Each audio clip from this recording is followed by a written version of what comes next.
Friskup, hi guys. Friskup here. Chapters end up a little mixed and new.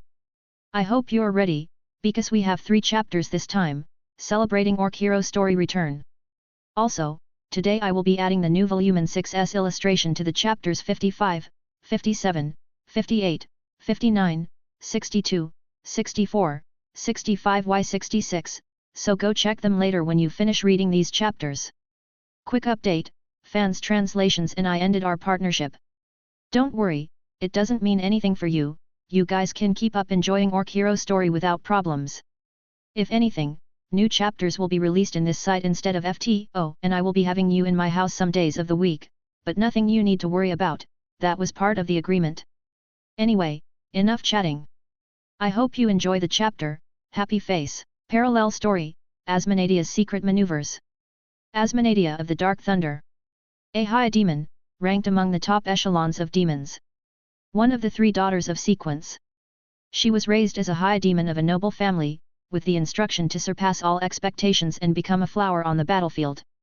From martial arts such as swordsmanship, spear fighting, archery, and magic, to strategy, tactics, blacksmithing, internal administration, diplomacy, and trade, she was taught everything.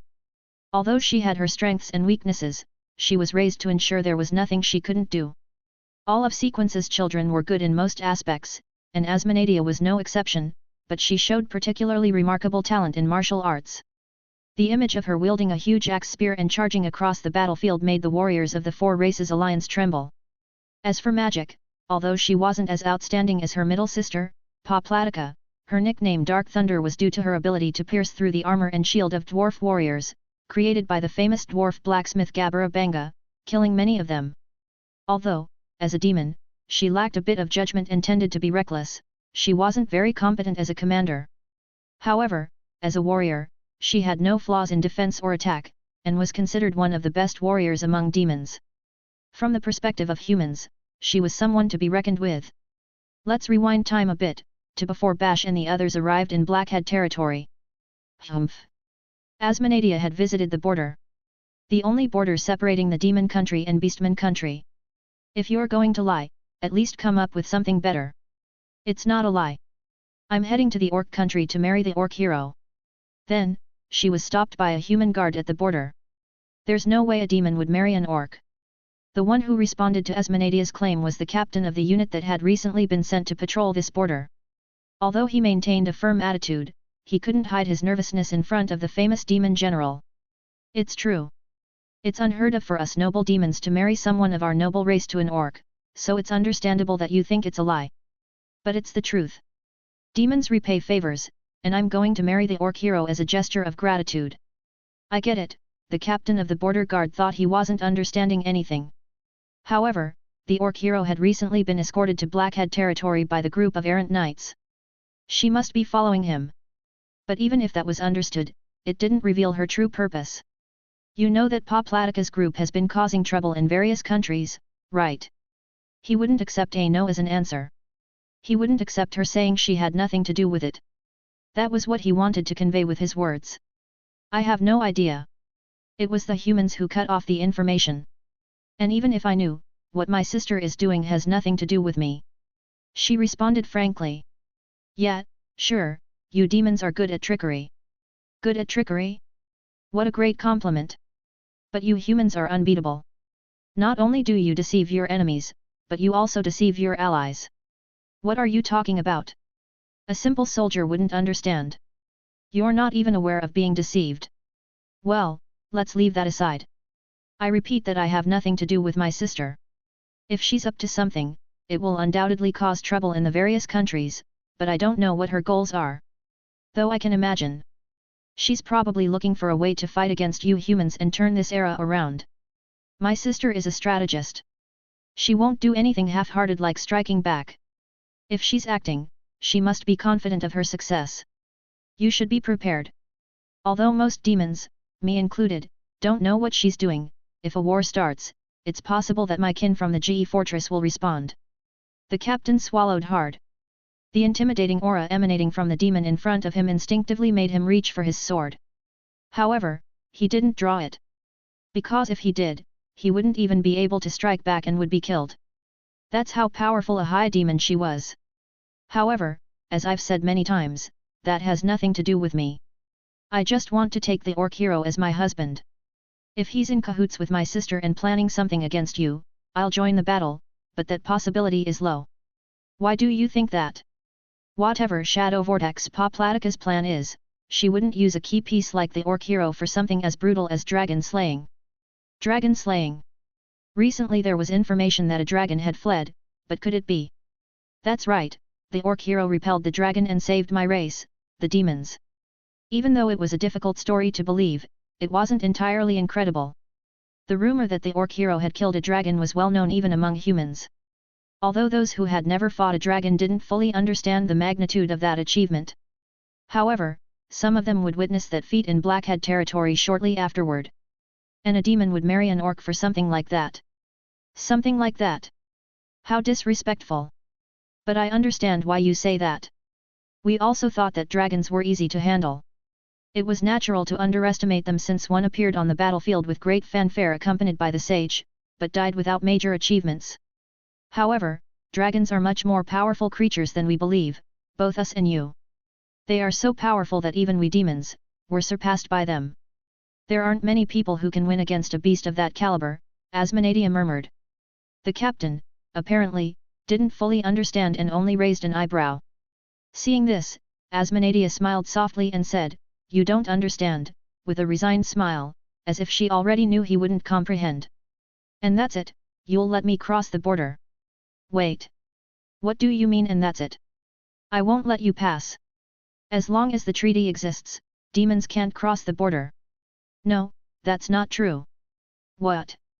The captain was alarmed to see his words denied. However, Asmonadia remained calm. Smiling, she continued speaking in a mocking tone. "The treaty doesn't prohibit demons from crossing. And I meet the conditions to cross the border." "Conditions?" "The conditions that you humans established." "Don't tell me you've forgotten." Indeed, humans had established conditions for demons to leave their country. First, they are prohibited from being armed. Second, they are prohibited from interacting with succubi and ogres. Third, they must be invited, specify the destination and reason for the visit, and not cause harm to the Four Races Alliance. Asmonadia smiled broadly. "In other words, we are not prohibited from crossing the border. Organizing armed uprisings or conspiring with succubi and ogres to start rebellions is prohibited, but diplomacy with other countries is allowed. Until now, we hadn't been able to do so because of the dragon." Asmonadia's mocking smile made the captain sweat even more. He felt he had made an irreparable mistake, and cold sweat fell in large drops from his forehead. "But you haven't been invited." "Actually, I have been. The orc hero desired me. I accepted and am going to his country." "If that's not an invitation, what is?" Asmonadia's expression, as she made her clear declaration, was almost that of a maiden. However, that expression quickly disappeared, giving way to a demonic face. A demonic expression that mocked her opponent's mistake and proclaimed her victory. "Humans, you've become a bit arrogant. You believed that we demons would never give up our weapons nor cling to the help offered by the lizardmen, harpies, and much less orcs or fairies." Neither the captain nor Asmonadia knew that the demons hadn't become arrogant. The Dark General, who signed the treaty, had prepared numerous loopholes. In a world alternating between war and peace, these loopholes would have been discovered and eliminated before the treaty was signed, but those who designed this treaty had never experienced even a ceasefire. "What are you going to do? You can say I don't care. If you think 5 men can stop me, Asmonadia, the Dark Thunder." 5 men. There used to be more than 30 in this fortress, but now there were only 5. The newly assigned soldiers were not particularly skilled. Perhaps, if information about the incident in Blackhead territory arrived, hundreds or even thousands of soldiers could be sent to strengthen this first line of defense. But now there were only 5. The captain and the others were not particularly skilled. Though they had survived the war, they lacked many abilities. Facing Asmonadia meant certain destruction. In fact, it was surprising that she hadn't already attacked them. This woman could force her way through if she wanted to. Realizing this, a chill ran down the captain's spine. "No, I'm sorry." Noticing this, Asmonadia's expression softened. She looked like a teacher who had finished scolding a student, or a priest granting forgiveness, showing a kind expression. In your position, even if you know you can't stop me, you must try. It was a bad question on my part. As an apology, I'll give you some information. This way you can maintain your position. The captain swallowed hard. Honestly, if Asmonadia decided to get through, he would have no choice but to let her. He would be reprimanded for not stopping her, and he might even lose the job he had fought for. There was no good option for the captain. Amidst that, he was offered a tempting piece of information. Information. Even though he knew it was a trap, the captain couldn't resist the temptation of the honey that could save him. It's about the current situation of the demons. It's information that you, who don't even send decent scouts, must be eager to hear. Then, I'm all ears. The captain nodded and listened to the information Asmonadia provided. Demons, the race that once boasted of being the most powerful and noble, were now on the brink of extinction. However, the greatest threat that plagued them had been eliminated. There was a high probability that they would recover their strength as a power. Nevertheless, it was a fact that they were cornered, and if Paplatica rose, most of the demons would join her, or so it was said. These were hard words to believe. Demons lied frequently, and their lies were much more malicious than those of fairies. However, it wasn't up to the captain to decide whether to believe Asmonadia's information. That decision fell to his superiors. The captain's duty was to report that the High Demon had provided such information. I will report it. You're already late. In the meantime, I'm going to pass. Asmonadia said this, stood up, and gracefully walked through the fortress. No one tried to stop her, and she didn't look back. Asmonadia, the Black Thunder, had crossed the border. This information quickly spread among the members of the Four Races Alliance. Each nation was forced to question her actions. They had information about demons, but they couldn't determine what she was thinking or what her objective was. They weren't so crazy as to truly believe she would become the wife of an orc. The most natural assumption was that she was scheming something with Paplatica. However, even if that were the case, there was no reason for her to move so ostentatiously. If she only wanted to cross the border, she could have secretly killed the border guards as she had done in the past. Faced with this puzzling behavior, the leaders of each nation were forced to question themselves. But, if she really was acting in coordination with Paplatica, she had to be stopped. They needed to capture Asmonadia, torture her, and make her confess the information. Even if they were wrong, it didn't matter. There was no negative consequence to the death of a demon. This was what Beastmen thought when Asmonadia was crossing their territory. After the last conflict, Beastmen held a slight resentment against the orc hero. However, their grudge against the Seven Races Federation was still strong. Although they wouldn't take active measures to eliminate the demons now that the war had ended, they wouldn't miss the opportunity either. They still remembered being driven from their homeland and hunted to near extinction. And to this grudge was added the resentment from about a year ago, with the death of the sacred tree. So you were really trying to coordinate with the ogres. Don't underestimate our sense of smell. Asmonadia was captured by the Beastmen's tracking hound team near the border with the ogre country. Why was she in such a place? Dogs have a good sense of smell, but little intelligence. They confused orcs with ogres. What did you say? I was only heading to the orc country. Why would you mention the ogres? Does this stupid demon not even know she's near the ogre country? How is it possible that I, of all people, took the wrong path? And so it was, Asmonadia had taken the wrong path. Don't mock me. Ha ha ha ha ha. That couldn't be true. There was no way that Asmonadia, the Black Thunder, would get lost. She was a cunning demon. She knew what she was doing and had passed through the ogre country to gather information. The demons had been almost completely isolated from external information for 3 years due to the dragon. Therefore, Asmonadia knew almost nothing about the current world.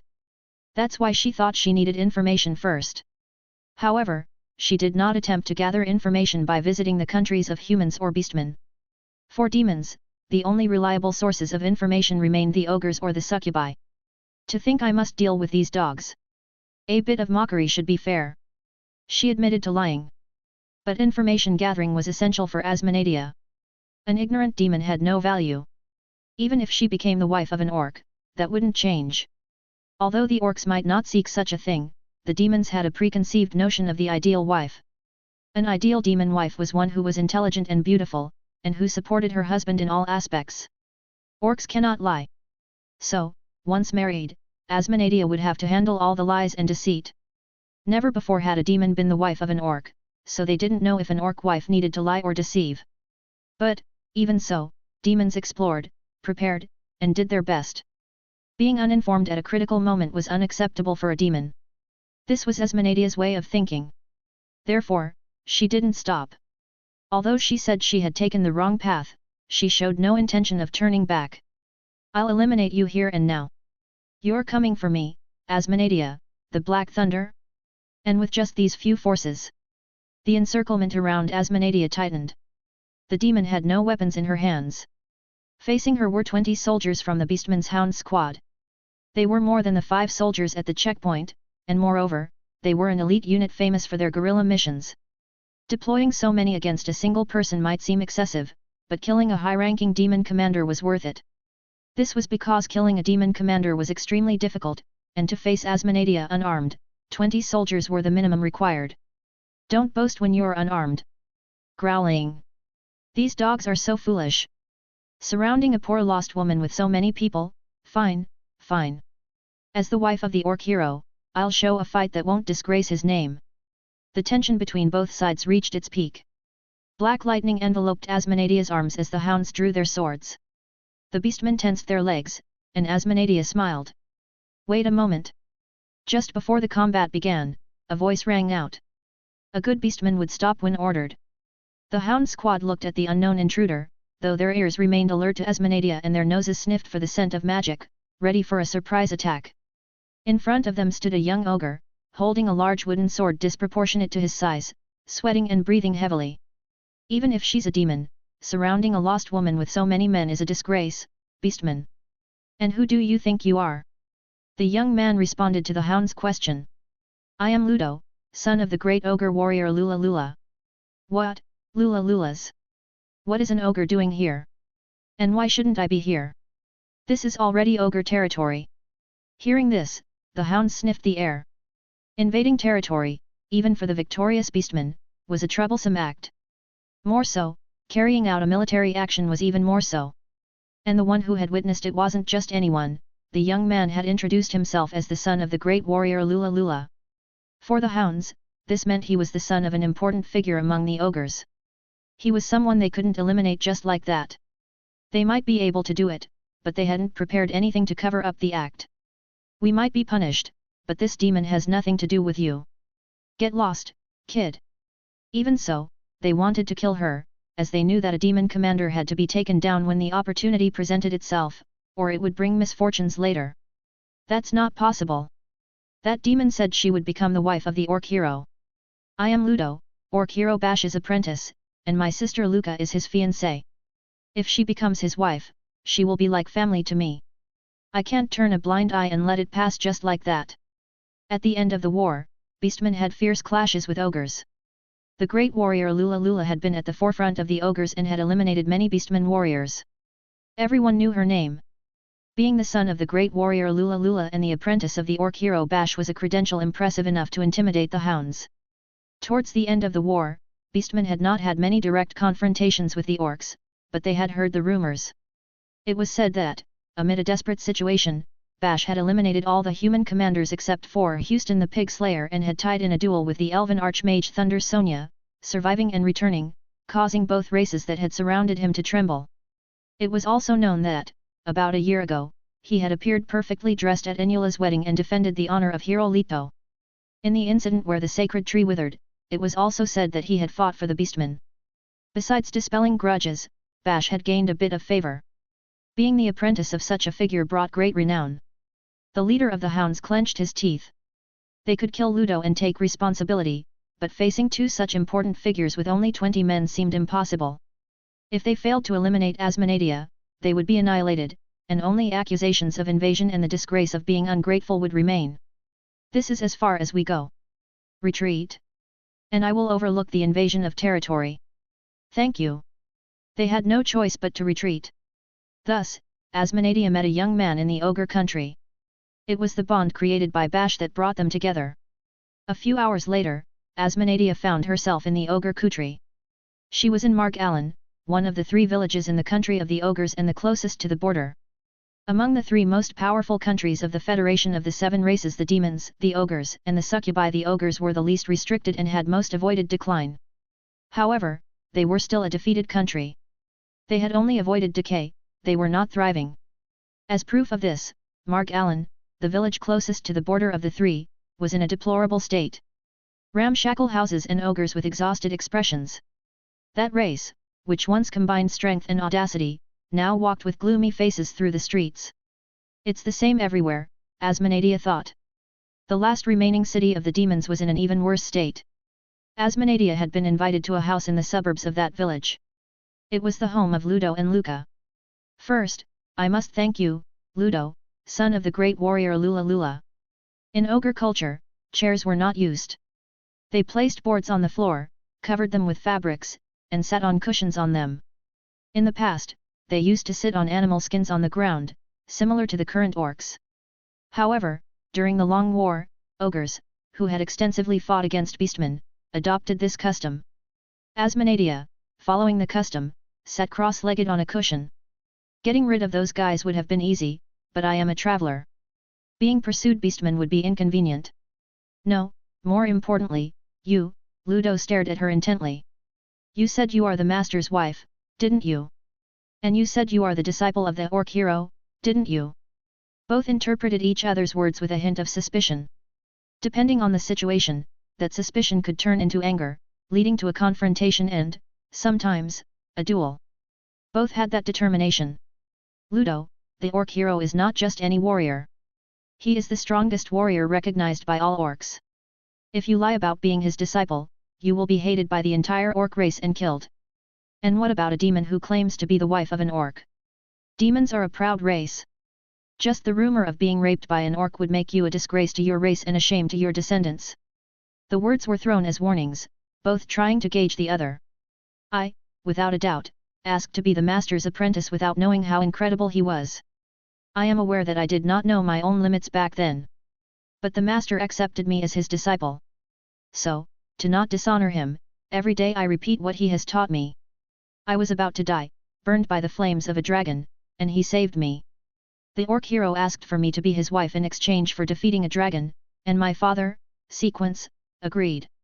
Even demons fall in love with a truly strong and admirable man, even if he is an orc. The tension dissipated. The tense atmosphere relaxed. Both confirmed each other's sincerity and nodded. Both had a great debt of gratitude to Bash, the orc hero. Realizing that neither of them was spouting some stupid lie, they relaxed the tension. Asmonadia had also been a bit tense. Although Ludo did not have the power to challenge her if she lied, she knew that if a single person threw themselves into a battle with all their might, anything could happen. Hee. Asmonadia smiled and looked towards Ludo's side, where a girl with a stern expression stood, Ludo's sister, Luca. Being the orc hero who killed a dragon, I expected he would have 1 or 2 wives besides me, but it seems he has even set his hands on a girl like you. Luca frowned at those words. He hasn't touched me yet. He promised he would when I'm an adult. Oh, my apologies. I must have touched a sensitive nerve, right? Asmonadia flashed a challenging smile, as if she were one step ahead. In reality, she wasn't that far ahead either, but in her mind, she was already the victor. After all, she was someone for whom the orc hero had fought against an enemy as powerful as a dragon. Oh my, I wonder how many wives he has. I don't know, but he even proposed marriage to his enemies, so he must have quite a few. Well, he's an orc, so I suppose it's inevitable. But you, why did you become the fiancée of the orc hero? Being the daughter of Lula Lula, you could have had anyone else. I will become his wife in exchange for his help in avenging my mother's death. Asmonadia heard that and scoffed, as if she found it boring. I see. If that's the case, it will no longer be necessary. I will tell the orc hero that the ogre woman has retired. That would be a problem. Because I also. However, seeing Luca's hesitation, Asmonadia raised an eyebrow. Well, it seems this girl has feelings for the orc hero, she thought. Well, it's understandable.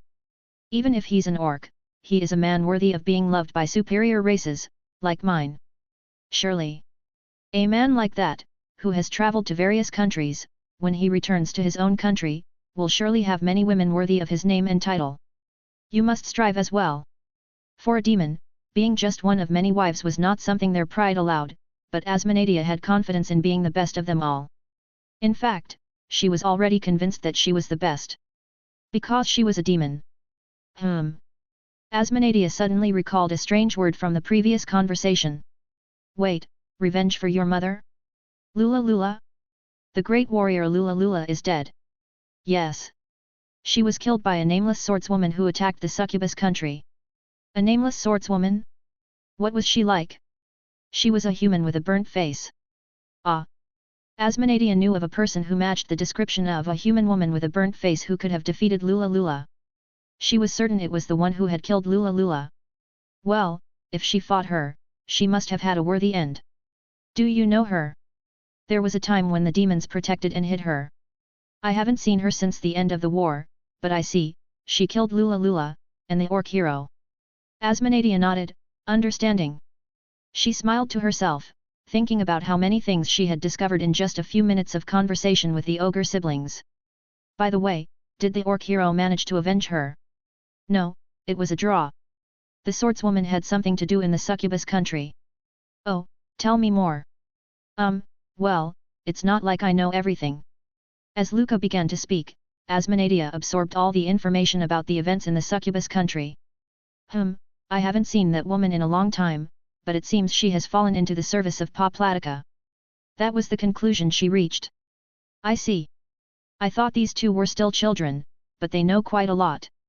It seemed that the two siblings, having traveled to various countries in search of revenge, knew quite a bit about the situation in each nation. Asmonadia, encouraged by this revelation, smiled and suggested amicably, trying to ease their distrust. Well, Luca. You, like me, are a wife of the orc hero, but due to your age, your position should be low. If you fulfill a small favor, I will provide you with certain benefits as a wife.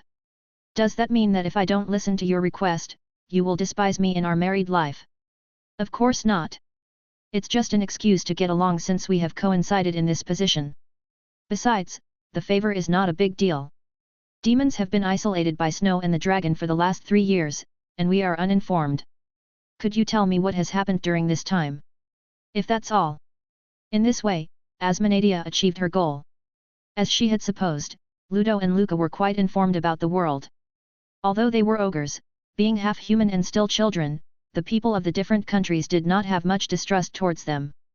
Therefore, they possessed information that they normally wouldn't have known. They didn't know the exact plans of the leaders of each nation, but Asmonadia, being a demon the wisest race, could form an idea about the current world situation just by listening to the conversation of the two. In the end, it seems that each country is still dealing with its internal problems. Thus, there was a possibility that the Seven Races Federation could rebuild. Humans would always be humans. Although they were the weakest race, they were the ones who most sought war. Eventually, they would start fighting among themselves.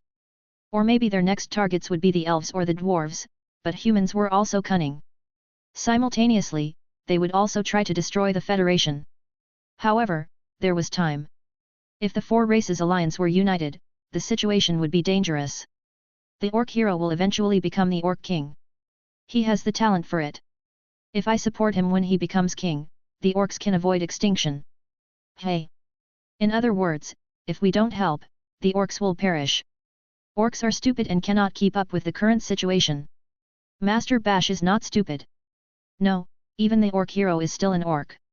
Although he is thoughtful, kind, reliable, and strong, he lacks wisdom. That's why he needs support. As a wife, I cannot allow my husband's country to be destroyed. Moreover, our contribution will determine the future relationships between the orcs and the other races. Have you thought that far ahead? Of course. Being the wife of a king implies that. This was not obvious at all, as Bash had no plans to become the orc king. But Luca didn't know that. Her eyes sparkled with excitement. She knew she was betrothed to Bash and would eventually marry him, but the future had always been uncertain for her. Asmonadia's words gave her a new perspective, although what she saw in that future was not something Bash could imagine. I think maybe I've been a bit naive. It's understandable given your age. But now you have reconsidered. So, there's no problem. What do you think? Do you want to go with me to the orc country? Is that okay? Of course. After all, we are the wives of the orc hero. No, of course, it wasn't okay at all. Demons and ogres were forbidden to interact, and if both parties got involved in orc politics, they would surely incur the wrath of both humans and elves. Ludo, you come too. Although I am not as strong as the orc hero, I am a respectable warrior. I can train you. Really? If your sister is engaged to the orc hero, you are like family. And I will make you stronger. Besides, having a weak apprentice would tarnish the name of the orc hero.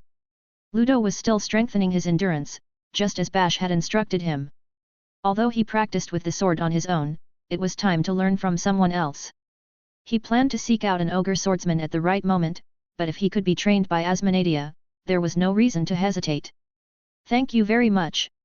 Thus began the journey of Asmonadia and the ogre siblings. Lift your chin and keep the sword straight. This is not the orc hero's stance, but do not try to imitate it blindly just because you are his apprentice. Asmonadia's training began right as the journey started. What you must learn are the fundamentals. Don't worry, you have talent. Although your way of handling the sword is that of a beginner, you have a good foundation in your legs and waist. This is the result of the orc hero's teachings, isn't it? Right. Ogres have their own style. But first, learn the basics. Then, add your own skills, whether with the sword, magic, or hand-to-hand combat. The vision of your own strength can only come from yourself. Always think about what you can add to make yourself stronger. And test it in real combat. When you have strengthened yourself, everyone will recognize that you are the apprentice of the orc hero, even if your fighting style is very different from that of the orcs. Asmonadia's teachings were Spartan in a different way from Bash's. She never stopped thinking and always made him reflect on the purpose of his training, ensuring that every action had meaning. When the boy moved his body, she made his mind work to its fullest capacity. And afterward, just like Bash, she made him train until he dropped from exhaustion. Very well, it seems you've warmed up enough. Today, try defeating that magical beast. Basically, Asmonadia was his opponent, but sometimes she made him fight against the magical beasts they encountered along the way. These beasts were those he would normally avoid. That day, the chosen one was a monster called a cockatrice, which had the body of a rooster and the tail of a snake, using potent venom and heat beam magic. Although it wasn't one of the largest beasts, it was bigger than Ludo, as well as agile and dangerous. Ha, ha! There were many differences between Asmonadia's training and Bash's, but the most notable was that under the demon woman's tutelage, Ludo improved remarkably in terms of technical skill. It wasn't that Bash didn't know how to teach, but that training with the orc had prepared the foundation for Ludo to endure and benefit from Asmonadia's training. Good. Not bad. As expected of Lula's son. A while later, a corpse lay in front of Ludo. The cockatrice had been decapitated and was dead. Ludo, for his part, was covered in burns. Although he was severely injured, he hadn't been poisoned. He avoided fatal attacks, prolonged the combat, and finally exhausted the beast until he defeated it. If you can handle a cockatrice, you can handle most magical beasts. Asmonadia was satisfied with the result. The cockatrice was a formidable magical beast, with strong legs, agile movements, venom and heat rays, power and speed, long-range attacks, and few vulnerabilities. It was a creature even other magical beasts avoided. Asmonadia rubbed her chin as she pondered and then clapped decisively. Perhaps we should face people instead of monsters. Very well, I had planned to avoid human villages until we reached the orc country, but let's seek out warriors along the way and challenge them. Attacking people instead of magical beasts. This dangerous idea made Ludo raise his voice. Won't doing something like that cause problems? However, Asmonadia laughed at him with disdain. Fool! It's not a life or death exchange, so there will be no problem. You're still young, so you won't understand, but there are warriors in every country. And no warrior will refuse to train a young man who asks for it. 4 years after the war, there were still many such warriors. Even in the orc country, there were many of them. However, Asmonadia wanted Ludo to acquire certain skills before reaching the orc country. Asmonadia was a demon. She knew the orcs quite well. Although she considered Bash an exception, she thought most of the orcs in the country were stupid. They were a race that only valued people for their physical strength. So, what would happen if a young man who presented himself as Bash's apprentice appeared in such a place? He would be challenged. No one among the orcs would quietly accept the existence of an apprentice of the orc hero. He would be required to prove his worth through combat. If he was strong, it would be fine. If he defeated everyone, it would be perfect. Even if he defeated some warriors and lost after a good fight, it would still be fine. However, if he lost to a low-ranking warrior, despised even among the orcs, Ludo would be killed on the spot. He would not be allowed to call himself the apprentice of the orc hero. In such a case, Asmodea's reputation, having brought him, and that of his sister Luca would also be affected. Although the demon woman could handle the situation by causing a ruckus, she was worried that Bash's reputation would also be affected. They might consider him an unsuitable leader. Asmodea saw Bash as the future orc king, but if he was considered immature as a leader, dissidents might emerge. A coup, perhaps. Although this was an exaggeration, Asmodea did not like the idea of Bash being belittled by his own race. Her approach was to eliminate any source of concern. "Excuse me, Lady Asmodea. Call me sister-in-law. We are family now, after all." Asmodea, with a soft and gentle voice, corrected Luca when she raised her voice. "Oh, yes. Sister-in-law. I thought demons would support Lord Gadigas. Are the orcs, or rather, are we, going to follow that path?" The resurrection of Gadigas was information they had obtained on their journey.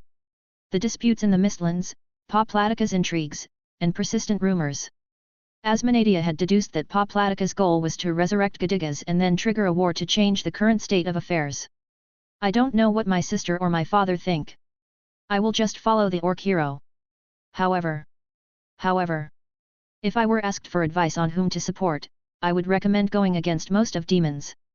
Well, my compatriots still revere Lord Gadigas, so it would probably be to ally with the humans." "Why? If the humans win, from my position as the orc hero's wife, I can plead for the survival of the demons. If my sister and her people win, I can use my position to plead for the survival of the orcs. I don't know what the outcome of those pleas will be, but I am the only one in a position to act for the survival of both races. So, that is what I will do." As Asmodea spoke calmly and naturally, Luca's eyes shone with admiration. Ludo, listening, stroked his chin thoughtfully. "Should I also think about these things?" "Yes, think about them. Ogres are an intelligent race. If you forget wisdom, you cannot call yourself a superior race. But now there is no time to think about that."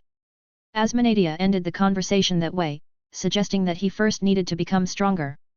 "Well, I talked about training with warriors, but where should we go? Beastmen are not a good option. Lizardmen are fine, but they are a bit far. Harpies and fairies won't be useful for training. Elves and humans neither, they are cunning. They might kill you unintentionally. So, the dwarves. I remember there is the Dubanga's pit on the way." With those words, Ludo raised his voice enthusiastically. "Now that you mention it, Master said he stopped at the Dubanga's pit during his journey. He said he defeated many strong enemies at the Armament Festival and won first place. That's impressive. He hadn't actually won, but that information had been given to him by Zell, so it wasn't surprising. For Zell, Bash had won. Fairies often have the power to distort history. Winning is natural. Who could defeat the orc hero in a one-on-one fight?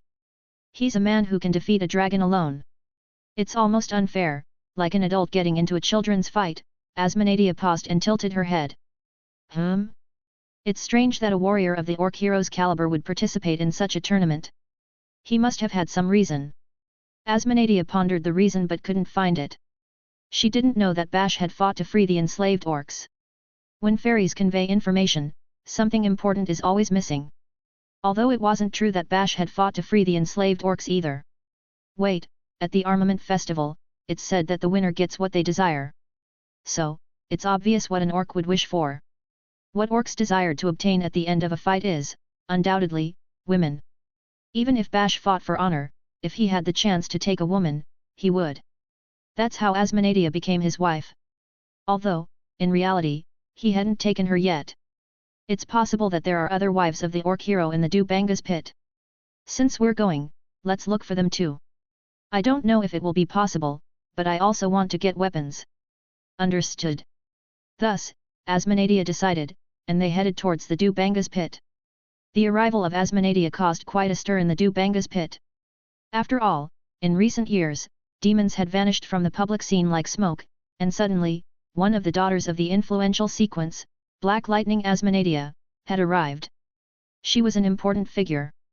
There wasn't a dwarf who didn't know her name, as she had tarnished the fame of the legendary craftsman Gabara Banga. Her magic-pierced shields and armor, easily destroying the pride and joy of dwarves, as well as their bearers. Her presence generated an alert far greater than that caused by Bash's arrival at the time. So, what brings a famous demon warrior to the Dubanga's pit? They asked when Asmonadia and her two companions were taken to the dwarf meeting room to explain. Without opposition, Asmonadia replied firmly. You see, the apprentice of the orc hero wishes to train. There is an arena here, and you dwarves are strong. I thought it would be the perfect place for him. At the mention of the orc hero's apprentice, all eyes turned to the young ogre Ludo. Any dwarf would have thought it wasn't worth facing a child, but the situation changed upon knowing he was the orc hero's apprentice. Being chosen as a training partner for someone of such renown was a matter of pride. However, that would only be the case if Bash were present. If Bash's apprentice wishes to train here, I understand. But what is a demon doing here as well? Is it necessary to explain? Right, I suppose it is. I became the wife of the orc hero. Therefore, I plan to live in his land. There is nothing strange about a wife living in her husband's land, right? The idea of a demon becoming the wife of an orc seemed absurd and raised the dwarves' distrust. Demons sometimes confused others with their difficult words. Arara Dubanga, one of Dubanga's children who was in charge of the pit of Dubanga in the absence of Barabara Dubanga, couldn't quite grasp her true intention. That a demon had become the wife of the orc hero was too complicated a claim for him. Frisk up, Banga. What do you mean? What I said, literally. A demon? It's hard to believe, but if it wasn't a complicated expression, it must be a lie. No dwarf would believe such a thing, or at least, that could be thought. However, the memory of Bash, who visited the Dubanga's pit about a year ago, was very fresh in dwarves' minds. Bash had fought with great skill in the armament festival, defeated Barabara Dubanga, and in the final, showed what a true orc duel was like. He made everyone understand that orcs shouldn't be used as mere arena spectacles. That memory was so vivid that it was still talked about in taverns. There was a stray orc who, upon hearing that story, reformed and returned to his country. There was an orc who, upon seeing a woman, licked his lips and threw lewd words with a vile expression, changed to a solemn expression and turned away just hearing Bash's name and his deeds. Even the dwarves, a race known for their insensitivity, understood the magnitude of the presence of Bash, the orc hero. Bash traveled to the demon realm and took one of their women as his wife. That story, almost like a fairy tale, would be accepted as true due to the great impression Bash had left. I wouldn't have become the wife of an orc either if it weren't because he's the orc hero. Even you must understand that, before a true hero, race doesn't matter. That's true, a warrior of such renown. It's said that even the elf archmage, Thunder Sonia, recognized him and attended the wedding of the Beastman princess, who had sworn to be his enemy. It's not strange that he has a demon wife. Ha ha ha. I've heard that Thunder Sonia rejected the orc hero's marriage proposal. What a foolish woman, typical of a proud elf. Still, she recognized him, of course. After all, he defeated a dragon that tormented demons for 3 years. Even an arrogant and violent elf should understand his worth. He defeated a dragon. The mention of a dragon piqued the interest on the dwarves' faces. However, Asmonadia did not offer more details. It wasn't paid information, but the demon woman didn't know exactly how Bash had done it. She herself was interested in knowing. If it were up to her, she would be hearing that story in Bash's arms with a look of ecstasy on her face. That's right. Although I am a demon, consider me part of the orcs.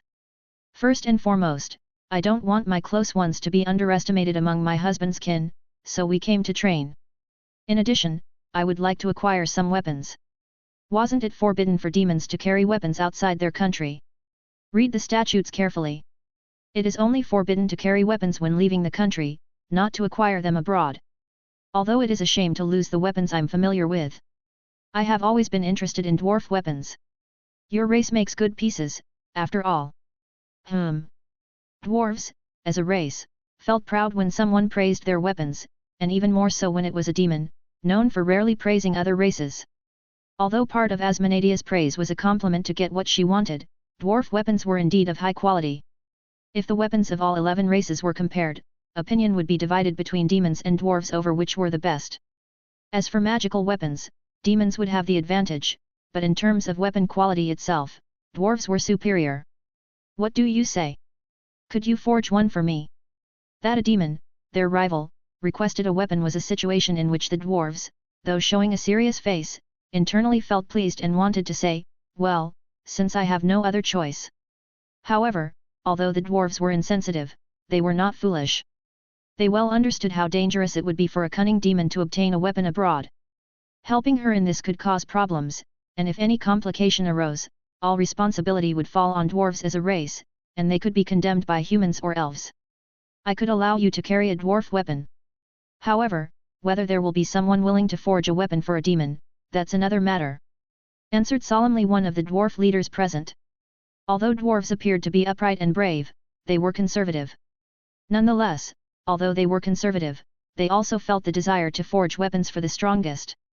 After all, the user was Asmonadia, the woman who had shattered their armors.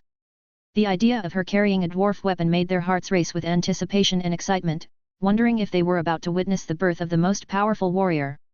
Although no one wanted to be the first to volunteer, they didn't want to admit it either. The woman seemed stubborn, so she wouldn't leave until one of them offered. They looked at each other, evaluating their companions' expressions, until finally, one of them stood up. If none of you are willing, I'll do it, said a young woman who was sitting at the end of the table. She had a slightly different appearance for a dwarf, as she was a human half-breed. Who are you? I am Primera, the woman who will one day forge weapons for Bash. He is someone I owe a lot to. If you say you're part of his family, then I will be the one to forge your weapons, she replied. Oh, really? You talk big. Forging weapons for the orc hero, don't you think that's arrogant? Asmonadia questioned her. Of course, I think it is. But I made a promise to him. He asked me to forge him a weapon when his sword breaks, Primera said, a bit embarrassed but with great confidence. Asmonadia smiled. Hee, I see, so that's it. The orc hero is quite a man, Asmonadia remarked, and Primera blushed. What?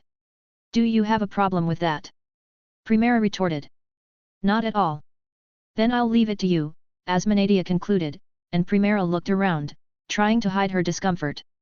My brother and the elders are against it, but if someone as inexperienced as me forges the weapon, they won't have any complaints, right? Primera said. The other dwarves couldn't admit that they actually wanted to be the ones to forge the weapon. They shrugged and thought, well, a demon deserves a weapon forged by an inexperienced smith, right? Then, I'll leave it to you. Consider it an honor to forge a weapon for Asmonadia. Thanks for such a typically demon response. And that's how Asmonadia and Primera met. A few hours later, Asmonadia and the others entered Primera's workshop. Wow, it's small, but it's a good workshop, Asmonadia remarked. What would a demon know about workshops? Primera questioned. I have my share of information. Even if it doesn't seem like it, I can also forge weapons, Asmonadia replied. A highborn demon lady? Primera said skeptically. Yes, a highborn high demon lady must know how to do everything. Forging is one of those skills. If you can't repair your own weapons, you can't maintain your combat readiness, Asmonadia explained. Primera thought of suggesting that Asmonadia should forge her own weapons, but held back. As an apprentice blacksmith, she knew that without a furnace, tools, and materials, nothing could be forged. Moreover, she didn't want Asmonadia using her workshop without permission. On that note, Primera was still in training. Demon forging involved striking the metal and extracting magical elements from the material, different from the dwarven style of forging. Demons engraved magical runes into the weapons and infused them with magic, making them extremely powerful. Dwarves utilized the inherent magic of the material, while demons added magic afterward. To the dwarves, this was heretical, but it was a fact that these weapons had caused problems for the Four Races Alliance for a long time. Primera had improved a lot in the past year. Since the Armament Festival, she had learned to forge much better weapons. However, she still felt she wasn't ready to forge weapons for Bash. She knew she needed to improve her dwarven technique but also considered innovation necessary. Kukuku, Asmonadia chuckled, perceptively noticing this. Don't look at me with those longing eyes. You're going to forge my weapon. I'll teach you the demon forging technique. I'm not looking at you like that. Besides, is it okay for you to teach me something like that? Demon forging is a secret, isn't it? Primera asked. Yes, it's a well-kept secret. We use techniques you couldn't even imagine. But it's fine, I'll teach you, Asmonadia assured. Why? Primera inquired. Bash, the orc hero, won the armament festival. In a festival where you can get anything you desire, he won after a hard fight against an orc. What he desired was quite obvious. And the person he desired, instead of resisting, has decided to follow dwarven customs and forge him a weapon. Even if you hide it, you have already been taken by Bash. In other words, you're his wife, Asmonadia said with a malicious smile. Her visit to Dubanga's pit wasn't just for Ludo's training or to get her own weapons. She had also come to find Bash's wife, the woman he had won as a prize in the festival. No, Bash didn't win, Primera stated. What? Asmonadia's smile vanished. He lost in the final. So I am not. I mean, even though the promise was that if he won, Primera tried to explain. Impossible. The orc hero lost? How is that even possible? Asmonadia questioned, thinking about how Bash had defeated a dragon alone, and wondering how he could have lost. So you haven't heard the rumors? Wow, even demons can be clueless at times. Primera sighed as she began recounting what happened at the armament festival. She told how Bash had chosen the inexperienced Primera as his partner, and even though Primera's weapons were flawed, Bash's overwhelming strength allowed them to advance smoothly. However, in the final, his weapon broke, and they were defeated. Despite the defeat, he achieved his goal, Bash freed the enslaved orcs, and now no one at Dubanga's pit looked down on the orcs. The story not only impressed Asmonadia but also Ludo and Luca. What they had heard from Zell had been quite vague, so they assumed Bash had won in the end. Although, vaguely, Zell had clearly said he had won. Well, if it were any other orc, I might consider it a coincidence, but with the orc hero, that doesn't seem to be the case, Asmonadia commented with a satisfied air after hearing the story. Though, in truth, it really was a coincidence. Of course, I fell in love with him because of that. Though he rejected me. You were rejected. Yet. I proposed marriage, but he turned me down immediately. Humph, I bet you followed the indirect customs of the dwarves, didn't you? It's not that. I directly asked him to let me forge his weapons for life. How foolish. That's what I mean by an indirect proposal. He's an orc. At the very least, you should have opened your legs in the most shameless way possible, declared that you wanted to be his woman, and asked him to take you right then and there. What?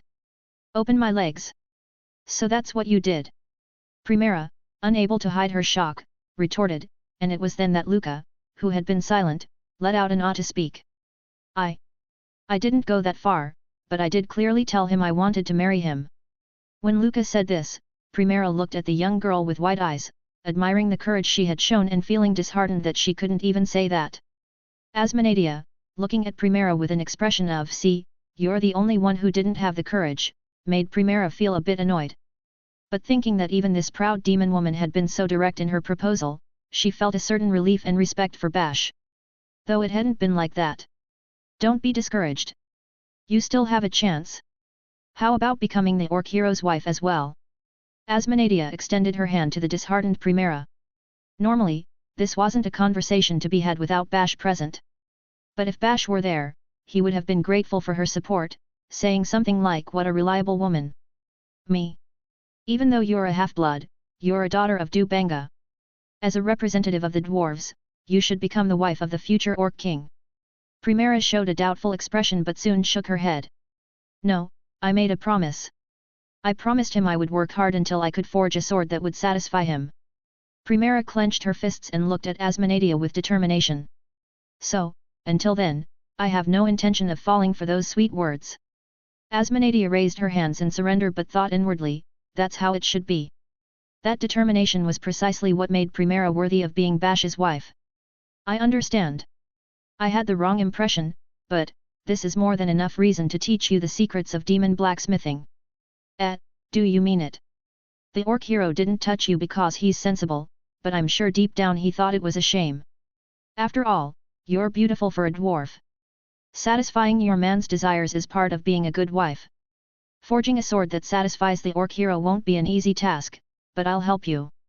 Asmonadia said this with a smile. Even though Bash wasn't present and hadn't given her any orders, she took it upon herself to find women whom Bash found attractive. One could even say she was the perfect woman for him. The only problem was that Bash didn't even know Asmonadia existed. Now, listen carefully. I'll teach you my secrets, the secrets of the demons.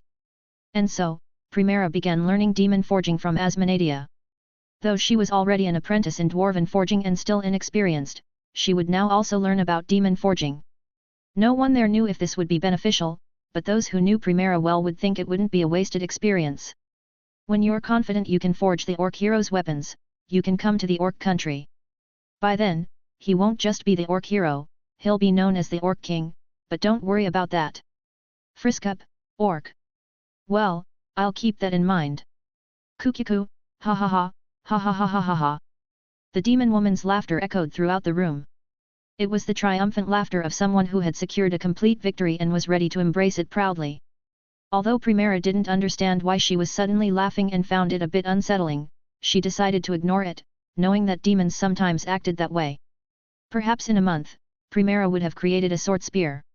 It wouldn't be a masterpiece, but it would be something entirely new, blending dwarven and demon forging techniques. And no one could stop Asmonadia with that weapon in her hands. She would go to the orc country and show all the orcs present that she was Bash's first wife. And she would build her own empire in the country. Asmonadia's triumphant campaign would continue.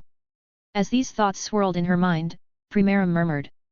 I've heard orcs are going through tough times right now, but with your arrival, everything will be solved. Tough times? Well, that's to be expected. Orcs are naturally foolish.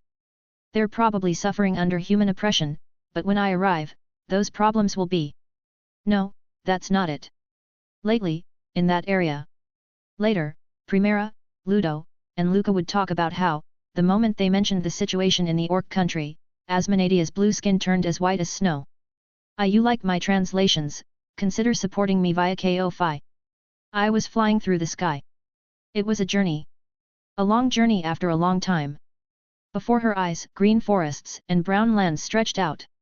In the distance, grey mountains and a blue sea could be seen, and occasionally, colorful human nests appeared. The view from the sky filled Ai's heart with excitement. Come to think of it, everything had been snow lately. Although I had no particular fondness for enjoying landscapes, she had probably grown tired of seeing only white. In particular, the colorful human nests somehow seemed interesting. From what I remembered, human nests used to be grayer, or perhaps brown, as they were often made of stone or wood. These colorful nests seemed somehow fascinating. Maybe I could make a stop. Besides, I'm a bit hungry, I thought for a moment, but quickly shook her head. She remembered the fight with Bash. Just recalling it made her feel a chill down her spine. Until now, she had thought of humans as annoying and weak creatures, like insects, but she realized there were some like Bash. She mustn't underestimate them. If she saw them as food, she might end up getting hurt. Moreover, I had enough intelligence to understand that now that she had a mate, she should stop eating humans. Four-legged animals definitely taste better, she thought. So, when she was hungry, she hunted the animals that ran around. There were many more than in the snowy mountains. It was strange. When I started inhabiting the snowy mountains, those animals were only found there. The terrain had also changed a bit since the last time she saw it. Before, it was all a black plain. Now, there was a vast green plain, full of many identical animals. Additionally, for some reason, they were less cautious, well-fed, and easy to hunt. If things were like this, it might have been better if she had left the snowy mountains earlier. I quite liked the cold, but she preferred being able to eat abundantly. In general, people were not that delicious. That's why she let go of the humans near some cows. While devouring a huge cow, I thought about her future. Her goal was to build a nest. The norm for dragons was to lay eggs in a warm place. She remembered that there was a volcano to the south. Although it was currently inactive, she thought that if she breathed a little of her breath on it, it would heat up quickly. To ensure enough heat to incubate the eggs, lava was the best. All right, she thought. After finishing her meal and confirming her plan, I took to the air again. She began to glide quietly to the south. She could see green mountains and rivers shining under the sun. The view was truly beautiful. Maybe, she thought, she found the scenery so beautiful because she now had a mate. Ah, when she heard that Bone had gotten a human mate, she thought it was silly, but now she understood a little how she felt. From the air, she spotted a giant tree. There was a forest extending beyond. And beyond, was that mountain a volcano? She believed that was the goal. As she flew thinking about that, she saw a familiar creature in the forest. It was a human. That human had green skin. Yes, it was a human like Bash. Scary. She remembered her recent battle with Bash, which made her shiver. She didn't want to approach those green-skinned humans. However, at the same time, the dragon's sharp sense of smell caught a familiar scent, the smell of Bash. From a distance, it was hard to distinguish, but could that be Bash? No, it was unlikely that Bash was there, as she had flown almost in a straight line to that point. But considering it was Bash, nothing was impossible. After all, he could move at an incredible speed. At least in the cave, his movements were much faster than her own. She hadn't yet decided on the exact location of her new nest. But, since she now had a mate, it might be wise to inform Bash of her intention to build the nest in that area. With this idea, the clever eye decided to descend toward where she believed Bash was. Wow! It's a D-dragon. A dragon. As soon as I landed, the humans started running. It wasn't Bash. Although they looked similar, they were completely different. Even though I wasn't good at distinguishing humans, she could recognize Bash without a problem. The green-skinned humans ran in all directions, moving their short legs in a desperate attempt to escape. It was a familiar scene for I. That's how things were. No one faced her without trembling in fear. Bash was the exception. Only Bash could stand there, sword in hand, even in the midst of this chaos, looking at the dragon without showing the slightest fear. Just thinking about him almost made her faint. I was glad that Bash became her mate, otherwise, she would have surely been killed. Come on, don't be afraid. The proud orcs don't cower before a mere dragon. Grab your swords and fight, I won't run away. It turned out there was someone who wasn't fleeing. He wasn't green, but a human with blue skin. He was ready to face the dragon. No, that wasn't correct, as he wasn't standing. Though he shouted loudly, he was completely collapsed, sitting on the ground. It wasn't that he didn't want to flee, but he couldn't. I had seen creatures like that many times. He was very different from Bash. It seemed that, even though they were the same type of human, there was a huge difference between Bash and the others. Anyway, since he didn't seem to be a threat, I approached the direction where the scent was coming from. There, she found a house. It was a small house, appearing to be I's half size. Did Bash live in such a small place? She thought it should be bigger. After all, the human houses she had seen before were at least 10 times bigger than I. They were made of stone, had pointed roofs, and many people lived in them. If it were Bash's nest, it should be just as big, if not bigger. But maybe it doesn't matter if it's small? I's nest wasn't that big either. There was a size that felt comfortable. Maybe this was what felt comfortable for Bash. He liked a smaller space. But it doesn't seem suitable for raising children. How did humans raise their children? Also, would they be born human or dragon? She hadn't thought about that. But there was still time. They could prepare for both. What kind of shelter did Bash like? She needed to know since it would be their love nest. With that thought, I tried to look inside, but she couldn't see much. Grr. Grow aaaaar. So, she decided to call out. If she didn't know, she could ask. However, there was no response. It seemed he wasn't home after all. It was hard to imagine Bash ignoring a call from I and staying hidden in his shelter. After all, Bash had shown great interest in being I's mate. But at the same time, she didn't dare to turn over that small nest. If she destroyed his nest, Bash would get angry. That was something common to all creatures. If Bash got angry, I would probably piss herself. Why is that thing at Bash's house? Could it be here for revenge? Remember that Bash killed a dragon in the Lemium Highlands. Of course. Damn it, if Bash were here, he could handle this dragon with one hand. Hey, you lizard, don't you dare underestimate us. We've got Bash on our side, remember. Bash the Dragon Slayer. She could hear the voices of the green-skinned humans watching from a distance. When she turned around, the humans screamed, "Wah!" and fled. Even the one who had been paralyzed with fear before ran away with the others.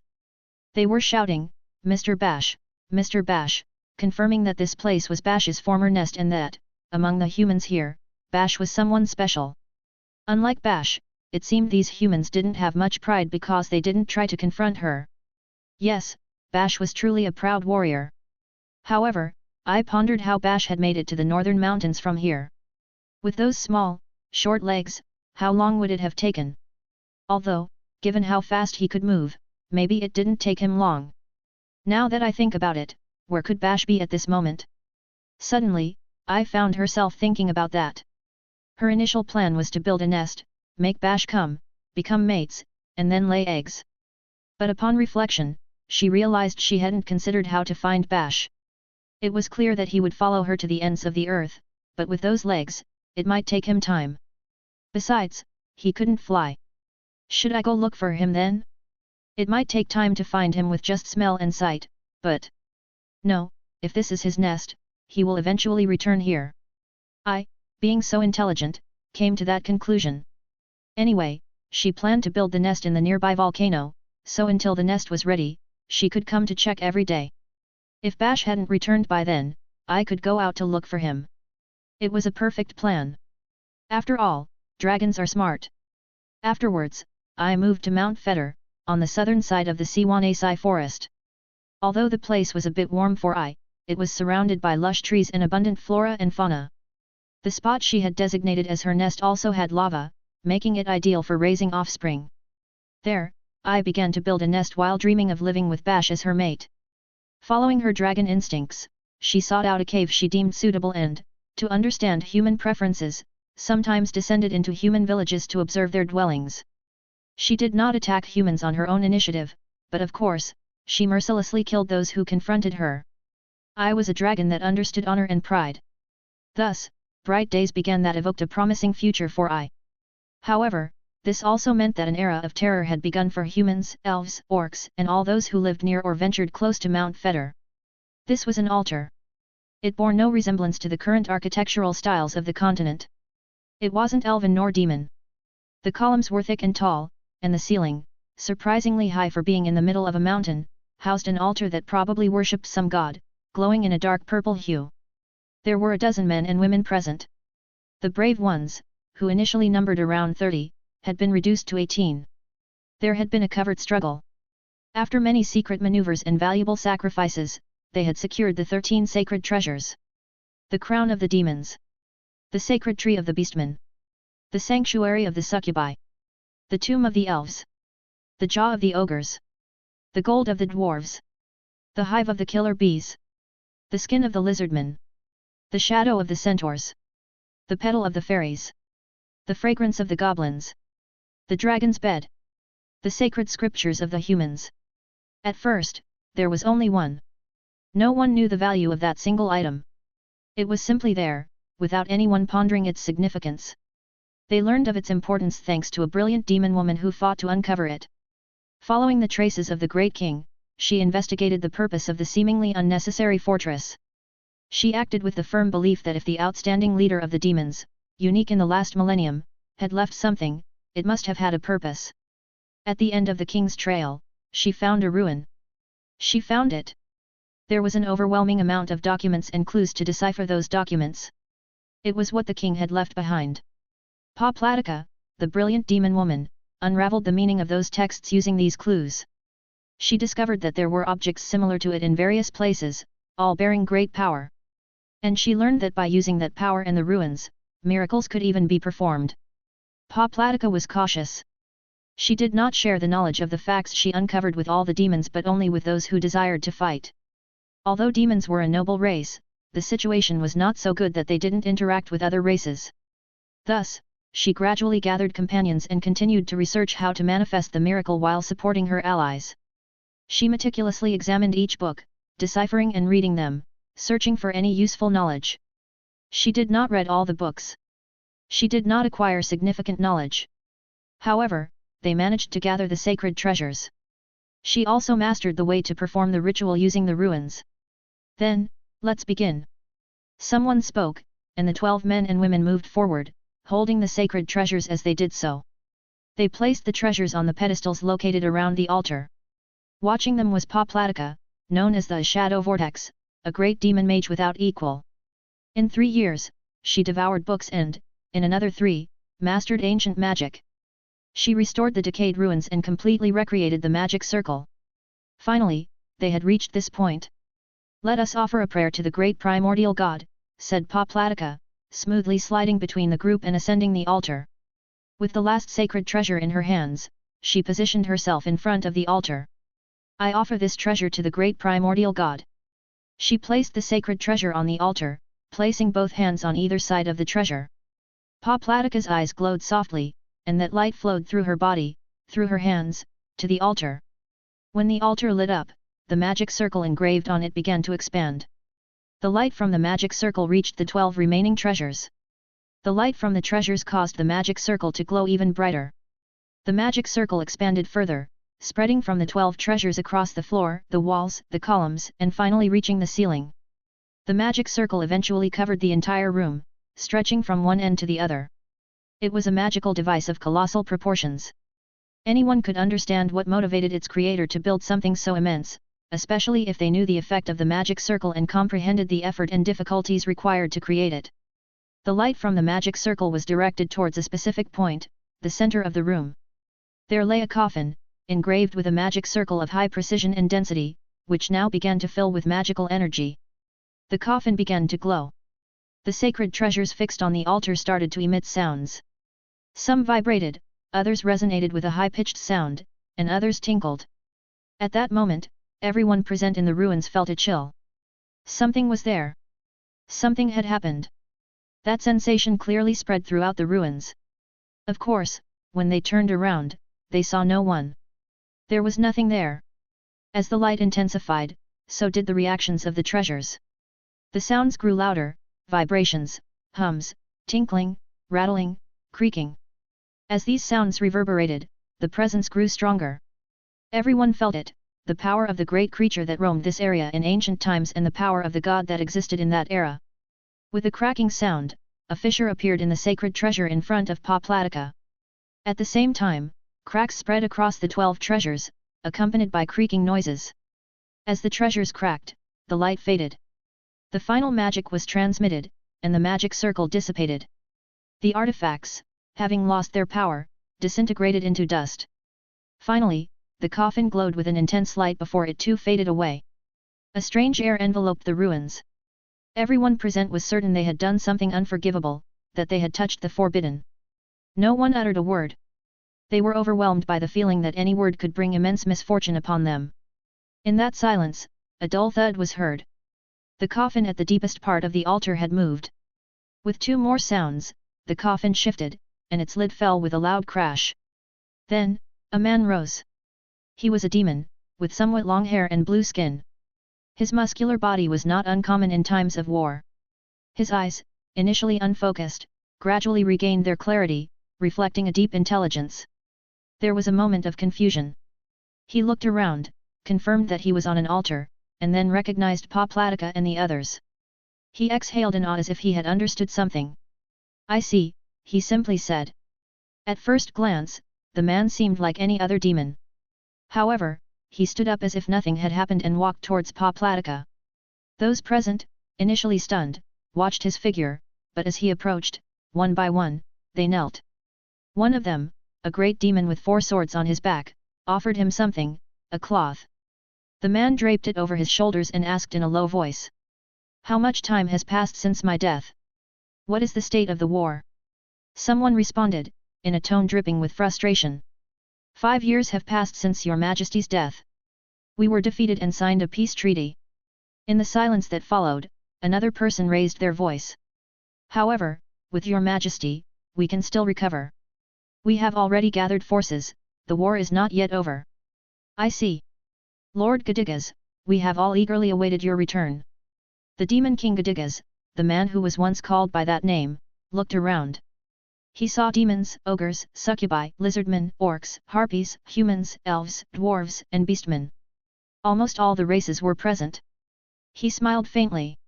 Even with all the races gathered, has the war not ended yet?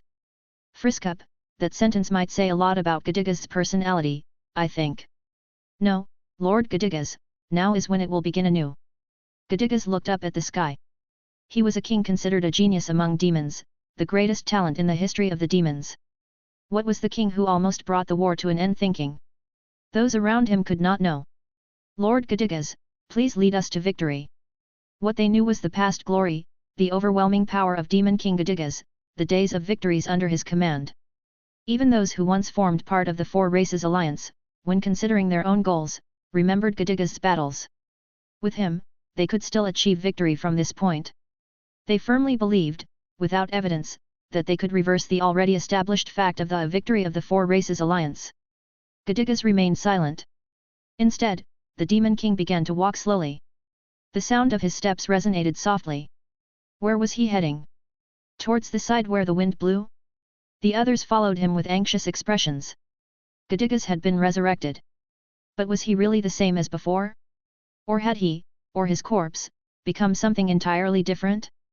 Faced with the mystery of ancient times and the strangeness before them, a sense of unease began to arise among them.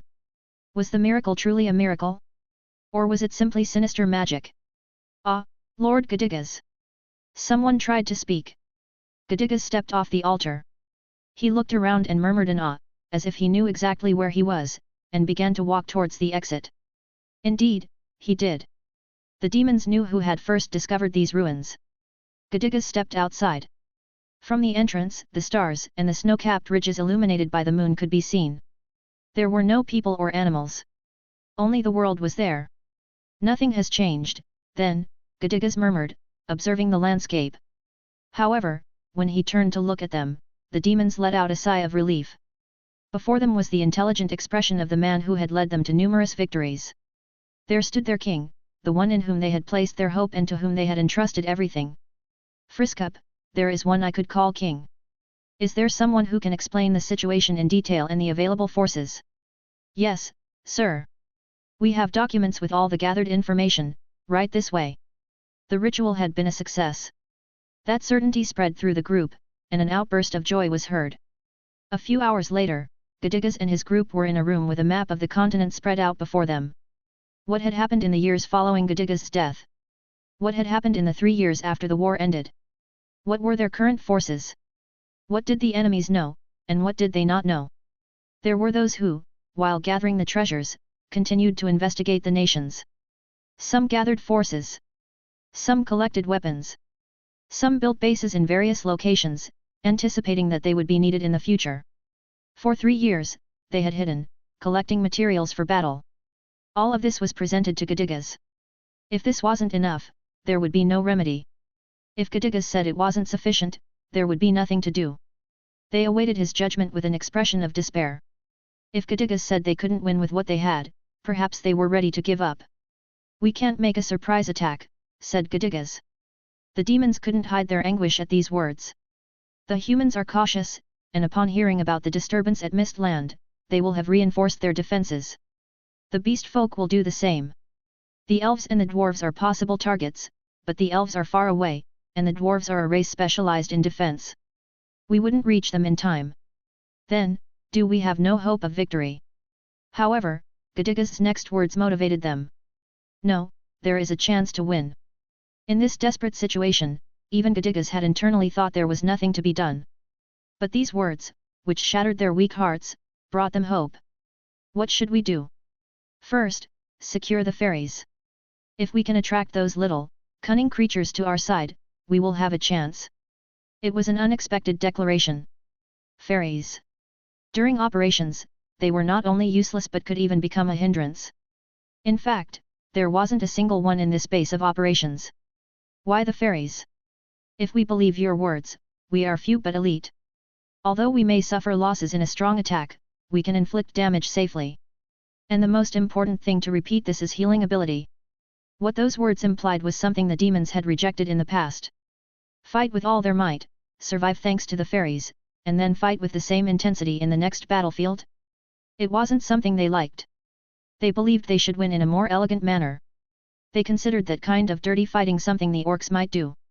Ngadigas, following the demons' desires, had paired the orcs with the fairies. In fact, even if the demons had worked with the fairies, they wouldn't have done as well as the orcs. The fairies, who were whimsical and unpredictable, wouldn't follow the orders of the demons, who wanted to control everything. They were like water and oil. Therefore, the only ones who could mix with the fairies were the orcs. But now, after the defeat, and with the desire to avoid the extinction of their race at any cost, if they were asked if they could do it, they could. They could fight alongside fairies. They would have to think a bit about how to minimize the disadvantages, but if stealth was no longer an option and a total war began, it was doable. Ngadigas didn't concern himself with these internal conflicts. The cunning Demon King was not the king of the people. Their king simply reigned. Let's go to the land of the fairies. That day, the war began again. Friskup, all right, folks. We've finished the interlude arc. I'll be honest, it left me wanting more. I just hope Raifujin doesn't take almost another year to release the next arc, and that we'll have it by Christmas. I hope. But if that happens, remember me as a prophet. Anyway, I hope you liked it. Get hyped for the next arc, and we'll see each other in the next chapter. Also, thank you very much to Omaru. I greatly appreciate donations and hearing how much you like my translations, smiley face. But that's it, with nothing more to say, until next time. New arc, Arc 8. The Land of Fairies, the Witch of the Forest. The Land of Fairies. It was a true paradise. All the world's spring seemed to be condensed there, and a single bite filled the mouth with a fresh and vibrant aroma. It was an experience that occurred once every 10 years. As the sensation of spring lingered on the palate, a sip of the local wine flooded the body with a sudden summer, followed by autumn, winter, and finally a return to spring. Thus, without realizing it, one would take another bite.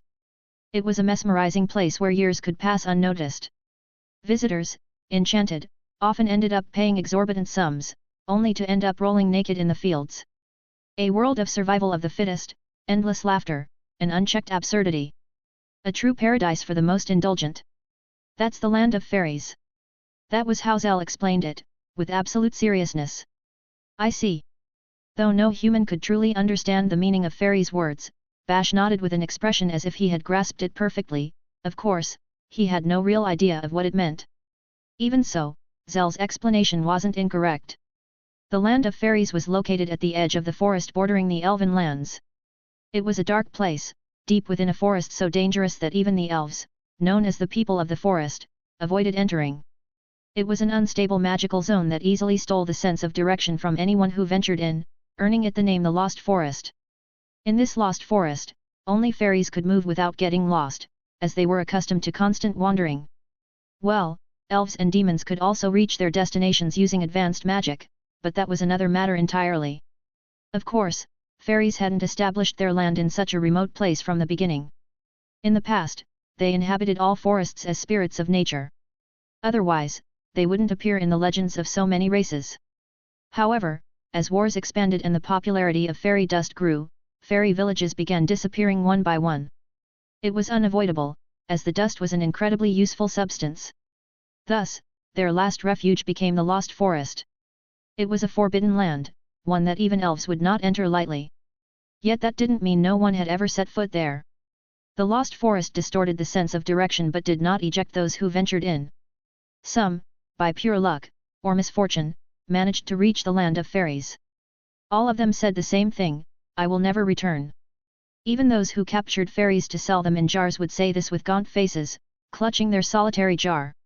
While such prophets might afford a life of luxury, even if the money ran out, they never returned. This was the place Bash was about to enter, guided by Zell. Although, well, the Dynancy Forest is a bit far from my homeland. So let's skip the sightseeing and head straight to that witch or whatever she is. You know, I'm quite a celebrity in my land, and if they hear I'm back, I'll be invited to parties day after day. Better finish this before that happens. I haven't visited the Land of Fairies in a while. Wouldn't it be better to pay my respects to the leader? No need for anything so formal. It would actually be disrespectful. My smile is more than enough for them. The important thing here is the witch. If she gets upset, we'll have a problem. In human culture, you bring a gift when visiting someone, right? Maybe there's something good in the garden to take along. There were no shops in the land of fairies. That was because fairies didn't have such customs. In the garden, there was only a crystal clear spring and beautiful flowers. If Zell put in the effort, she could make a bouquet, but not much more. Perhaps hunting a beast would be best. Yes, that sounds good. That was the conclusion they reached. Ah, it's this way. Both began venturing deeper into the forest. Zell's sense of direction was flawless.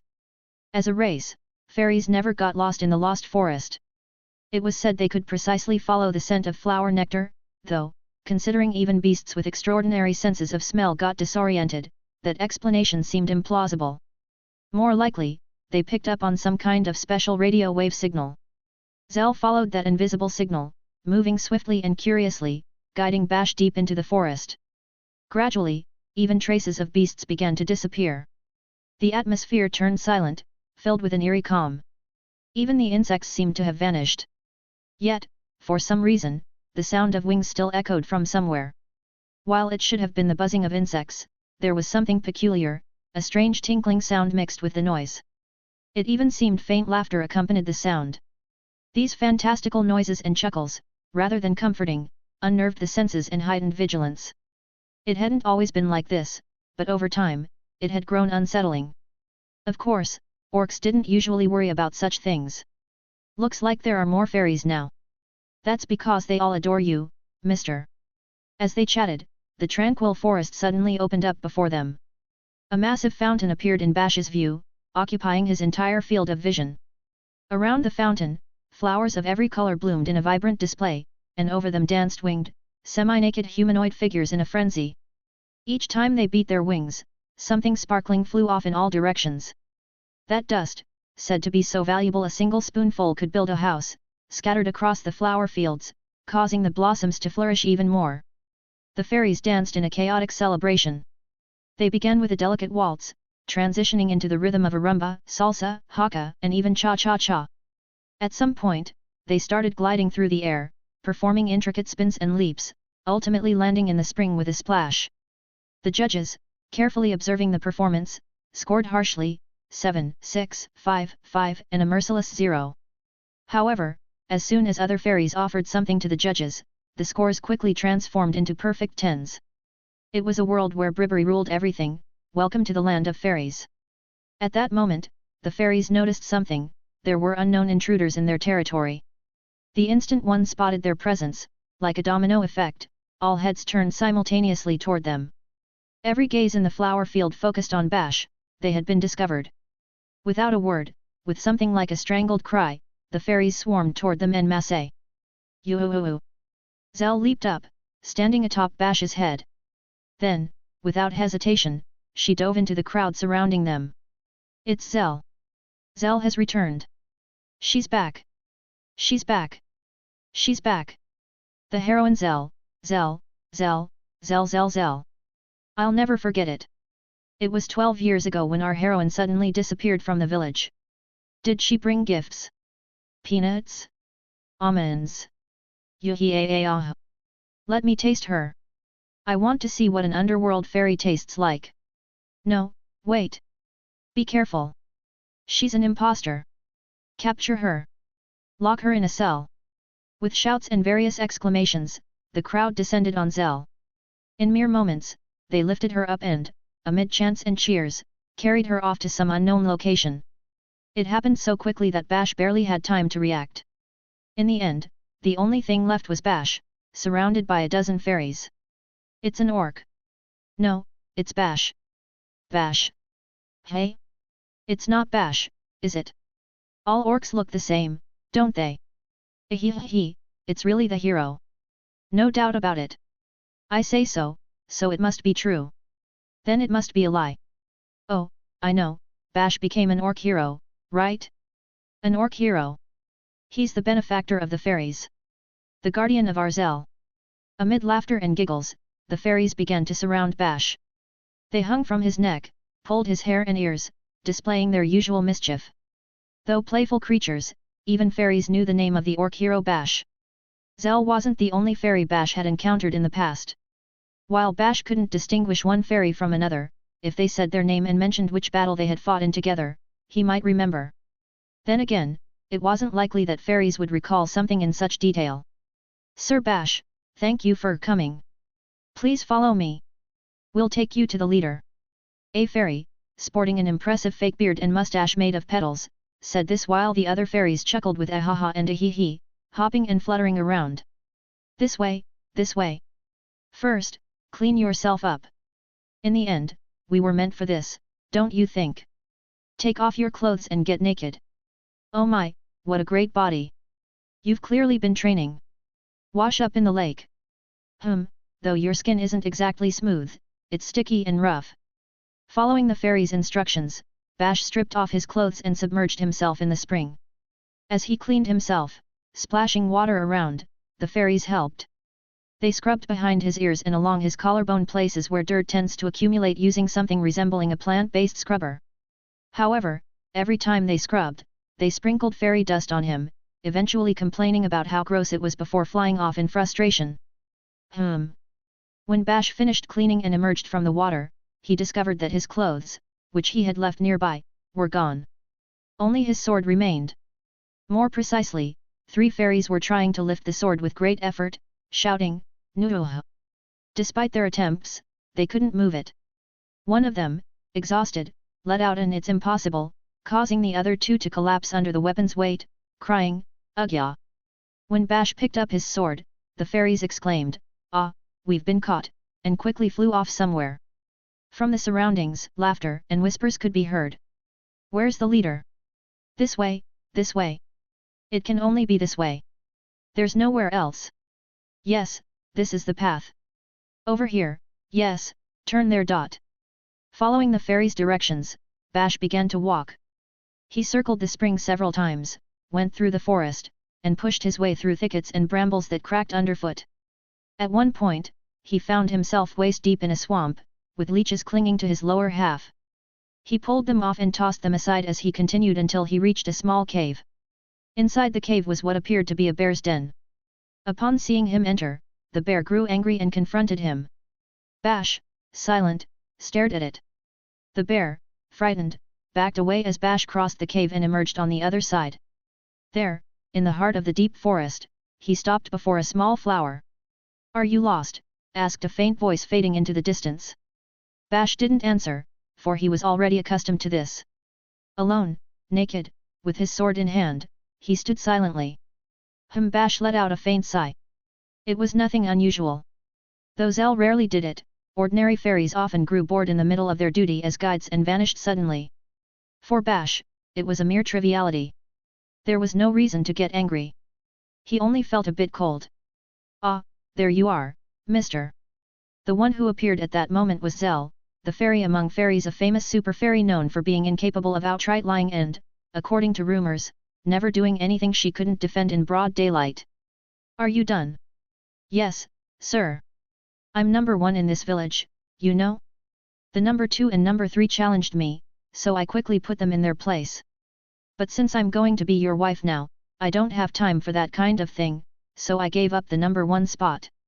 It's the job of veterans to step aside for the younger generation, don't you think? From now on, those 2 should be the ones to lead this village." "The number 2, was that Belle, Longlegs?" No, she's number 4. Number 2 now is Bull, the bull. She's a fairy raised as a bull from a young age, who fully sees herself as a bull. Her charging power is such that she can pierce through a dwarf's armor. She's the toughest in battle. I think I remember someone like that."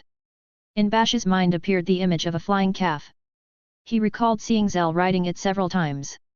He had assumed it was some kind of bugbear equivalent for orcs, but it seemed it was a fairy as well. "Still, it's impressive how everyone's welcoming you with open arms, mister. Really. Look, they even prepared a feast for us."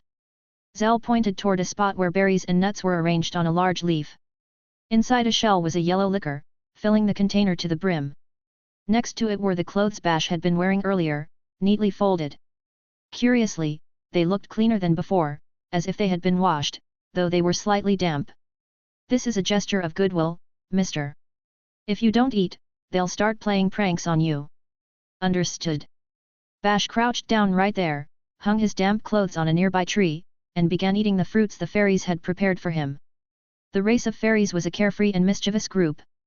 So prone to pranks that they were often called lying flying insects, they spoke in nonsensical phrases and, due to their chaotic nature, found it difficult to cooperate with other races.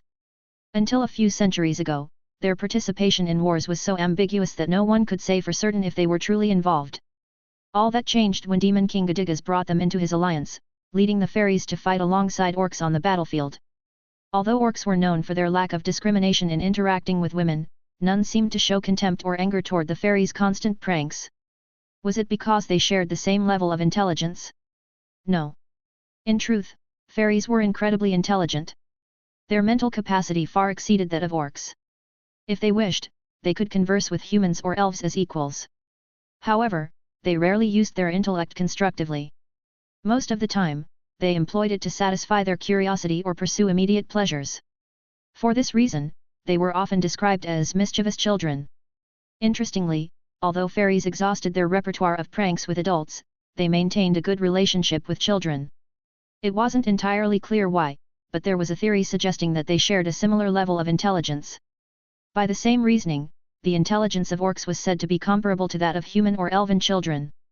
Thus, it was rumored that fairies saw orcs as children. Ah, it's Bash. He's really here. Yeah, no doubt about it, it's Bash. As Bash was eating, the fairies began to approach gradually, wobbling about carelessly. They brought fruits, nuts, and, in some cases, herbs meant for pranks. They fluttered around Bash's head, restless and playful. Bash, it's been so long. Are you still alive? How've you been? Bash, try this, it's delicious. Come on, eat it. Tell us your adventures. What have you been doing? How did you reunite with Zell? Although Bash couldn't distinguish one fairy from another, it seemed that some of them remembered him. With total confidence, they settled on his head or perched on his shoulders. All right, all right. You lot should learn to have a bit of respect. If you want to talk to Mr., you need to get in line first. Come on, form a queue. The spot near the ears is really popular, so switch turns after a while. And you, yes, you, don't try to sell your turn for a high price. That's a violation of market rules. Zell began directing traffic, but the fairies ignored her and continued flying freely, crowding around Bash and clinging to him without hesitation. Zell and I reunited near the Siwanasai forest after I hunted a bugbear. She was hidden among the cargo of some humans. Ah, so they caught you. Kaya haha. Bash was already accustomed to this kind of situation. During the war, he hadn't experienced such a massive invasion of fairies, but it wasn't entirely unfamiliar either. During breaks in the wars, fairies and orcs often gathered to drink together without issue. Fairies, when meeting someone for the first time, tend to be playful, but after a while, they gradually calm down. They're naturally shy. Fairies can't stay in one place for long, making their interactions with humans quite unusual. Most of the time, they are elusive. However, Bash was an experienced warrior. He had shared many joys and sorrows with the fairies and had learned to maintain normal conversations with them. So it wasn't just Bash who could communicate with fairies. Some veteran orcs also knew fairies they could talk to. It could even be said that fairies and orcs seemed to share a special connection. Bash, it's rare to see you here. Why have you come to the land of fairies? Other orcs rarely come here, just a few humans now and then. I need to speak with the witch who lives in the Dinancy forest. Ah, the witch of the Dinancy forest. Yeah, I know her. She lives on the edge of the forest, all alone, a strange old woman. We all know her, don't we? A fairy said this, and immediately, voices echoed everywhere, shouting, I know her, of course I know her. At the same time, 5 different versions of rumors sprang up, but Bash couldn't retain most of the information. Zell listened to the stories and nodded in surprise. Wow, she seems super famous. She was here before you left on your journey, Zell. Don't you remember? Oh, really? Was she here already? Zell wasn't one to worry about small details like that. It was common among fairies. In the Dinancy forest, right? Yeah, she's always been there. What could she be doing? She's not doing anything bad. But we feel like she doesn't like us. Yep, she always makes that grumpy face. The fairies laughed as they aimlessly floated through the air. Their information wasn't particularly reliable, but at least they confirmed the witch's presence. Gotcha, then we'll go see her. Yeah, that's fine. Bash and Zell nodded at each other, looking toward their next destination with hope. When Bash crouched down, one of the fairies immediately clung to his face. Other fairies began shouting around him. Bash, are you leaving already? Just when we went through so much trouble to prepare for you. What a shame. Come on, sit down and drink. Aren't you going to try my beer? Zell had already been caught by her wings and forced to drink some alcohol. When she finally managed to free herself from their grip, she climbed onto an improvised platform that had emerged from the crowd and proclaimed. But today is a party. After all, everyone gathered to celebrate us, right? A welcome party. For my triumphant return. Let's all drink together. Que sigala paranda. All right. Zell's return to her homeland was a reason for celebration, and the orcs, known for their love of festivities, couldn't help but join in. Thus, Bash and Zell continued the party late into the night. Friskup, hey, folks. Glad to see you again, happy face. I hope you're doing well, I hope you had good holidays. At least we have Orc Hero, after so long. I was hoping we had new chapters before Christmas, but it seems the author had other plans, haha. Anyways, the waiting is over and I hope you liked the chapter. Leave on comments what are your hopes for this arc, I'll be reading them. The Dynancy Forest, considered the border between the Elven country and that fairy country, was currently under Elven control. However, there were no cities or villages in the region due to the frequent presence of fairies. Elves avoided actively engaging with fairies. For this reason, they designated the strip of land bordering the fairy country as a buffer zone and issued warnings for their own citizens not to approach. No elf objected to this arrangement, as it was evident that fairies had no concept of borders whatsoever. That was the distance that separated elves and fairies.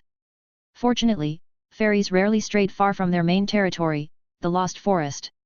The buffer zone served its purpose well. The Dynancy Forest was one such buffer zone. From time to time, fairies would leave the Lost Forest and wander there. Beyond that point, only a few eccentrics dared to venture. However, the forest was a place where encounters with fairies were likely. Because of this characteristic, the forest also became a refuge for criminals and outcasts from various countries. This was due to the fact that fairies were a highly valuable commodity on the black market. Although elves avoided dealing with fairies, they did not stop those who traveled toward their country. For this reason, the Dynancy Forest attracted fairy hunters, people who, after the war, had been left without money, status, or work and, driven by desperation, dreamed of becoming rich by capturing fairies. However, capturing a fairy was no easy task. Most people couldn't even touch them and ended up wandering aimlessly through the forest.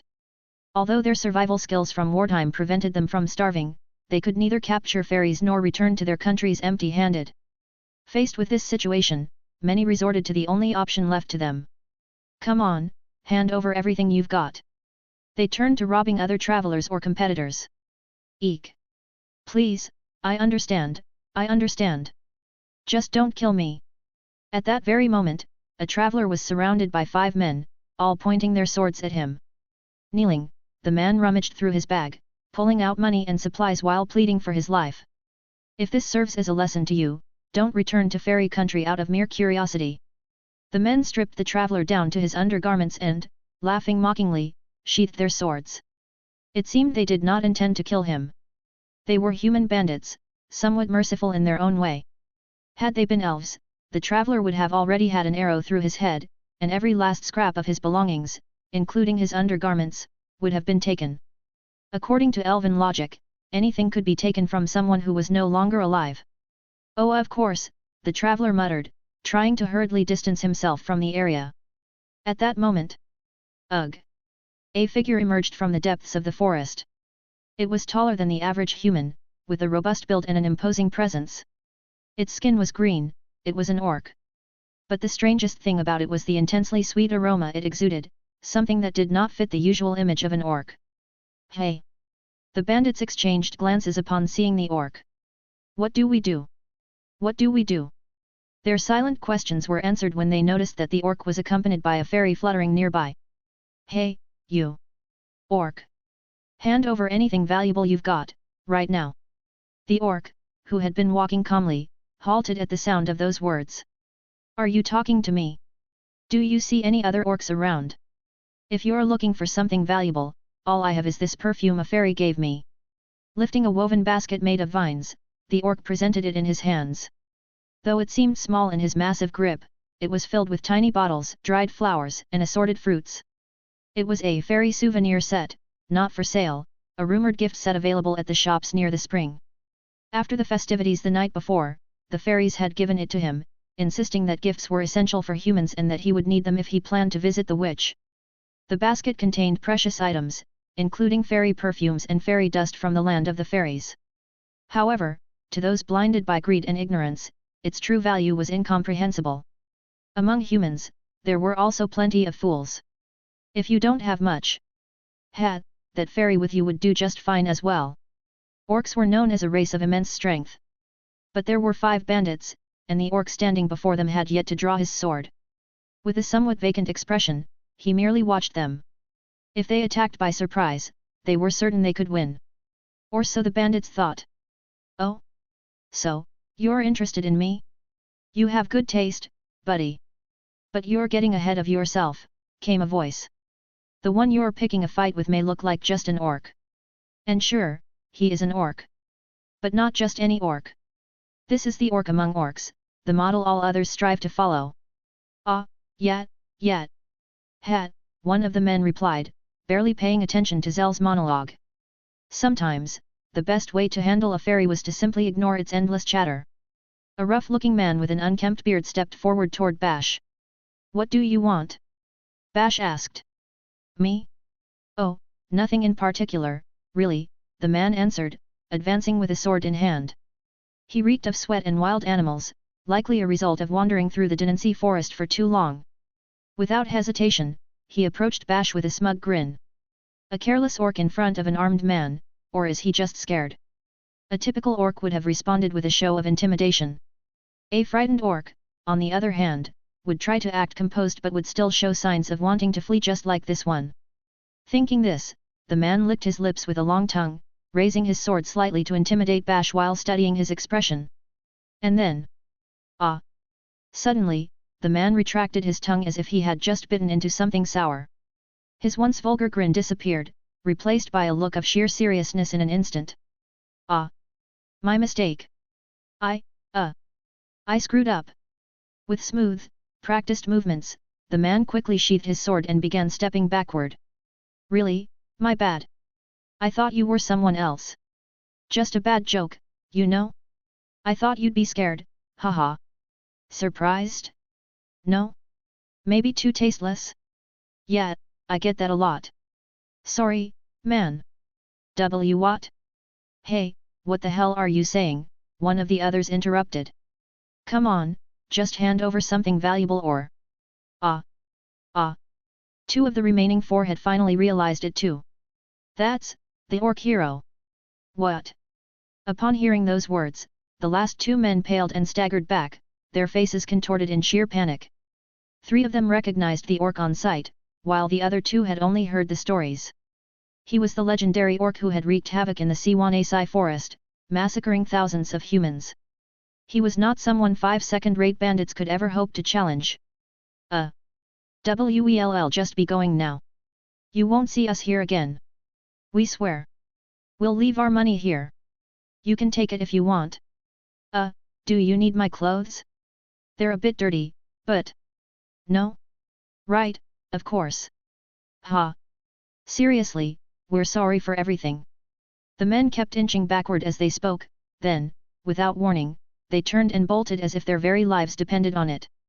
They were utterly terrified. 2 of the 5 had fought in the Battle of Siwanesi Forest. One of them had even seen the orc hero in action and lived to tell the tale. That day, in that place, they had witnessed an unimaginable massacre, the most nightmarish horror they had ever experienced. And now, unknowingly, they had tried to pick a fight with the very being who had orchestrated that nightmare. The blood drained from their faces entirely. It was as if they had been laughing nervously while resting their necks against the blade of death's scythe.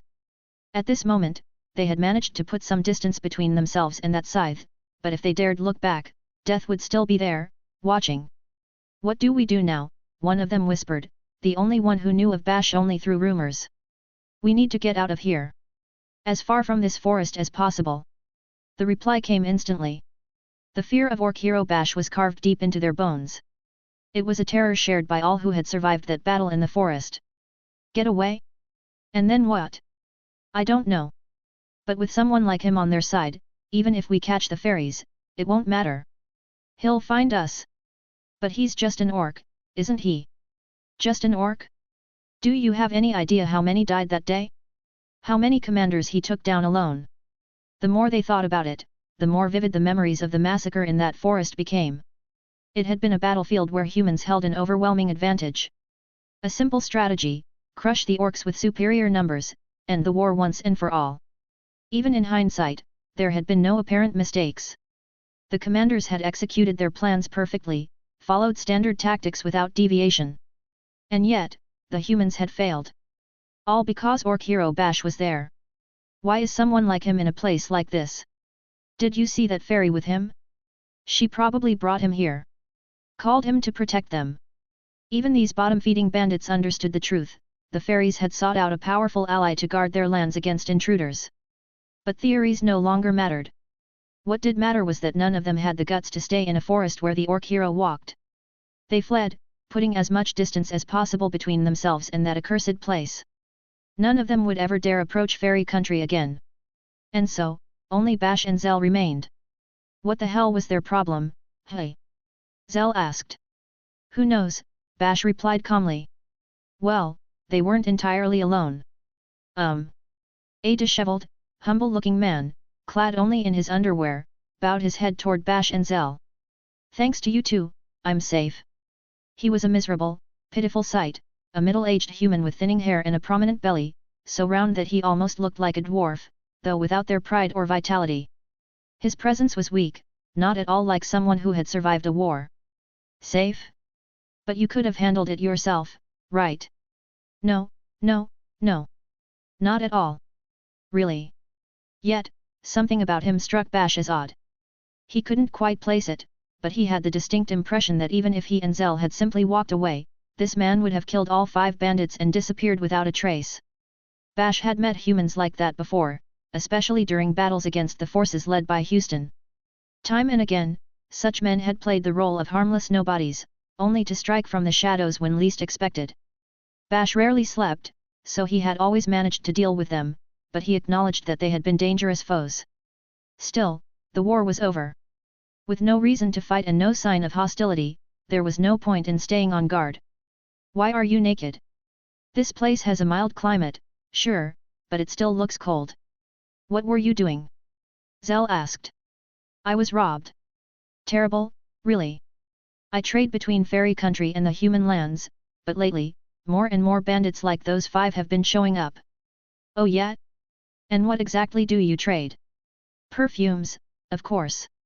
Fairy perfumes are highly sought after if you know where to sell them.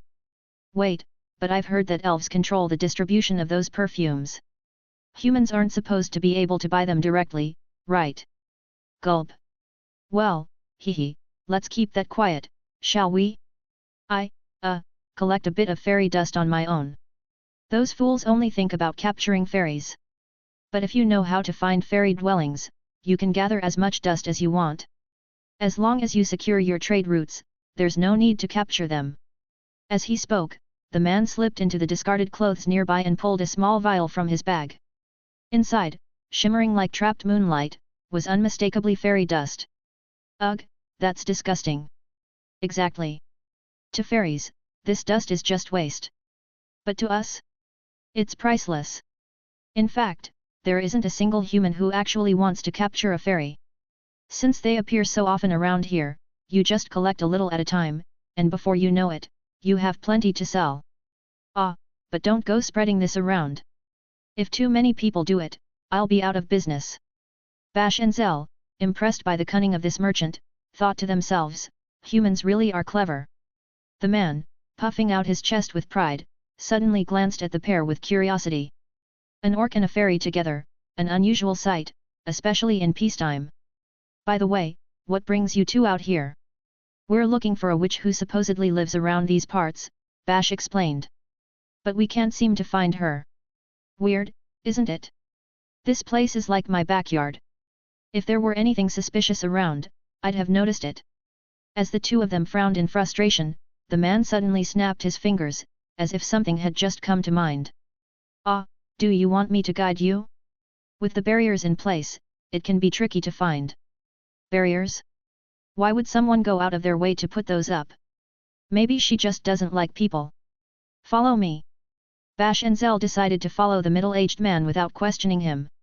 Though he hardly looked the part of a merchant carrying only a light bag slung over his shoulder, and despite not explaining how he knew of a place hidden behind magical barriers, neither of them seemed particularly suspicious of him. I didn't expect there to be magical barriers here, Bash remarked. Lucky we ran into someone who knew about them. Otherwise, we'd be wandering around here forever. How embarrassing. I was supposed to be the one guiding you, mister, but I totally failed, Zell lamented. With their unexpected guide leading the way, the two continued toward their destination. By the way, don't you think there are too many humans around here? Isn't this supposed to be elven territory? It was the 5th time Bash and Zell had encountered humans in the area. They usually traveled in groups. The first group they came across had been slain, but the others had fled the moment they noticed Bash. Perhaps the scent of blood on his sword had warned them. While humans were somewhat clumsy as a race, their instinct for danger was remarkably sharp. This area is quite popular among outcast humans, the man explained. Wow, in such a short time, this quiet little place turned into a hot spot. What a surprise! So, if you don't mind me asking, why are you looking for the witch? I'm searching for a wife. The human sage Casper told me to come here, Bash answered. Ah, a recommendation from Sir Casper.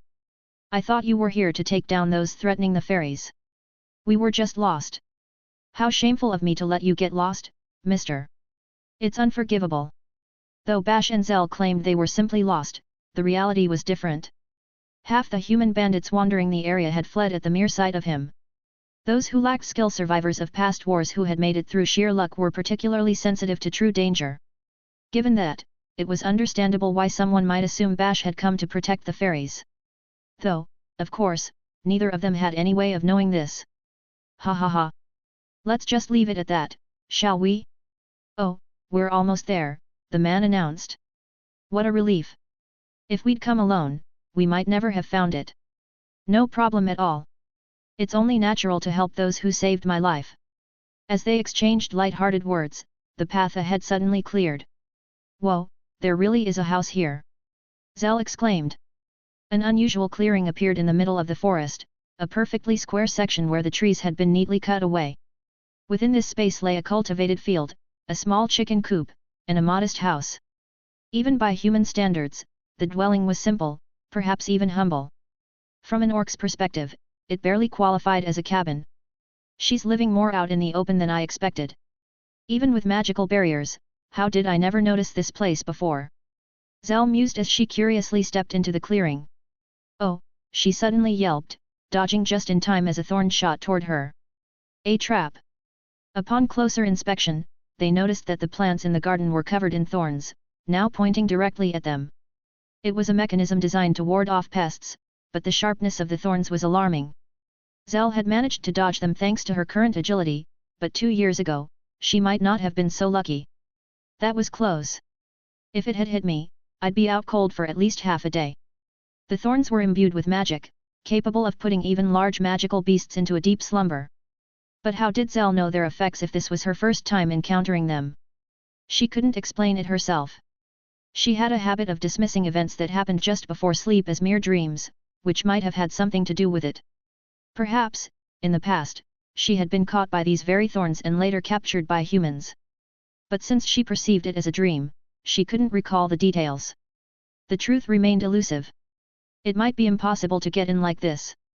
Wait a moment, I can just knock on the door and... No need, Bash interrupted. Ignoring the merchant's words, Bash unsheathed his sword, held it up like a shield, and pressed forward.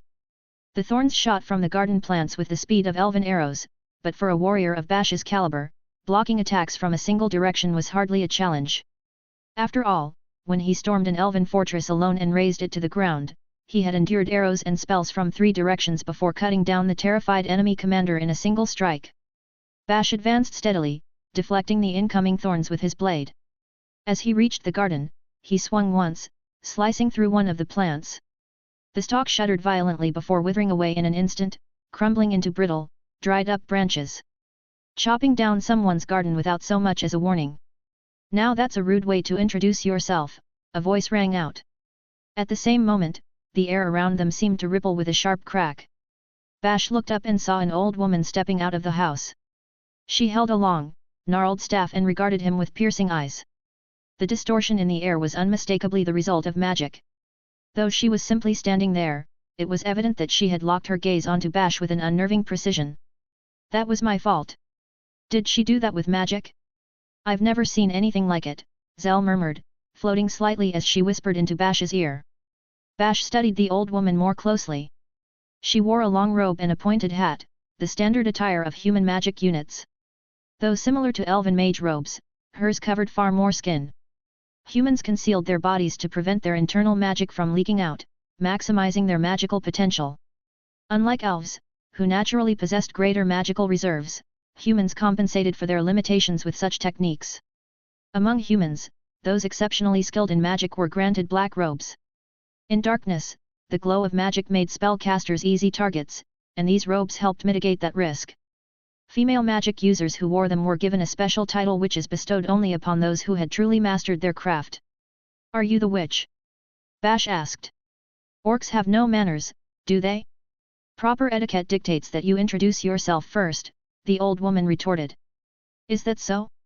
I am Bash. You actually introduced yourself? My, aren't you a polite orc? All Bash had done was state his name, yet orcs were notorious for their temper. If someone demanded an introduction from them, their usual response was to flare up in rage, are you mocking me? I'll kill you. The fact that Bash hadn't reacted that way was a testament to his unusually courteous nature. A well-mannered orc and a fairy. Ha! Today is full of surprises. You lot usually skulk about without showing your faces, and now this, the old woman scoffed. I only brought them here as thanks for saving me from some bandits, the merchant interjected. Humph. Then be on your way. And you too, Bash and Fairy, you can leave as well. I have no obligation to deal with you, the witch said, frowning as she waved them off dismissively. But the merchant shook his head. No, I believe you do, he replied firmly. What did you just say? They came on the recommendation of Sage Casper. The witch froze. The irritation on her face faded, replaced by a solemn expression. When she spoke again, her voice was cool and measured. Casper? What kind of joke is this? It's no joke. These were Casper's final words. On his deathbed, he made it clear. His final. The witch's gaze bore into Bash, deep and heavy, like the murky depths of a swamp under a moonless night. Come in. I'll at least hear what you have to say, she said at last. It was a house filled with a nauseating stench. In the center of the dwelling, a large cauldron bubbled with a constant, unsettling sound, its contents a thick, purple liquid. Perhaps that was the source of the smoke that clouded the room. The foul odor could have come from the bubbling brew, the herbs hanging from the ceiling, or some solid substances stored in jars tucked into the corners of the room. Whatever it was, the smell was so overpowering that Zell couldn't help but cover her nose and wave her hand, trying in vain to disperse it. Bash, on the other hand, remained unfazed. Orcs were used to far worse smells, especially considering they were often the source of them. Incidentally, the merchant who had accompanied them decided to stay outside the moment they reached the door, saying, I'll just wait here, thanks. Once Bash and Zell entered, the witch shut the door behind them, grabbed her staff, and began to speak. So, how did Casper die? Thanks for asking. Well, Mr. and I were in Blackhead territory when Zell began enthusiastically. I don't want to hear it from a fairy. Orc, you tell the story. Fairies lie too much, and I want to hear a real heroic tale. Hi, the witch interrupted, turning her gaze directly to Bash. Got it. Although, by the way, I'm famous for not lying, I have to admit hearing the story from Mr. himself is the best. You're very clever, witch. Bash grunted in annoyance but stepped forward and began to speak. It all started when we were in the Demon Nation, fighting a dragon, and then we headed toward Blackhead territory, then. Don't start with nonsense. A dragon, you say? You orcs always exaggerate everything. If it was just a big lizard, say a big lizard, not a dragon. No, it was a dragon.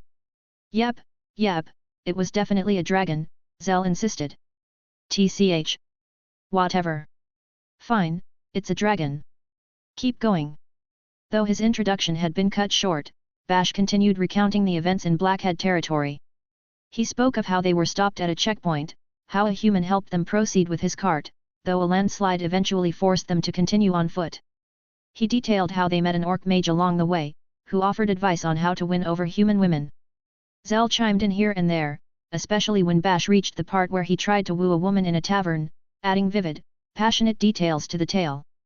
At the climax of the story, Bash described how an unknown monster suddenly appeared. With a single blow, he split it in two, proving why he was considered a hero among orcs. And then, for some reason, Sage Casper was there, right where the monster's corpse lay.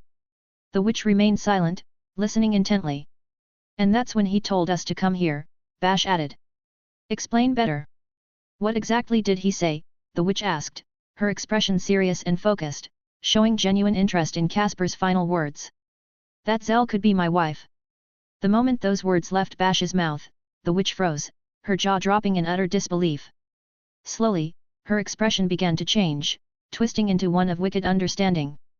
By the time she murmured something under her breath, a perverse, unsettling grin had spread across her face. Hi, eh. So that's it? That's what you want? Do you know anything about this? Bash asked. Of course I do. I can make this fairy your wife. The witch let out a choppy, unpleasant laugh. However, neither Bash nor Zell noticed the sinister undertone hidden in her laughter. Ooh! How wonderful! The two celebrated with childlike glee, while the witch shot them a cold, calculating glance. So, what do we have to do? Bash asked. It must be one of those human magics, right? Zell added excitedly. It's not human magic, the witch corrected. It's a spell I worked on for years alongside that perverted sage. Magic. So it's special magic passed down by humans, right? I told you it's not that, the witch replied, visibly annoyed, though she was already used to fairies not paying attention. It's called Newt. It's a transformation spell inherited from the dragons. Oh. So that's it. Zell exclaimed with enthusiasm. She suddenly remembered the incident in the mountains of the Demon Nation, when Bash fought against the dragon. During that fierce battle, the dragon, once cornered, used magic to transform into a demon. Both Zell and Bash were fooled by the perfect transformation and, without realizing it, healed the wounds of the disguised dragon, almost falling prey to its fangs. Was there anyone else in the world who could corner the orc hero like that? No, there wasn't. The transformation had been so flawless that even Zell, with all her experience, hadn't seen through the ruse. So humans can use that magic. Hi. It's true that it requires an enormous amount of magical power. Few humans can wield it, maybe only someone like Casper. Even among the elves, there must be very few capable of it, the witch explained. So, does that mean it'll be hard for me to use? Zell asked, slightly disappointed. It wouldn't be a problem for a fairy like you. You're practically beings of pure magical energy. If you weren't, your dust which looks like dandruff wouldn't be able to heal wounds and illnesses. I have that much magical power. Zell said, staring at her hands in amazement, trembling slightly. Friskup, I can totally imagine Zell shouting, unlimited power. It wasn't something new or a hidden power, fairies had always been recognized as a race endowed with immense magical power since ancient times. So, what do you want to become? Definitely human. Though elves are tempting too, I know Mr. likes humans. Besides, when you talk about an orc's wife, it has to be human. Orcs and humans, that's the perfect combination. A human as an orc's wife, hey. The witch snorted in disgust, making her discontent clear. However, she soon let out a sharp giggle, as if trying to steer the conversation away. Well then, I'll teach you Newt, the culmination of that perverted sage's research. You'll really do that? Bash asked.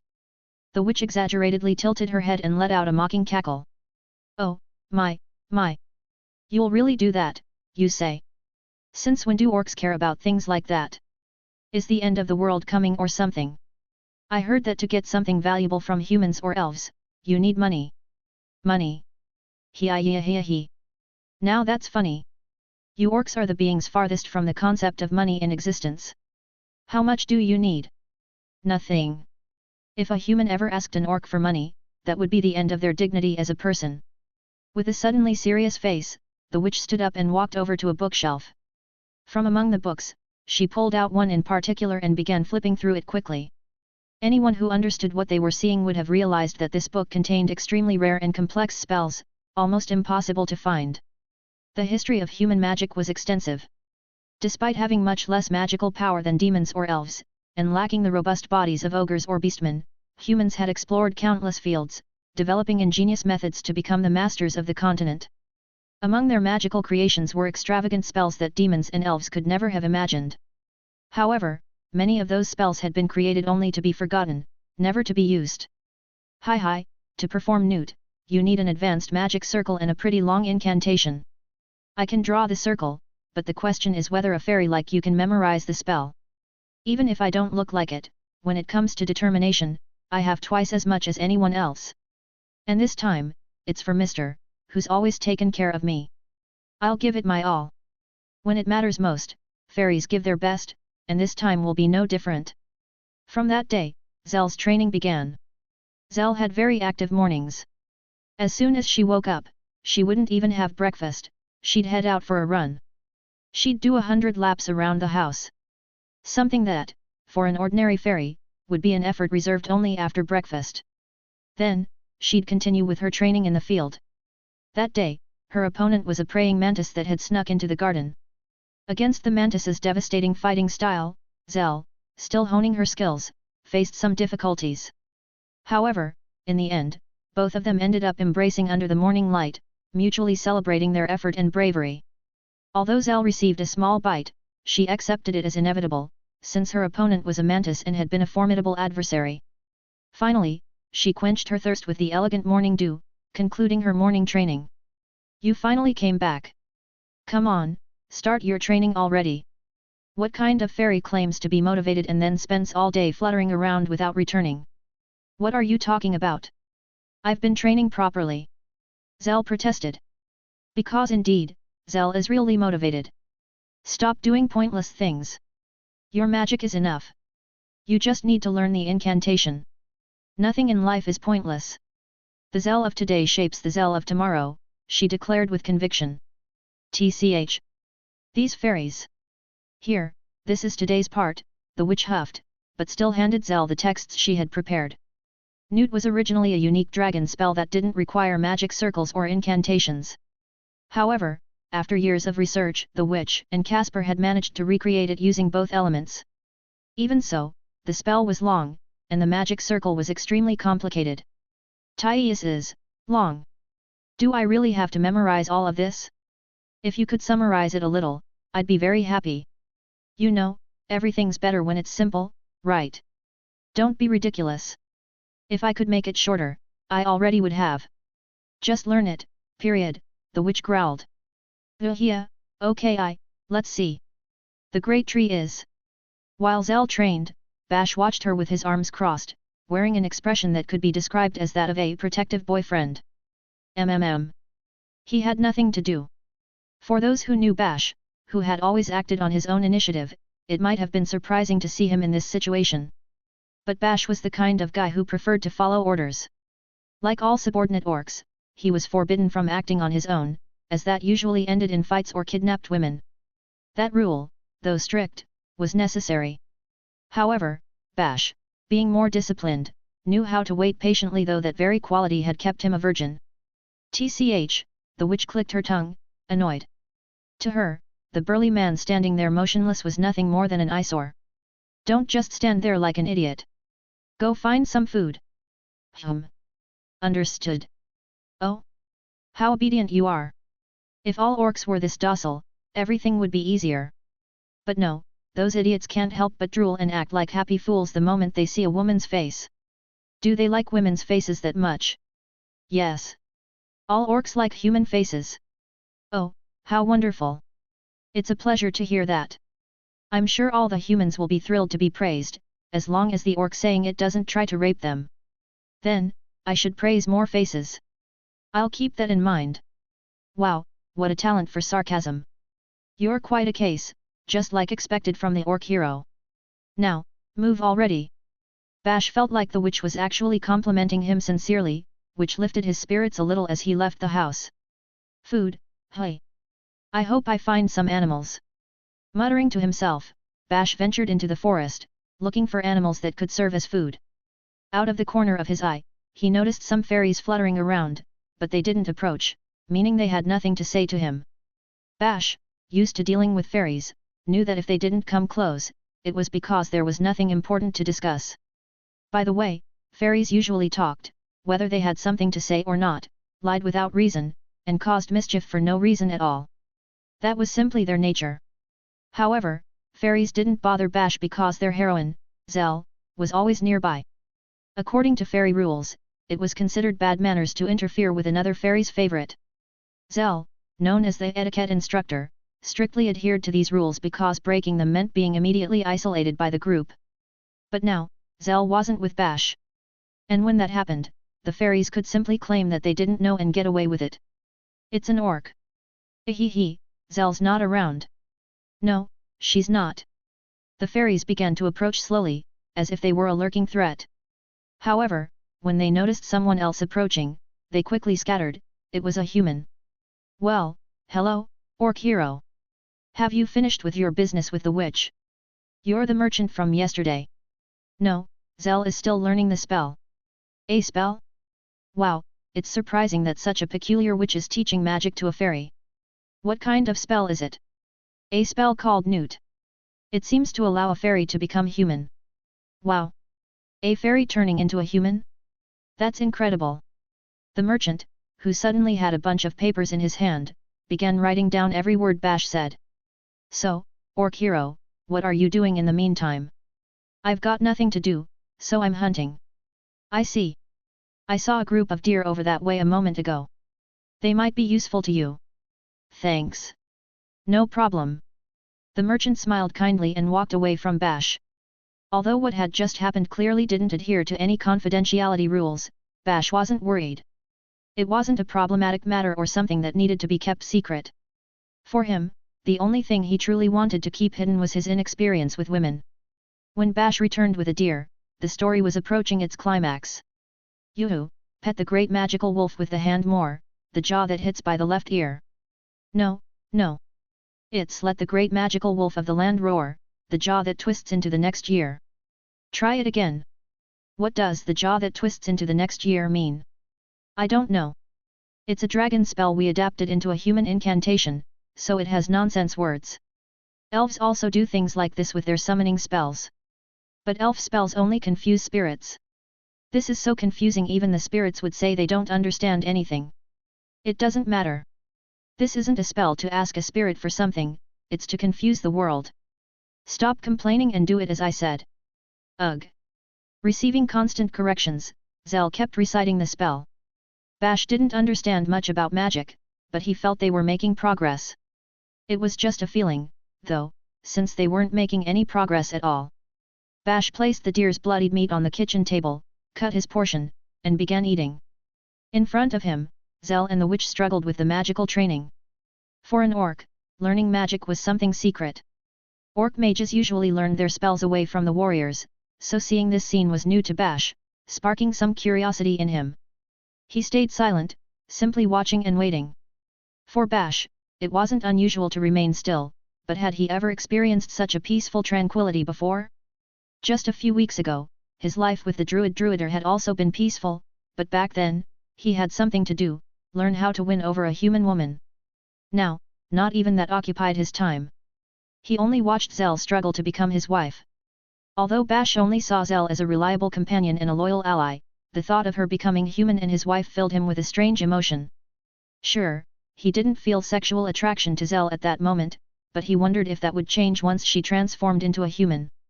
Either way, he didn't worry too much about it.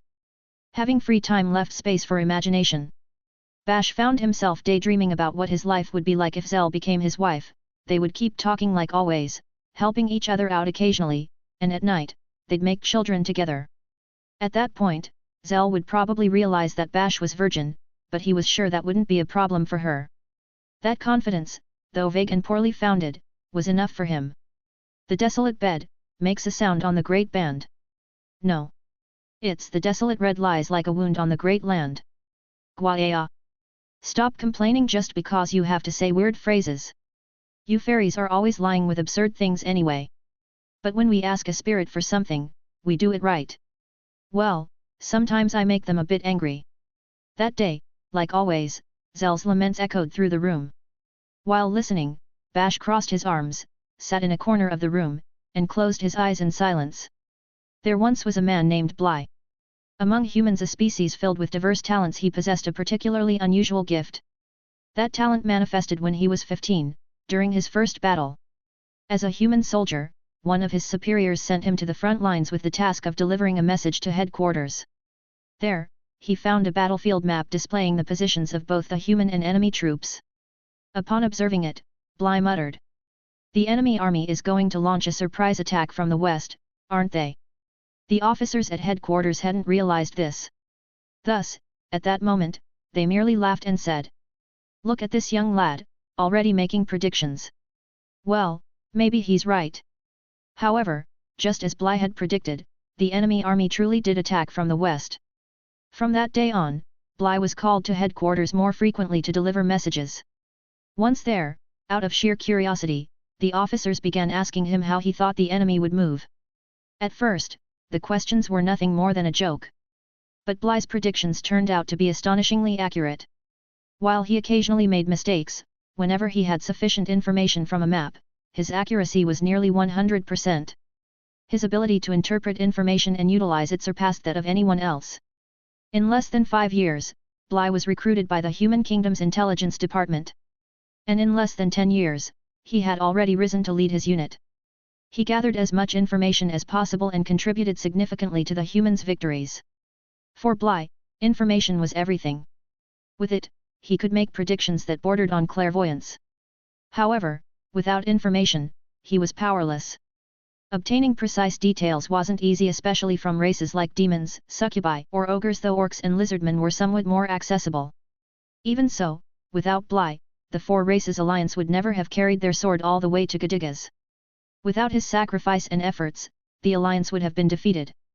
It was thanks to him that the alliance's sword reached Gadigas, who even found himself at a disadvantage against Bly's cunning.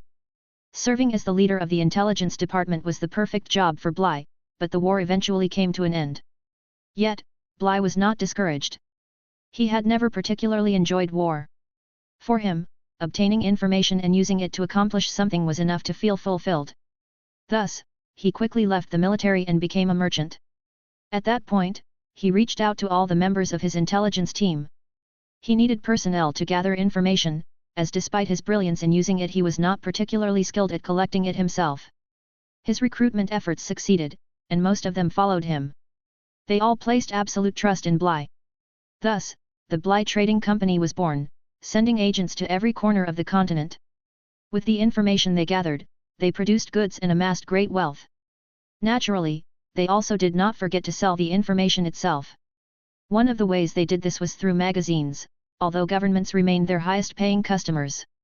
Bly, leveraging his commercial activities, also sold the gathered intelligence to the human kingdom. Domino was one of those intelligence agents. Although he worked as a spy, he posed as a merchant. Saying he belonged to the Bly Trading Company was not incorrect, as he genuinely transported and sold goods like a legitimate trader. At that time, the information Domino had been gathering was related to the surroundings of the fairy country, as well as the movements of a witch who was being hunted by the human country. However, even though the witch was on the most wanted list, Domino had no plans to report her whereabouts to the authorities or capture her. Information had value on its own and could be useful at the right moment. After all, a spy's job was to collect information, not necessarily to use it. That was the task of others, like his boss, Bly. In any case, Domino obtained information from humans attempting to capture fairies, while also gathering additional data that flowed from the elves' main country, which he then sent to Bly. For the time being, the fairy country was at complete peace. Every now and then, a careless fairy was captured by a cunning human, but there were no signs of any imminent threats. As for the witch, though she was known as a criminal capable of using dangerous spells, she lived a quiet and secluded life, causing no trouble. And in the midst of this tranquility, an orc appeared. Most humans couldn't tell one orc from another. But Domino recognized him at a glance. Humans had difficulty distinguishing members of other races, especially orcs and lizardmen. If they wore different clothes or carried different weapons, it became nearly impossible. However, a spy had to be different. He had to be able to recognize key figures, and for that, they received special training. The orc hero Bash was one of those key figures. During the last battle in the Siwanasai forest, Bash had been the most troublesome enemy for the humans. And now, that very orc was walking calmly through the forest. During the war, intelligence agents had desperately tried to track him, predict his movements, and stop him. But they never succeeded. Predictions only worked when the opponent followed certain patterns, and the movements of an orc guided by fairies were impossible for humans to foresee. Bash was so important that any spy who didn't know about him wasn't worthy of the title. And there he was, in the Dynancy forest. At that moment, Domino was gathering information from a group of fallen outlaws. People like them tended to talk too much if they believed they had the upper hand. Domino played the role of someone weak, offered them money, and in return, got what he wanted. Even if they were foolish, they often knew something valuable simply by being in the right place at the right time. Then, Bash appeared. The humans present, though rude and dim-witted, were not completely stupid. They had survived the war, and though they were miserable, they had a keen sense of danger. That was the only reason they were still alive. The moment they sensed the threat Bash posed, they vanished in the blink of an eye. Domino felt he had to obtain information about the orc hero, who had suddenly shown up. Since the war ended, no orcs had been seen in the fairy country. The fools trying to capture fairies assumed he had come as a bodyguard to protect them, but Domino didn't think so. Fairies weren't that intelligent. They were barely aware that some of them were occasionally kidnapped and sold. Or, if they did know, they accepted it with a simple "oh well." Fairies accepted everything that happened, going along with the wind and their moods. There was a reason for the orc hero's appearance, and Domino sensed it. Pretending to be a mere merchant, he tried to investigate and discovered that Bash seemed to have some unfinished business with the witch.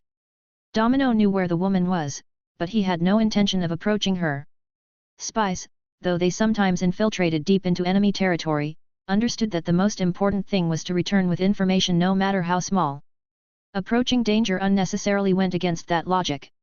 Among humans, anyone who made it onto the most wanted list was there for a very good reason.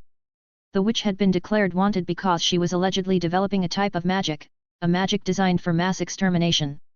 During the war, countless spells were created for that purpose, but once the conflict ended, a treaty was signed between humans and elves prohibiting the development of such magic. The witch, however, ignored the prohibition and continued her research, focusing on spells capable of annihilating entire armies in a single strike. That was why she had been declared wanted, or at least, that was the official version. Domino, for his part, didn't believe it. He knew that humans planned to continue the war. Although there were internal divisions, at least the higher UPS such as the Chancellor seemed intent on subjugating the elves, dwarves, and beastmen. If the witch were truly developing mass extermination magic in secret, it would likely be ideal for them. Why, then, had she been declared wanted? Domino didn't know, nor was he particularly interested in finding out.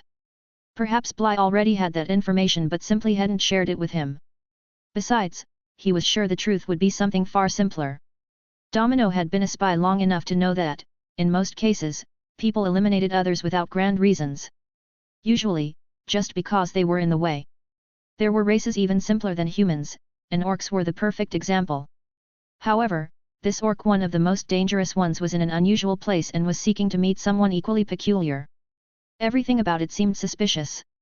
Lately, there had been rumors of factions attempting to resurrect the demon king Gadigas. While it was said that the orc hero Bash wasn't part of those factions, it was also known that he was acting with some unknown purpose. The excuse of searching for a wife couldn't be the real reason. There were also rumors that he traveled from place to place to preserve the orc pride, but that didn't sound convincing either. Both things could be true, but they wouldn't be his main objective. So, what was he really after? It wasn't Domino's job to figure that out. His task was to investigate. To watch, listen, and relay everything he found without speculation directly to his superior. That was Domino's duty as a spy. That's why he decided to observe Bash's movements for a while. Hello, Sir Orc Hero. How are you? The merchant? We meet often. Zell is still learning magic. What kind of magic is she learning today? Same as yesterday, Newt. I don't get it, but it seems to be a difficult spell. So, Sir Orc Hero, are you going hunting again today? Yeah, I've got nothing else to do. I just saw a boar in that area a moment ago. Might make for a good catch, don't you think? You're always helpful. It's my pleasure. It seemed that the Orc Hero was living a peaceful life. He would leave at noon to hunt and spend the night at the house. While subtly trying to figure out what he was doing in the witch's lair, Domino provided him with information on where to find prey. The Orc Hero accepted the directions without hesitation, hunted his prey effortlessly, and returned as if it were the most natural thing in the world. As far as Domino knew, he had never let a prey escape. When talking to him, he found him to be an unusually calm orc. An orc unlike the others. The orcs Domino had known before were creatures who revered battle and rape above all else, dedicating themselves to it tirelessly. All the orcs he had seen were like that. In particular, when it came to men, orcs would bare their fangs from the very first moment. To an orc, any man was an enemy. Upon seeing a man, they would almost always intimidate them, become enraged, and try to kill them. That was the nature of the orc race. But Bash was different. Without showing any aggression, he spoke with Domino, hunted his prey, and then left. Come to think of it, that orc had always been peculiar. Even during the battles in the forests around Krasil, while other orcs fought intermittently, taking breaks, Bash never stopped. He was always on the move, fighting relentlessly. To humans, orcs were an undisciplined race. If they saw a weak opponent, they couldn't help but underestimate them. If they saw a woman, they couldn't help but try to rape them. If they captured a woman after defeating her and had some free time, they would take her to their camps and begin to assault her. In the human army, such a soldier would be considered useless as a soldier and discarded. However, Bash was different, he never rested. Even though the orcs were in a desperate situation, not even under those circumstances did the other orcs fight with the same determination as he did. Even the Orc King, when exhausted, would take the women he captured back to the camp. Bash, on the other hand, never returned to the camp. He was always on some battlefield. Especially in the final month before the ceasefire, during the intense battles in Krasil and its surroundings, Bash was relentless. That Bash, with uncontrollable fury, continued to decimate the human army. Again and again, he defied Bly's predictions, defeating the human army's commanders. His name was recorded. There were reports everywhere about an orc leading counterattacks. Back then, he wasn't yet called the Orc Hero. The human army dubbed him the Orc Berserker and feared him deeply. At least at that time, Bash surely did not take the women he defeated to rape them. Otherwise, Bly's predictions wouldn't have been wrong. Bly had calculated Bash's movements considering that factor. The idea of an orc not raping a woman was simply unthinkable. So much so that some even believed the absurd theory that the orc was a premature ejaculator and, therefore, finished quickly even if he tried. However, looking at the calm and composed Bash now, the theory that he had never raped a woman also seemed plausible. The orc behaved so chivalrously that it was hard to imagine him any other way. You're still here. Oh, have you already hunted? That was fast. That was Bash. As soon as someone pointed out prey to him, he would hunt it immediately and return. You think so? I'd say it was pretty normal. In his hands was the corpse of a boar he had clearly just hunted. It had all happened in just a few minutes. Bash's efficiency in hunting was extraordinary, almost inhuman. He was an expert at cornering and killing any creature. That skill wasn't limited to wild animals but also extended to magical beasts and even humans. Domino looked at the orc before him with a mix of fear and respect. But at the same time, he was absolutely certain that he wouldn't be attacked. Humans didn't attack others without reason. Orcs, on the other hand, did. However, Domino was convinced that this orc would not attack anyone without a reason. It was a thought he could only have because he knew the Bash from the war, the relentless murderer who hunted and slaughtered everything in his path. You're a merchant, right? I have extra hides from the prey I've hunted these past few days. Want to make a deal? A deal? What do you want for them? Money. Hey? You need money. An orc negotiating? And for money? Internally, Domino thought it was ridiculous. Weren't orcs supposed to just kill and steal what they needed? But as a good merchant, he didn't let his thoughts show on his face. Right, I just thought it would be easier to transport them if I turned them into money. It was a logical and reasonable statement. Domino thought so as well. But hearing it from an orc was completely unexpected. Even so, the man was a spy. He didn't ask unnecessary questions like why, when receiving information. You're right. Then, I'll take care of getting the money by tomorrow. Good. I'll leave it to you. Domino added to his report for the base that the orc hero was gathering funds. On one hand, he was convinced that Bash was plotting something, on the other, he doubted that an orc could have such a level of reasoning. It never occurred to him that perhaps the witch had told Bash that the hides took up too much space and that he should sell them somewhere. After all, it was inconceivable for an orc to follow a woman's orders. Domino didn't reflect on it. Spies didn't reflect. They simply gathered information. It's possible that the witch is also making moves. However, there was a limit. Ignoring the orc hero's incomprehensible behavior without thinking about it was impossible. The witch, the orc hero, the fairy. What is behind all of this? An orc and a fairy carrying the last will of Sage Casper had visited the witch, and now both were acting under her orders. It was hard to believe that their true purpose was to turn the fairy into a human. He had heard that orcs didn't know how to lie, but if they hadn't revealed the whole truth, then that could explain it. Furthermore, he was intrigued by the fact that the fairy was learning magic. When it came to the witch, the first thing that came to mind was large-scale destruction spells, but even if that were the case, for what purpose? He was also concerned about whose orders they were following. It was difficult to imagine that the orc and the fairy were operating on their own. Casper had attacked Blackhead territory. If that man had left a message, it might mean that he was aligned with Gadigas. Although it wasn't clear whether the orc hero was acting alone or representing all orcs, one thing was certain, they were carrying out some kind of operation. It was evident that something was going to happen in the near future. I won't let it slip past me. I will fulfill my duty. With that determination, Domino continued to observe the movements of the witch and the orc. And so, that day arrived. The great tree extends its hand toward the sky. The desolate red lies like a wound on the great land.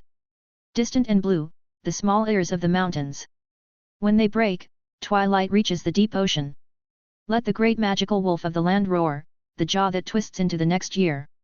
From the ends of the world, the ceramic cup.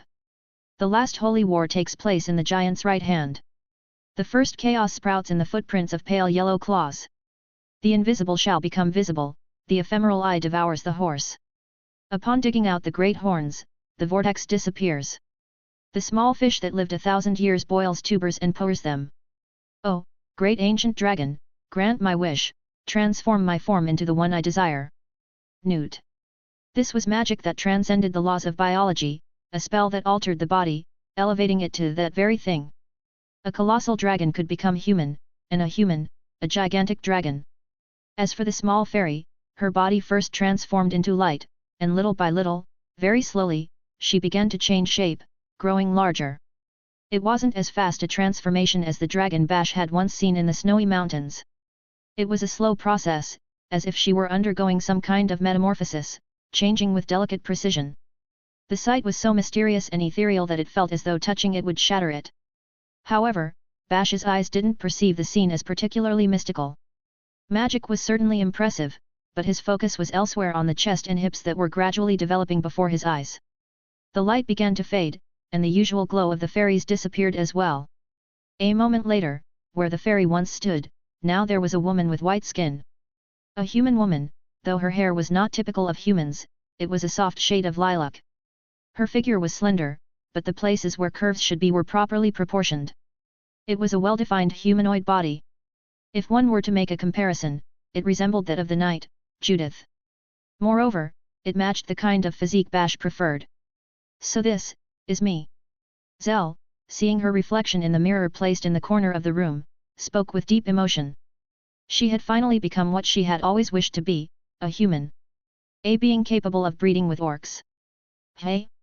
Something feels off, doesn't it? A strange sensation, different from the usual and inexplicable discomfort crept over Zell. However, before she could dwell on it, she looked toward Bash. Mr. How do I look? The usual lightheartedness in her voice had vanished, replaced by genuine concern. Bash stared at Zell intently. He had yet to utter a word, but the massive bulge in his crotch and the heavy breathing through his nose more intense than during battle made it clear, he was aroused. Zell. Why yes, sir. Bash hurriedly approached Zell. When he grabbed her by the shoulders, pain coursed through her body. Mister, that hurts. Phew. Mister. What? Zell wasn't just feeling pain. Her entire body was trembling. Hey. That's right, at some point, Zell's whole body had started shaking. Her legs, knees, shoulders, everything trembled uncontrollably. And not just that, something else coursed through her being. This is weird. Mister, something weird is happening to me. Phew. Eek. That was fear. Faced with the massive orc approaching her, overflowing with carnal desire, a chill ran down Zell's spine. Tears welled up in her eyes, her teeth chattered, producing a constant sound. It was Bash's experience that led him to release Zell instead of pushing her down, driven by his urges. If not for that experience, he would have undoubtedly advanced and assaulted her. Eek! Hi! Zell!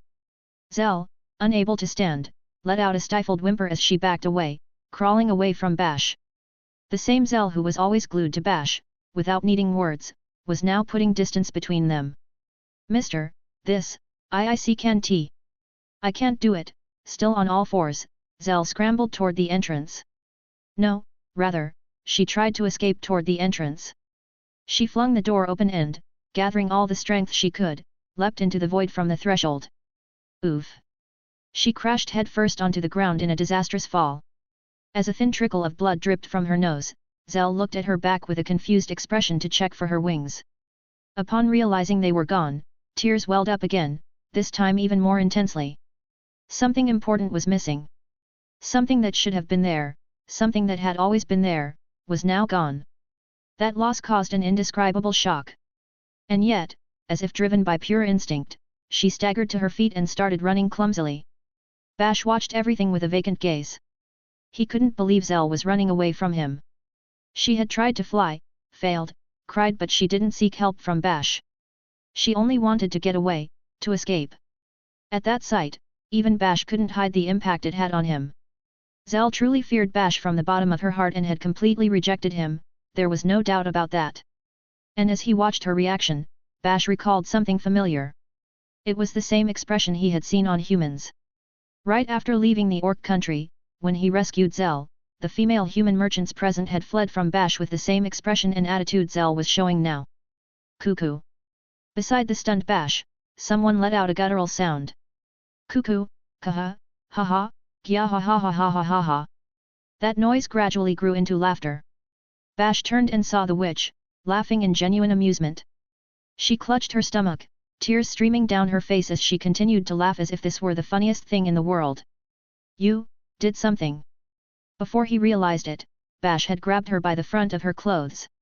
It was unusual behavior for the orc hero, known for his calm and self-control. Normally, he would never resort to threats. If he wanted to intimidate, he would have already cut his target down with his sword, without hesitation. However, anyone who knew Bash knew that if he chose to threaten instead, every living being would tremble. Even a dragon would have shuddered before him. Gya ha, ha ha, ha ha ha ha ha. But the witch didn't stop laughing. Her mockery filled with amusement yet laced with contempt grated on Bash's nerves. Before he could hit her, she suddenly stopped laughing and, with a twisted smile, looked straight at him. Did I do something, you ask? What an ungrateful orc. I didn't do anything. If anything, as you can see, all I did was teach that fairy about Newt. Then why did she end up like this? Why? Don't ask stupid questions. She transformed exactly into the human you imagined. What's so strange about that? Isn't that what you wanted? Isn't it? But Zell's behavior was strange. Of course it was. Newt is literally a spell that transforms someone into what they truly perceive they want to be. A spell that transforms someone into what they perceive? What did she mean by that? You see humans like this. Weaklings who flee in terror at the sight of an orc. You only see them as sniveling, frightened prey, as tools to bear your offspring or something similar. The witch continued laughing. And now you're telling me you wanted to marry a human? It's so ridiculous I can't stop crying from laughter. As Bash stood speechless, the witch continued speaking mercilessly. Do you even know what a wife is? What marriage means? It means being equals. At least for humans and elves, that's what it means. It's forming a family with someone you trust, leaving behind descendants, and loving your children. It's a commitment, something an orc, who only sees women as breeding sacks, could never understand. Bash had certainly underestimated things. He had thought simply, find a wife, stop being a virgin, have children. He had never stopped to reflect on what having a wife truly meant. However, upon hearing the word commitment, he understood. He knew that, for humans, marriage was an act with strong religious significance. It wasn't just about reproduction. Bash knew this, though he had never considered it as something that applied to him. What a foolish fairy! By turning into a human with so little magic, she'll never be able to use Newt again. She'll live her entire life in a weak, limited body. Bash listened in silence. He was an orc, not particularly intelligent. But he understood the essential, Zell had become human. Not just in appearance, not just her body, everything about her was now human. She was no longer a fairy. Bash accepted that fact without question. Perhaps if Bash had been human, he wouldn't have been able to accept it so easily. Perhaps he would have thought that, even though Zell had changed, she was still Zell. But Bash was an orc. And orcs were not known for being introspective, they believed what they were told, without overthinking it. Though in Bash's case, maybe that acceptance was more a testament to his obedient nature. In any case, Bash accepted the witch's words without doubt. What's wrong? Are you going to kill me? Go ahead, try it. The witch, for her part, was already prepared for that outcome. From the very beginning, she had anticipated things could come to this. That's why Casper had sent these two to her, she thought. Those who despised humans would become the very humans they loathed. The sheer comedy of it had driven her to teach Zell the spell Newt. And as a result, being killed by an enraged orc was something she had foreseen as well. A long time ago, I wouldn't have cared if I died. So even if an orc kills me now. But Bash released his grip on the witch's neck and let her fall to the ground. The witch, surprised, looked up at him with a suspicious expression. You're not going to kill me? No. You taught us what we wanted to know. Ah, of course. But without mentioning the drawbacks, right? I already knew this would happen. Ha! Love between different races? What a joke. It makes me laugh. You will never mix, that's all there is to it. Faced with the witch's desperate and cynical attitude, Bash shook his head. I don't know that. Bash turned on his heels. Where are you going? To Zell. What do you intend to do? I know what I must do. The witch couldn't bring herself to say anything in that moment. She didn't even manage to ask how an orc could possibly know what to do. And yet, that strange feeling wouldn't go away. This orc, somehow, seemed to know something, something that should have been impossible for someone like him. With a bewildered expression, the witch silently watched as Bash left the place. Once upon a time, there was a human woman named Carla Schindler. From the moment she was born, she demonstrated an extraordinary talent for magic. As a child, she solved complex magical principles that even the most experienced adults couldn't comprehend and unraveled one of the demon's dark arts secrets. By the time she turned 12, she had completely mastered all forms of magic that humans were capable of wielding, earning the title of an undisputed genius. At 15, Carla became the disciple of the sage Casper.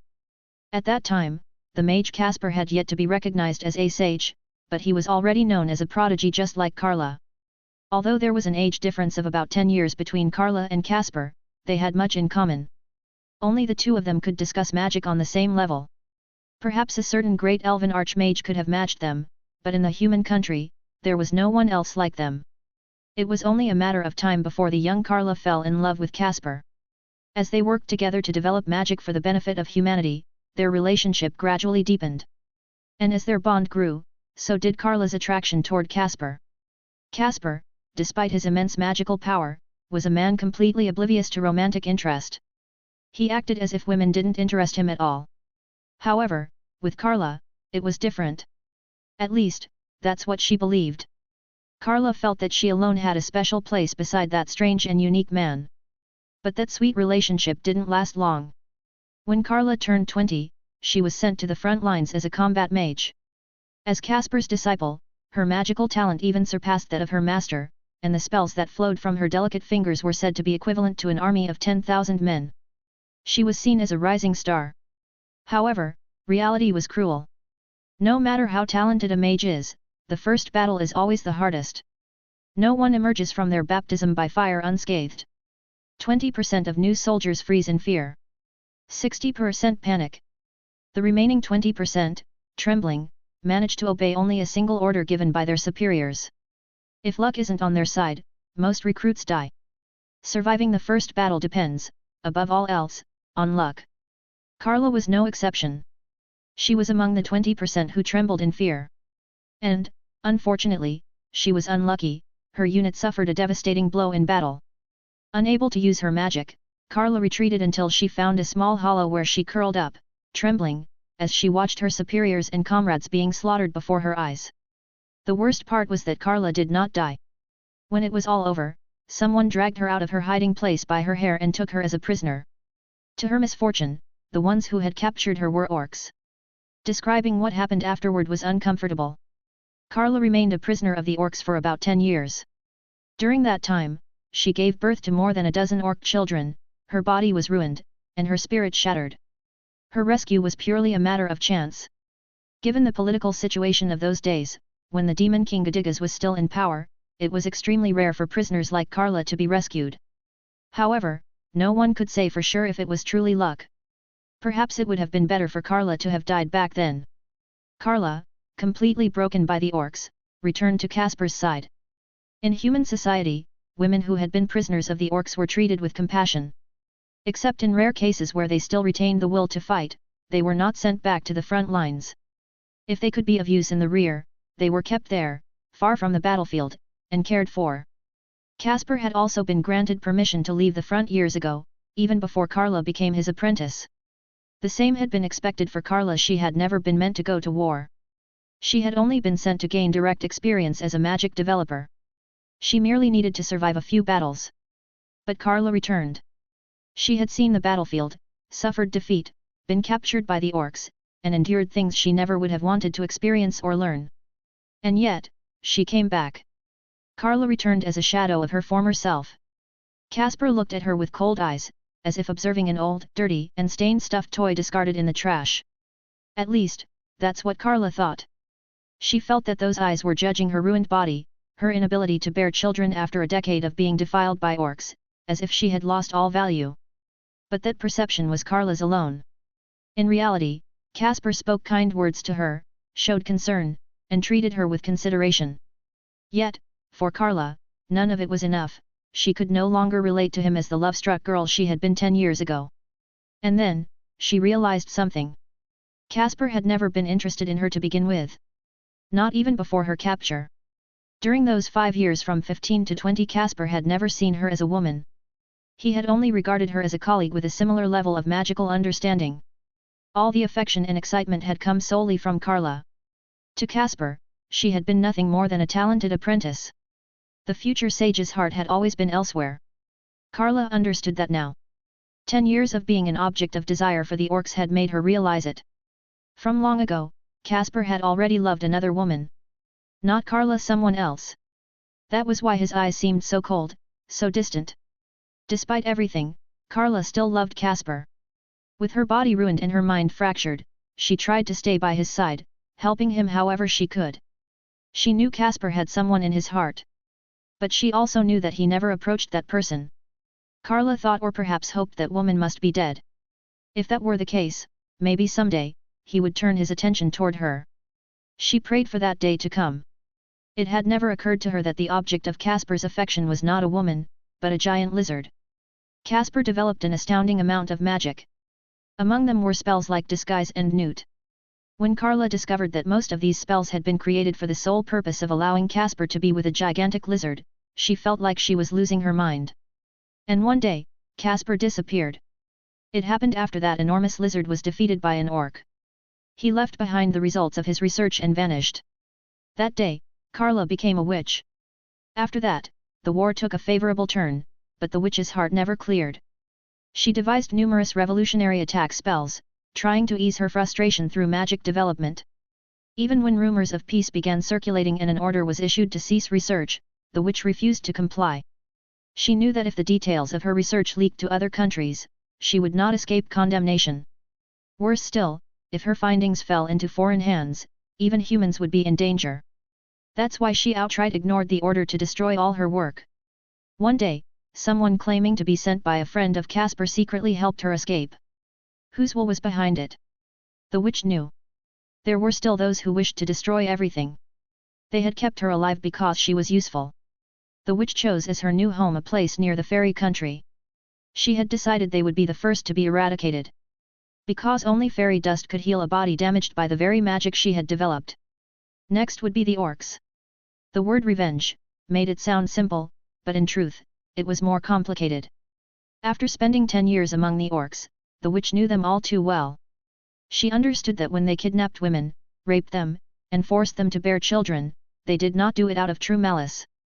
She had even learned that some orcs had a certain sense of honor and that not all of them were as despicable as she had once believed. It was their nature, their culture. That was why, although Carla felt a mix of frustration and resentment for the 10 years she had spent as their prisoner, she did not experience a particularly strong desire for revenge. She despised them, yes, and felt revulsion toward them, but not with an intensity strong enough to call it vengeance. Even so, the witch planned to exterminate them all. If someone asked why, the answer was simple: orcs were the ideal test subjects. They had no resistance to magic and possessed great vitality and physical endurance. There were no better targets to determine whether her spells functioned as intended. And, in the process, the risk of being condemned by any member of the Four Races Alliance would be low even if she wiped them out completely. Then would come the true target, humans. That detestable race. Why annihilate them? The witch had no clear answer. She did not particularly hate them. But she felt the need to release the dark emotions churning inside her, to unleash all her fury upon them. In short, the witch Carla wanted to sow chaos. She wanted to vent all the frustration of her failed life through the fruits of her research. She knew the outcome would be her death, but if, at the end of this miserable life, she could make one last firework display shine brightly, that would be enough. Lost in her self-destructive thoughts as she developed magic, a foolish orc and a foolish fairy appeared. They carried Caspar's final words. It was a masterpiece. The most amusing part was that, on his deathbed, Caspar had recommended Carla. He had introduced her as the only human capable of teaching about Newt. That lunatic, that dragon-loving fool, had never seen Carla as a woman, but he had recognized her as a researcher of his level. The fact that he remembered her in his final moments showed how much he valued her. It was an honor and a source of pride. And the funniest part? The one who had been entrusted with delivering that message was an orc. He knew exactly what Carla had suffered at the hands of orcs in the past, yet he still relayed those words with him. That perverted dragon lover. It was so absurd that Carla couldn't stop laughing. Had Caspar really never had any interest in her? They had spent so much time together, and yet their hearts had been so distant? What had Caspar thought of all the time she had spent making him tea and organizing his clothes? And the true cherry on top, that orc wanted to marry a fairy. He planned to use Newt to turn her into a human and then rape her. It was none other than the orc hero, the orc who had killed more humans in decades than any other. He had probably grown tired of raping human women. Perhaps even elves, beastmen, or dwarves race said to be of little interest to orcs had become boring to him after countless assaults. And now, after so many years alongside a fairy, he had decided to turn her into a human and rape her. He was utterly insane. Carla thought, why should I involve myself in the twisted desires of you two? And yet, she agreed to teach them. After all, it was a favor Caspar had asked of her. The result? Carla laughed as she never had before. It was a masterpiece. As soon as the fairy turned human by Newt, realized her transformation, she began to tremble in terror and tried to flee. Newt transforms someone into what they believe is the essence of their new form. At least, the Newt that Caspar and Carla had developed worked that way. Probably even the Newt used by dragons followed the same principle. So the fact that the fairy reacted like that meant she saw humans as weak creatures, easy prey that feared and fled from orcs. The orc, on the other hand, had likely thought that the new human woman would be different, someone willing to have sex with him. But no such human existed. And now, that fairy who had been willing to become human, willing to be raped by an orc. She was gone too. Transformed into a human with barely any magic, she would never again be a fairy. No spell, no magic circle could change that. Caspar had undoubtedly sent those two as part of a revenge plot. He had foreseen all of this from the start. He had probably known about Carla's past and had left this spectacle as a final gift to her. It was an incredibly amusing scene. Even the orc hero looked visibly shaken. The orc who had fought and defeated a dragon without flinching. Now, he was completely lost. He couldn't believe that his lifelong companion had rejected him so entirely. But to a human, an orc would always be something to fear. There were no convenient humans who would act as he desired. It was time to accept reality. What will you do now? Will you chase after the fairy turned human, like a good orc, and force her to submit, crying and screaming? Will you do what you've always done, just as it was done to me? Go ahead. And lose in the most literal sense the one you considered your fairy companion. I know who you are, Zell, the wind's beloved. Among fairies, you were famous for having the favor of the wind spirits. You fought alongside her throughout the entire war. She was one of your most important comrades, wasn't she? Orcs, who only know how to steal from others, are also destined to lose what they value most. Carla imagined the scene and let out a wicked chuckle. Friskup, what a chapter! But I really liked that final monologue. You can feel the pain and resentment. Friskup, thank you very to Dagathur and Stoiko. Your support is very much appreciated, guys. Happy face. Zell walked through the forest. Her human feet felt strange, unreliable, and each step brought pain and constant discomfort. Still, her mind remained clear, clear enough to instantly understand why humans wore shoes. But aside from that, everything about her body felt clumsy and restricted. It was as if she were blind. Normally, the forest was never this dark. She never would have imagined that she'd be unable to tell the trees apart. It was as if she were deaf. She couldn't hear the wind, couldn't hear its voice. The spirits, who had always guided her, seemed to have vanished completely. Her skin was cold. The humid air clung to her body in a sticky, unpleasant way, something she had never experienced as a fairy. Her limbs moved with difficulty. She tried to fly, but, of course, she no longer had wings. So this was what it meant to be human. Was it always this painful? This limiting? She wanted to be a fairy again.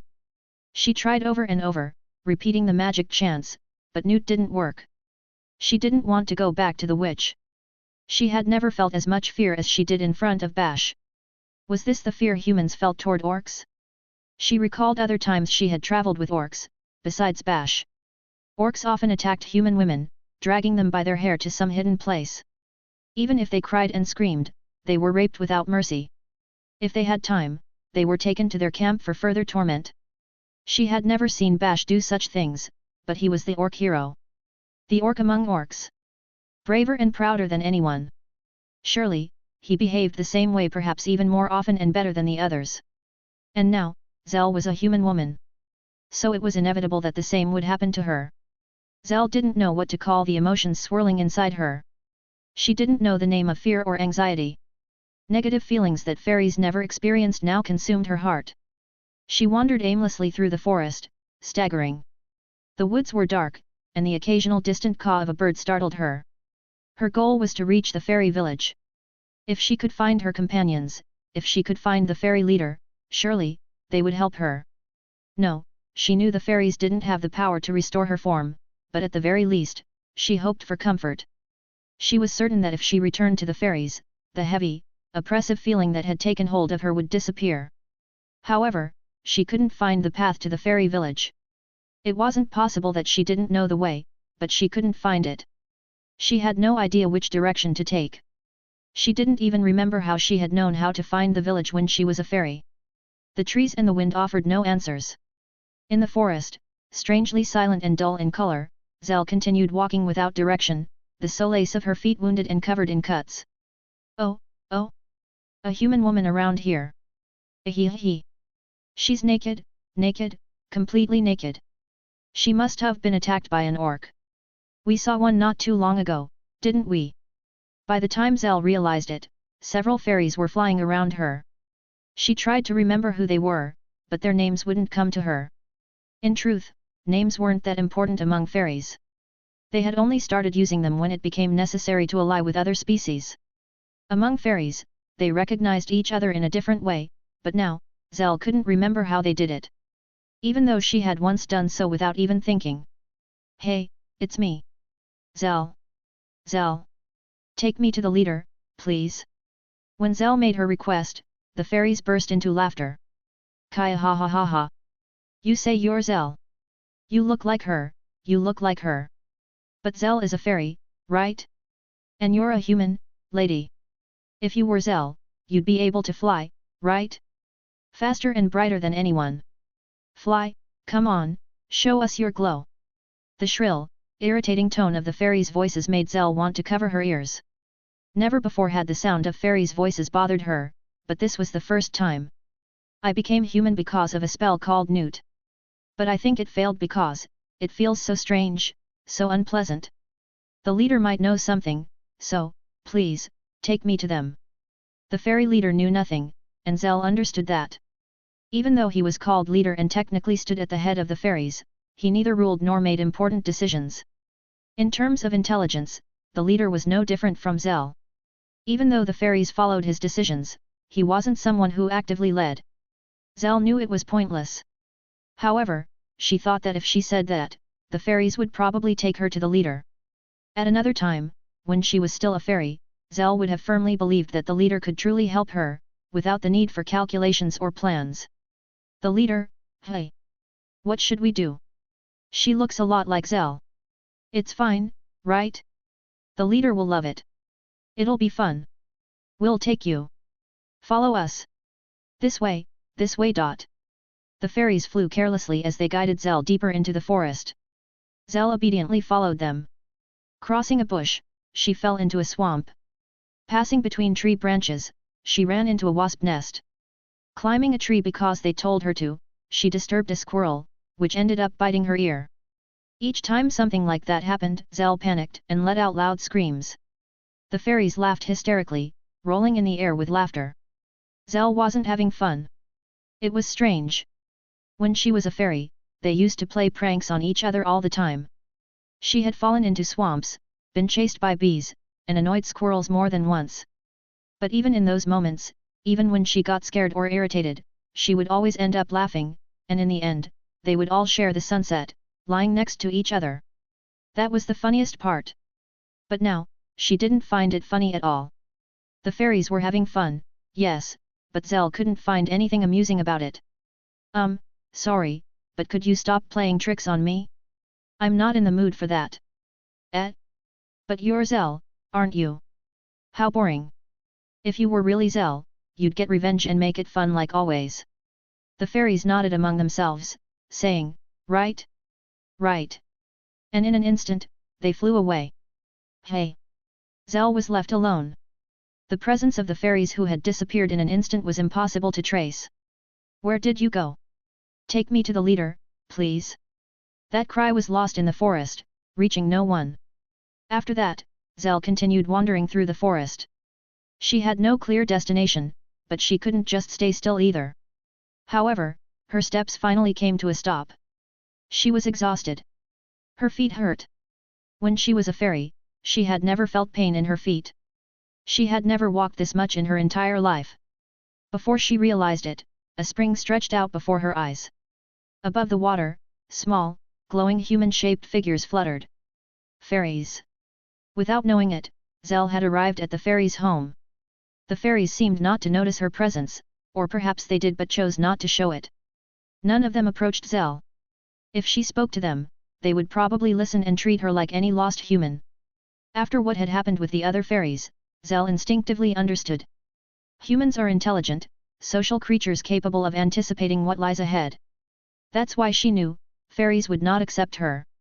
Even though she had made it this far, clinging to a sliver of hope, Zell realized it would not happen.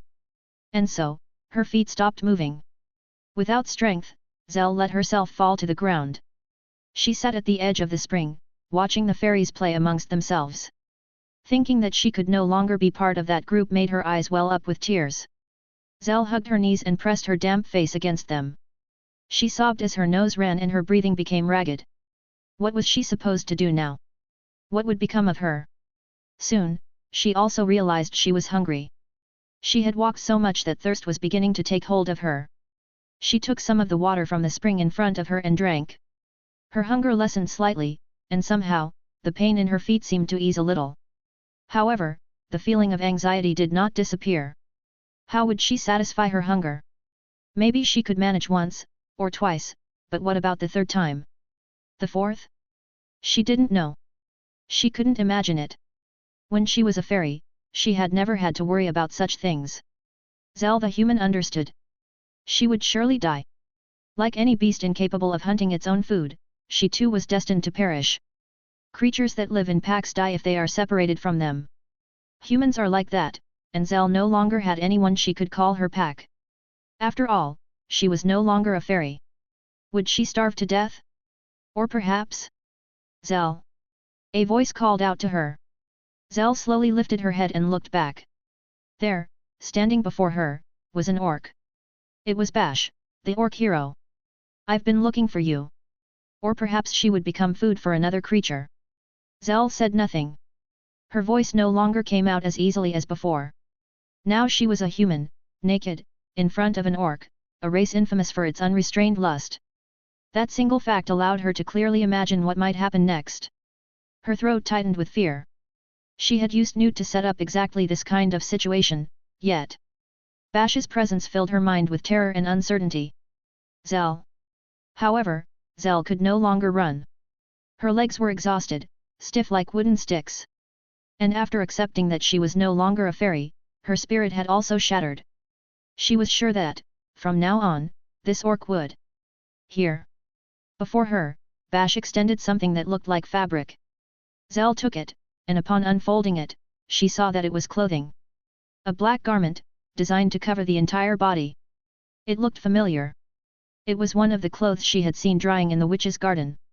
It still carried the scent of the sun, mixed with the witch's smell, that distinct scent of a human elder. It must be cold. Put it on. Mr. Zell was surprised. She hadn't called Bash orc or orc hero but rather something more familiar, more personal, Mr. I know humans can't engage in sexual activity right away. As Bash said this, he knelt in front of Zell, lowering himself to her level. He pulled out the hand he had kept hidden behind his back and placed it in front of her. In it were several flowers. He had likely gathered them from the area. They were a soft lilac color, the same shade as Zell's hair. They were her favorite flowers. Bash spoke while observing Zell's astonished expression. Zell. I want to talk to you. After saying this, Bash sat down next to her, leaving a small distance between them. An arm's width apart, close enough to almost touch, but far enough not to seem threatening. Yeah, Zell responded in a barely audible voice, as if forcing herself to speak.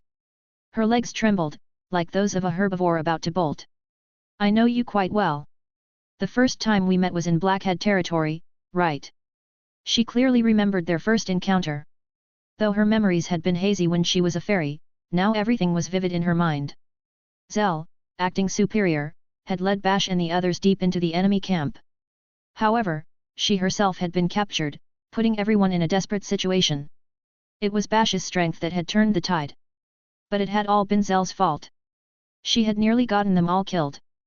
Back then, thanks to your guidance, we defeated the enemy commander. Was that how Bash remembered it? Zell couldn't see it that way. She didn't believe she was responsible for their success. By the way, aren't you hungry? Bash reached into his pocket and pulled out a small sack, placing it between them. A pleasant scent drifted through the air. It wasn't coming from the sack but from Bash himself. Looking closely, Zell noticed that Bash had taken a bath. He looked cleaner than she remembered. Now that she thought about it, Bash had been bathing more frequently lately, taking better care of his hygiene. The pleasant scent was probably from a perfume made in the fairy country. The same perfume Zell used to wear. That familiar aroma gave her some comfort. They're dried nuts. The sack contained Zell's favorite food. There was no need to wonder how he had gotten them. During their journey, whenever Bash found nuts, he would collect them, knowing that Zell loved them. He always carried them with him. Hesitantly, Zell picked up the sack lying between them. She pulled out an almond, bit into it, and crushed it in a single bite. When she had been a fairy, almonds had been the size of a fist, but now, it crumbled in her mouth, releasing a rich, roasted flavor. It was just as delicious. It hadn't changed. Zell glanced sideways at Bash. He was staring at her, his gaze intense. And he was smiling. It was a meaningful smile. However, his expression also seemed slightly uncertain. Zell recognized that look. A face that says that he doesn't know what to say. Yes, it was the face he made when he was unsure. The same expression Bash had when he was lost, when he didn't know what to do or whether he was making the right choice. Zell rarely saw that face, since Bash usually didn't overthink things. But throughout this journey, she had seen it more than once. Zell, what do you think of orcs? Do you think you could marry one? I don't know. When I was a fairy, I thought it'd be fine to get married. That if it were me, I could be your wife, mister. But now that I'm human. I don't know why, but being near you scares me so much. I see. Zell understood. This was what Sage Casper had taught: first, talk. It was best to start with a conversation about marriage to orcs. If the other person had no intention of marrying an orc, no amount of effort would matter. Despite that, Zell had always accepted that she would someday be an orc's wife, so there had never been a need to ask. Bash had probably forgotten that. Or maybe he simply didn't know how to handle this situation. By the time Zell realized it, the nuts in her hand were already gone. A human body was much larger compared to a fairy's. A handful of nuts was consumed quickly. It wasn't enough, and her stomach growled. The sound of her hunger hadn't changed since she was a fairy. Zell, what do they eat around here? I guess there are lots of nuts. Fairies don't eat meat or anything like that. Ah, but now that I'm human, maybe I could eat it. Do you want to try? I'll bring some. Bash said this as he stood up. Zell didn't move. She was sure Bash would be back soon. Zell realized something. It seemed that she was being wooed. Faithfully following what she had once taught him, Bash was now trying to seduce her, incorporating Casper's teachings, trying to win over a human. If she were still a fairy, Zell wouldn't have noticed. But as a human, she understood it instantly. It was a blatant move. That orc still saw her as an object of desire. But, for some reason, it doesn't bother me that much. Rather, something about it felt comforting. It wasn't that strange, considering Zell had never feared Bash. As long as he didn't breathe heavily and approach slowly, it didn't seem like a problem. However, a lingering sense of anxiety and unease remained. She didn't know exactly what it was, but becoming Bash's wife before fully understanding it felt like an irreversible step. Zell couldn't make a decision. The witch Carla. After a long time, the witch Carla had left her hideout and witnessed something incredible. Zell, I brought meat. Meat? I've never eaten it. How are we supposed to do it? Just bite into it. Orcs eat it raw, but humans cook it. Then we should cook it, right? Humans have weak stomachs. Wait. I'll start a fire soon. The orc was treating Zell, who was now human, as if she were a woman. He might not have understood what was happening. The witch didn't fully understand it either. The orc was treating her much like a human man would court a woman. In fact, he might have been even more considerate than some clumsy human man. He had prepared clothes and food as if it were the most natural thing, and if she spoke, he sat and listened. He didn't touch her carelessly, and when he did, he made sure to be gentle. Every action was careful and kind. Not all human women would fall for such an attitude, of course. In fact, it might seem like the way an inexperienced man acted, like a young novice behaving with the kindness he had learned, perhaps even a little clumsily. A woman with experience might have laughed at him. But the thing was, an orc was doing all this. A member of a race that saw women only as breeding sacks. And the person he was dealing with was a fairy. A race that knew nothing of love, that was chaotic and absurd. Though she was human now, interacting with her was almost ridiculous. Certainly, they knew each other well. Even so, as a fairy turned human, there were many things she didn't understand, things that confused her. Yet, that orc, while trying to understand the tastes and preferences of the fairy who had become human, was slowly, carefully, courting her. The witch had never known that orcs could be so kind when dealing with others. Then why were orcs so violent? Why were the orcs who had raped her so vulgar and despicable? Wasn't that their nature? Thoughts like these flickered in and out of her mind. Friskup, it's not nature, it's culture. The orc hero. She knew it was a special title. The only figure acknowledged among those rough and violent orcs. The witch understood. There was only one orc who could obtain that title, the one who was the strongest in battle. The one whom all orcs recognized as the mightiest. Although the orc king held the highest authority, most orcs, in their hearts, thought, if I really try, I can be stronger than the king. Those foolish orcs, with such thoughts, were the ones who recognized the orc hero as the strongest of all. To be the strongest orc in battle also meant having raped the most women. Otherwise, he wouldn't have been acknowledged by the others. Then, how could that orc be so kind to a woman? Wasn't it supposed to be impossible for them? Similar thoughts continued to swirl in her head. However, seeing a man who could probably destroy anything on the battlefield, yet clumsily trying to approach a single woman, made her heart writhe, as if she wanted to tear it from her chest. It reminded her of herself when she was young, trying to pursue an impossible love with Caspar. As if she were witnessing firsthand the intensity of Caspar's feelings, the very feelings that had driven her to learn magic. Seeing the difference between those who struggled to achieve the impossible and those who never even tried. The witch's smile vanished. The orc, in order to win over a human, had followed human customs. Humans, perhaps, would follow dragon customs to win over dragons. Then, what had she done to win over Caspar? Caspar had been alive until just a few months ago. Yet in these past 2 years, what had she done? She had sunk into despair. She had tried to destroy everything. What did that make her? Tisk, before she knew it, a sharp click of her tongue escaped her lips. She was disgusted, so disgusted she almost felt like vomiting. There was no need to explain what disgusted her. Conflicting emotions churned in the witch's mind. Frustration, questioning how she had ended up like this. And hope, that maybe, if she had done this or that in the past, things wouldn't have come to such an end. And before her, the desperate efforts of a race she should despise, trying to court someone of another race. Perhaps this was what Caspar had wanted to show her. Caspar's voice seemed to echo in her mind, telling her that this was what he had sought. And perhaps, deep down, she, too, had wanted to seek the same thing. Rejecting those thoughts, the witch cursed. That they would fail. That they would break. That they would fall. But despite everything, the feeling that had taken root inside her refused to disappear. Aware of it, the witch whispered. It's not interesting at all. That murmur faded away, unheard by anyone. Bash struggled desperately to contain himself in front of Zell. Dressed in the witch's robe, she got taller, yet as a human, she remained small and, in some way, adorable. Zell was afraid. She was not the same Zell as before, now she was fearful, confused, and terrified.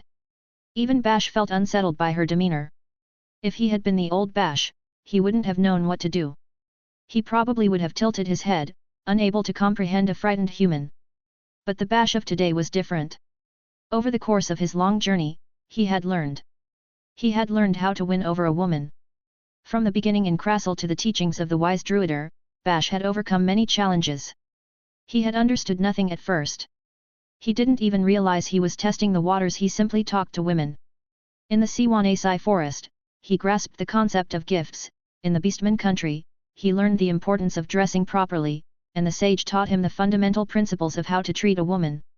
Bash was an orc. He didn't remember everything, nor could he execute everything perfectly.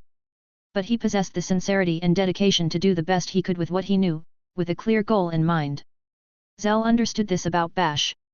Perhaps, if she were still a fairy, she wouldn't have, but now that she was human and her intelligence had increased significantly, she could realize, Mr. is recalling everything he learned and is doing his utmost for me.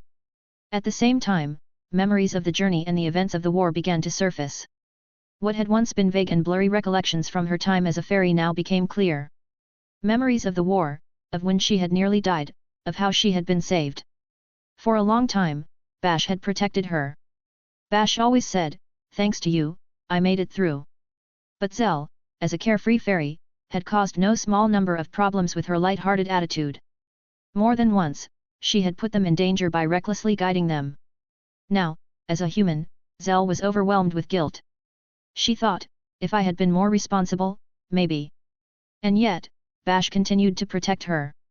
Now that she was no longer a fairy but a weak human, Bash shielded her from any external threats. If Bash had been his old self, he would have likely taken advantage of the situation, subdued her with a single hand, and raped her as much as he pleased. But things were different now. Under the orders of the Orc King, any non-consensual sexual relationship was strictly forbidden.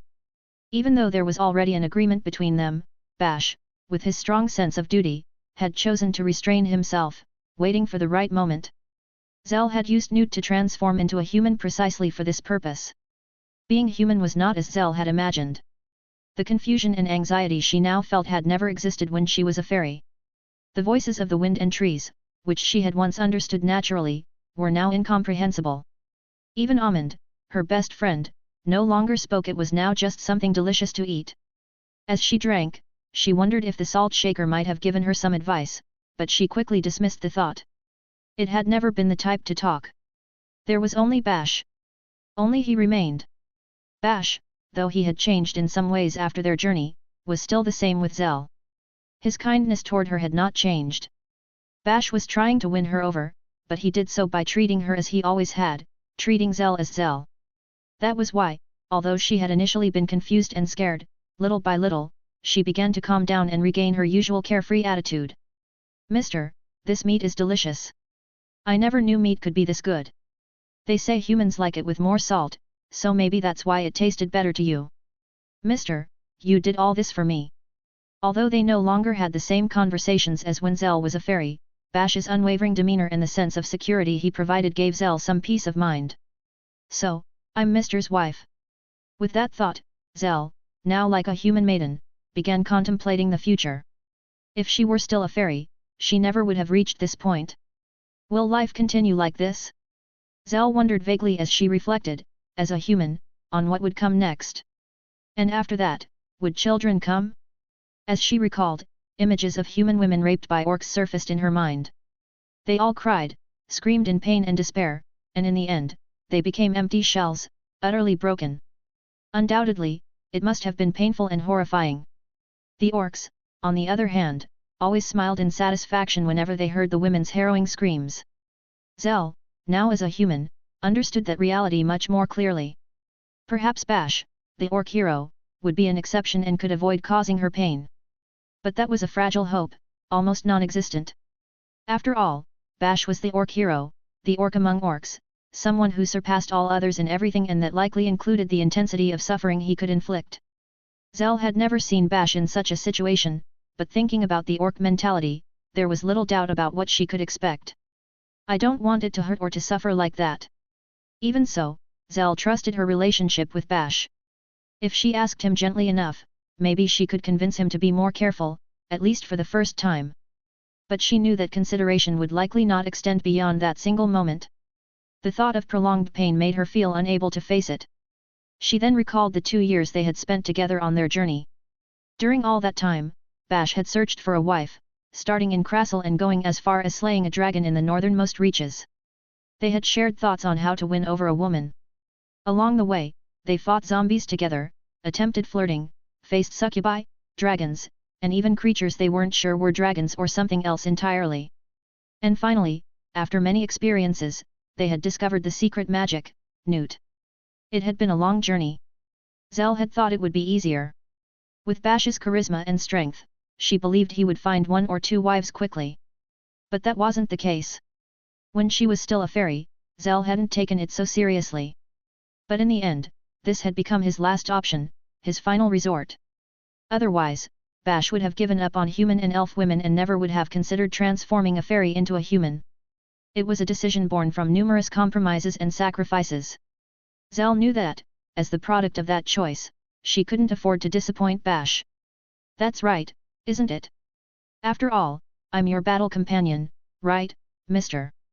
She had accepted it herself. It was her decision, and at least when she was a fairy, Zell knew that she liked Bash. When Zell became human, she realized that the kind of liking she felt for Bash had changed slightly. The fondness of a battle companion and the affection toward someone with whom to build a family were not exactly the same, and that difference kind of confused. However, when she thought about whether she truly disliked the idea of being his wife and having children with him. No, it's not something I dislike. After thinking about it, she came to the conclusion that she didn't hate it. The only thing she feared was the physical pain and suffering. But if she were asked whether she could endure that pain for Bash. Zhao looked at Bash. He wore his usual expression, his face as calm as ever as he watched her. But if one looked closely, his eyes were slightly bloodshot, and his gaze wandered uneasily toward her chest or her hips.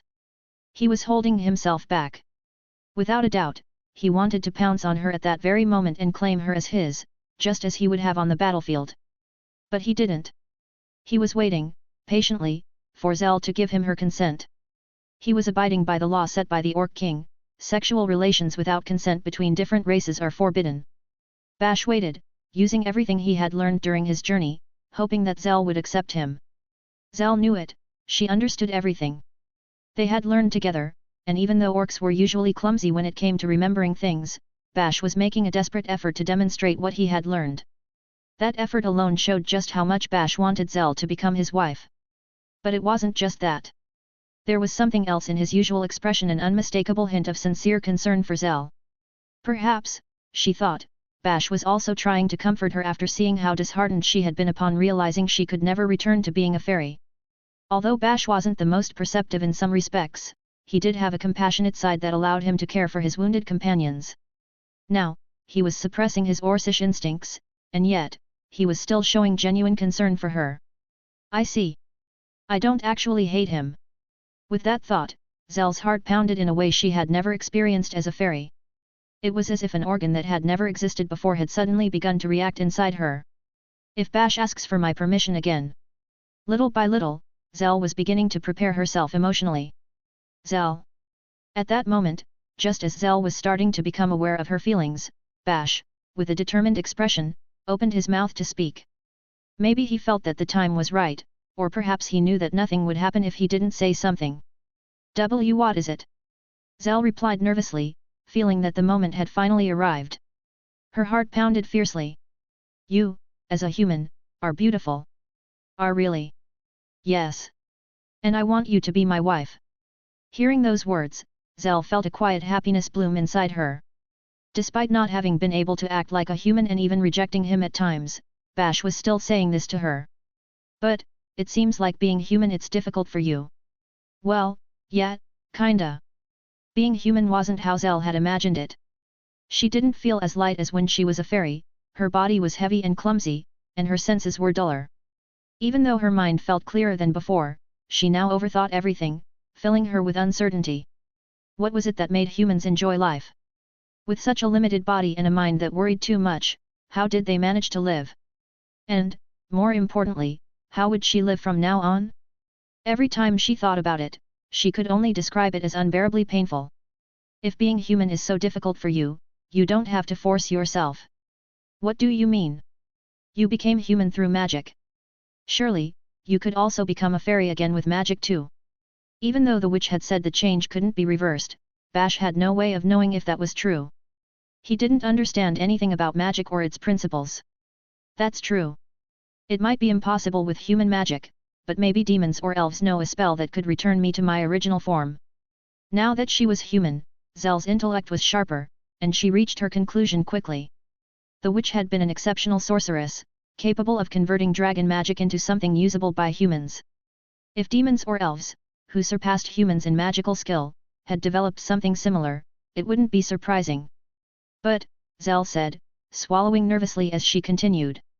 She sensed that what she was about to say would change her life forever. However, her heart was already prepared, she had made her decision.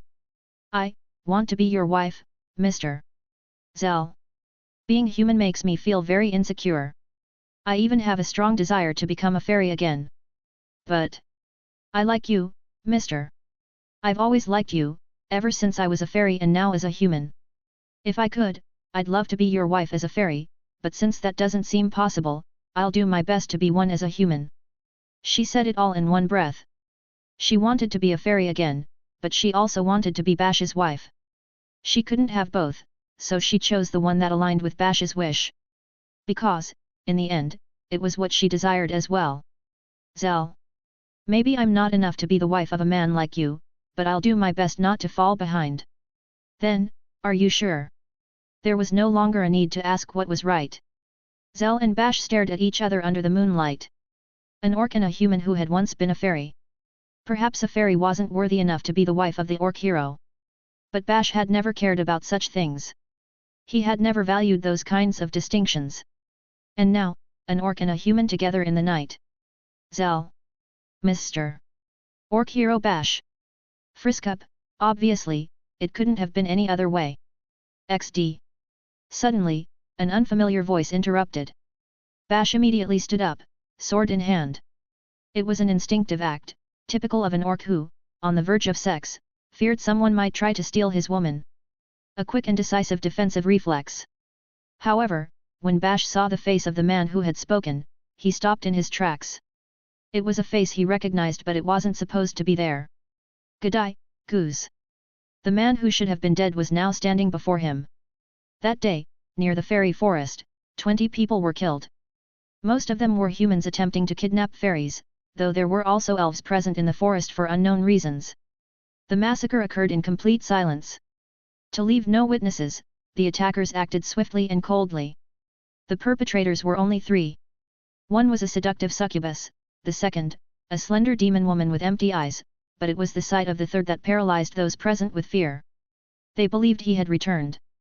Though few had seen him in person, the stories about his figure were enough to recognize him. However, no one had the chance to speak of it. Almost all the witnesses were slain. Only one person managed to survive, desperately hiding. He had used every stealth skill he had cultivated over the years to remain concealed in the forest, convinced they would not find him. Though he was terrified, he couldn't shake the feeling that perhaps they were letting him live on purpose. But he didn't flee. He remained in position, determined to fulfill his role as a spy. It might have seemed foolish to take such a risk, but those who had survived that war knew that, in critical moments, no one abandoned their duty. Despite his commitment, the most reasonable action would have been to escape and report as soon as possible about G'digga's return. However, he knew that any attempt to flee would expose him. As long as he remained silent and hidden, he might have a chance to survive. But the forest was saturated with demon magic, and any attempt at escape would be detected. If that happened, he would end up like the others, dead. Thus, he decided to stay and watch from the shadows, monitoring the movements of G'digga's, the Demon King. The spy Domino, a subordinate of Bly, risked his life with every passing moment. G'digga's had descended into the fairy kingdom accompanied by Pa Platica and Carrot. Kaya haha. G'digga's, long time no see. The man, followed by the 2 figures who formed the core of the rebel forces, walked with a firm step among the fairies fluttering around him. Neither their attempts at deception nor their playful gestures managed to distract or irritate him. Yes, it's been a long time. Ulva, Lisa? The others, I don't recognize. Are they new? That's Misa. Come on, Misa, don't be shy. It's G'digga's. He's incredibly strong. You know, I'm Misa. Even the young fairies, upon facing G'digga's, couldn't help but blush and lower their heads timidly. Meanwhile, the others fluttered around him, murmuring his name in excitement. Watching how G'digga's seemed to effortlessly earn the fairies' adoration, Pa Platica murmured quietly, intrigued by the unusual scene. Now I understand why the fairies decided to join the 7 Races Federation.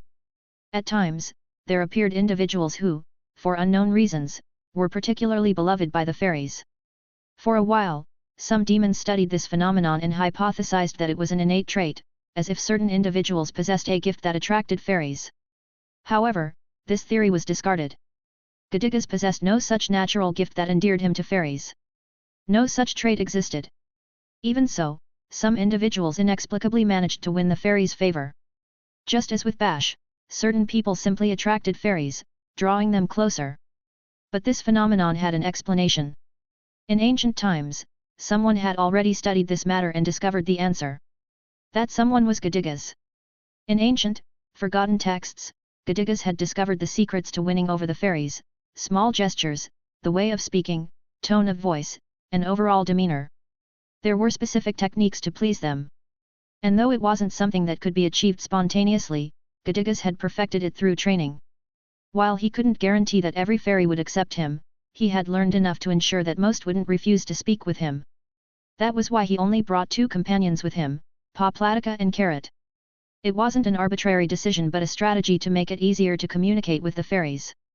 He knew that if he arrived with a large group, they would feel threatened, and chaos would erupt, like striking a hornet's nest. Meanwhile, the rest of Gadiga's allies were preparing for the next phase of their plan, which would begin once they secured the fairies' support. Gadigas, what brings you here today? Did you come to play? Let's play. Thus, the fairies listened to Gadiga's words. Thanks to his skill in communicating with them, he had been able to convince them to join the 7 Races Federation. He even maintained a close relationship with the fairies' leader. Today, I've come to speak with the leader. The leader? You're so popular, leader. Good for you, leader. Well, you know how I am. At that moment, a different fairy appeared before Gadigas. It's been a while, fairy leader Gale. Yes, it has, Gadigas. It's been a long time. I'm glad to see you. At first glance, Gale didn't seem any different from the other fairies. However, to those who knew what to look for, the immense amount of magic flowing through his tiny body was unmistakable. Moreover, it was evident that the forest itself, the trees, the sky, the wind held a special affinity for him. There were tricks one could learn to be liked by fairies. But to be truly loved by them, one needed an innate gift, a special quality. That was why Gale had become their leader. Why have you come this time? Speak. You and I trust each other, so I'll listen. Though, to be honest, I don't want to. But you're a good guy, Gadigas. I need your strength once more. Again. Gale frowned, clearly annoyed. The fairies around him began to grumble. Last time, you said that too, and yet you still lost. That's true, isn't it? Several of them chimed in, while others scratched their heads as if they couldn't quite remember what had happened. Fairy memories, it seemed, were quite vague and disorganized. Many of us died. Here, there, everywhere. They died just because they lent you their strength. If they hadn't helped me, even more would have died. Really? Indeed. And if you don't lend me your strength again, this time, the fairies will disappear completely. So, we'll all die. That's right. Gale, the fairy leader, furrowed his brows and began floating upside down in thought. When a fairy doesn't have enough blood in their head, they stand on their heads because it seems to help them think better. But you, Gadigas, lost and died too, didn't you? That's true. But this time, we will win. Why do you say that? You could lose again, couldn't you? Because this time, I have a plan. But you had a plan last time too. And it was a great plan, super amazing. It seemed like we were going to win, but in the end, we lost. I don't want to lend you our strength anymore. Paplatica, who had been listening from the side, sighed to herself. This conversation has no solution, she thought. In the past, the fairies had placed their trust in Gadigas and had joined the Federation, lending their power. However, that defeat had severely eroded the trust they once had in him. How can I regain your trust? Prove that you won't lose this time, show us. Then I will demonstrate my strength. What must I do? What should you do? What could we have you do? Anyone have an idea? Immediately, the tiny creatures began throwing out chaotic suggestions. Make him defeat a sleeping bear, one proposed. No, bears are too weak. That doesn't count. There's a giant snake in the south. What if we have him fight that? Snakes are even weaker than bears. Leave it to me. Come on, fight me, Demon King, a fairy declared with exaggerated bravado. You shut up and sit down, another shot back. What if we make him fight something that destroys all injustice in the world? What's injustice? I don't know, but at the very least, it should be something much bigger and stronger than a bear, right? Like a dragon. There are no dragons around here. Well, but... Amidst the commotion, Gale suddenly raised his voice with excitement. I got it.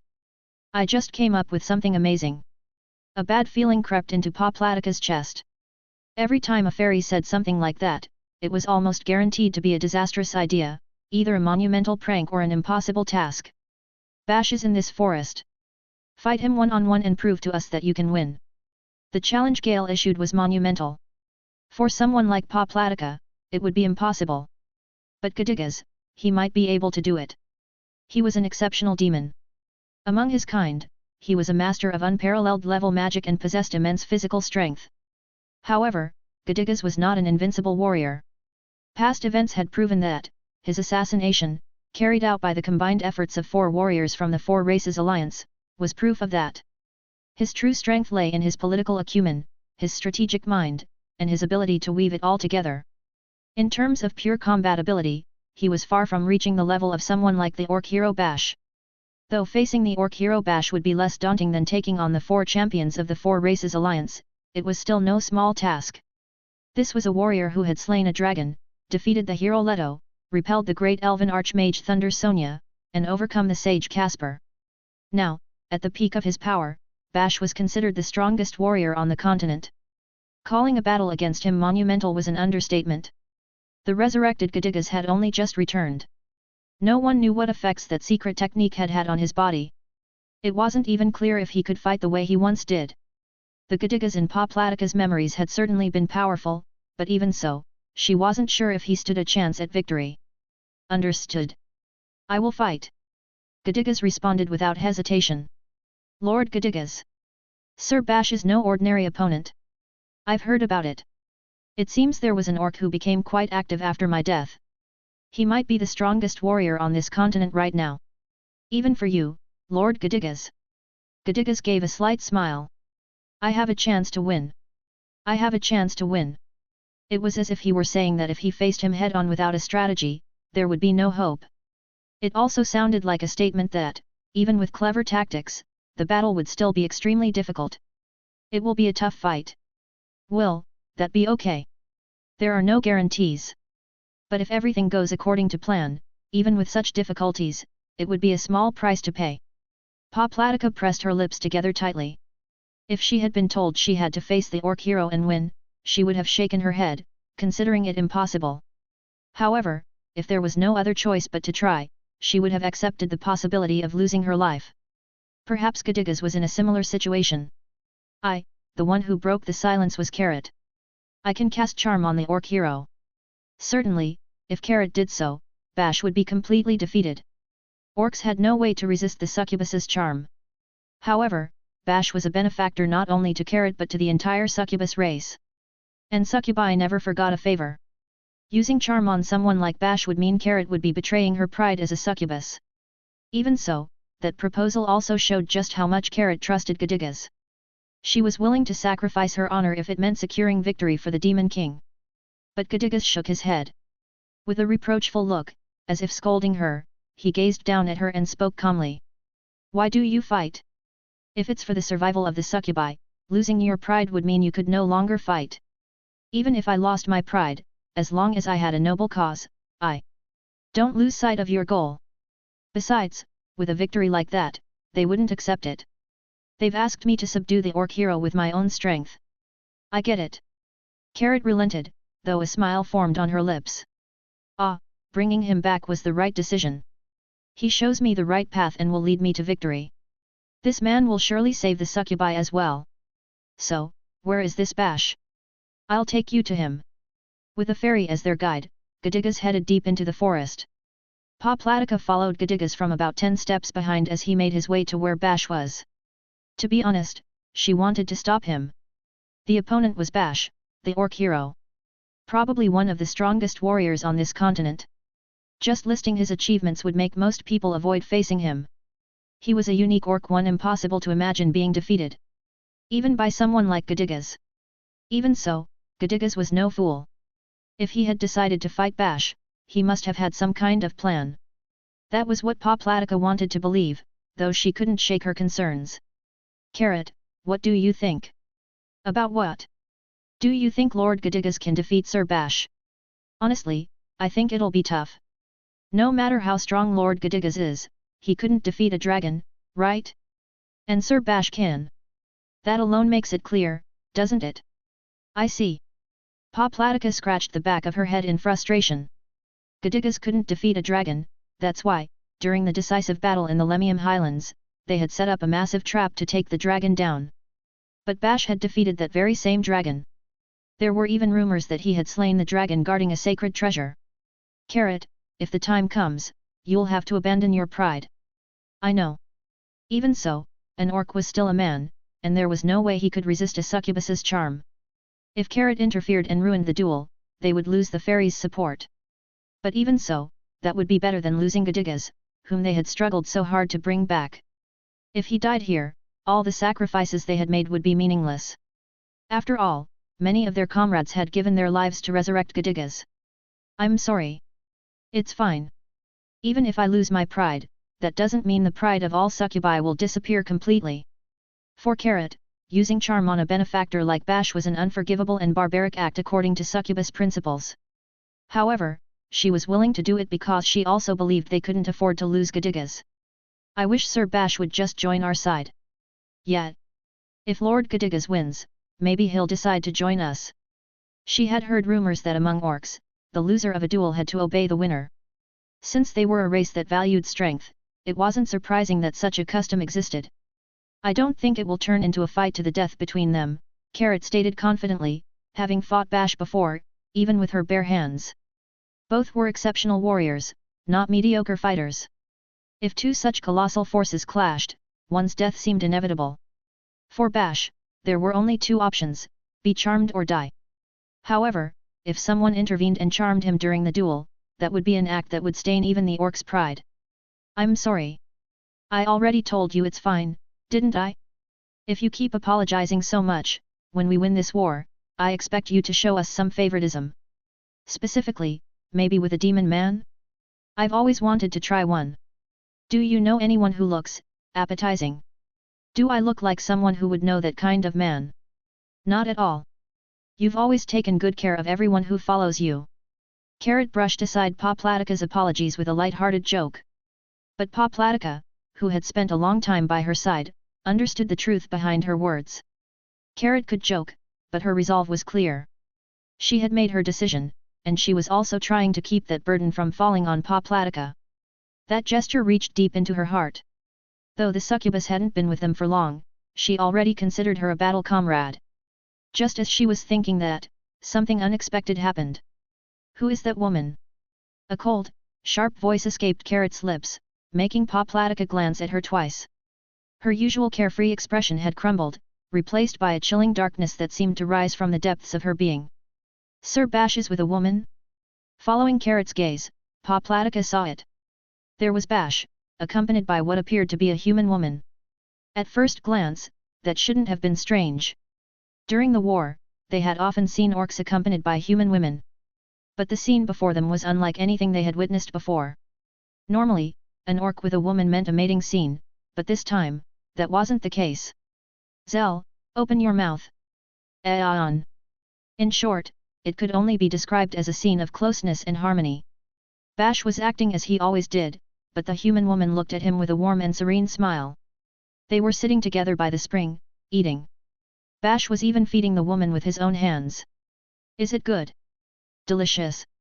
The woman, far from looking annoyed, smiled with satisfaction as she chewed carefreely.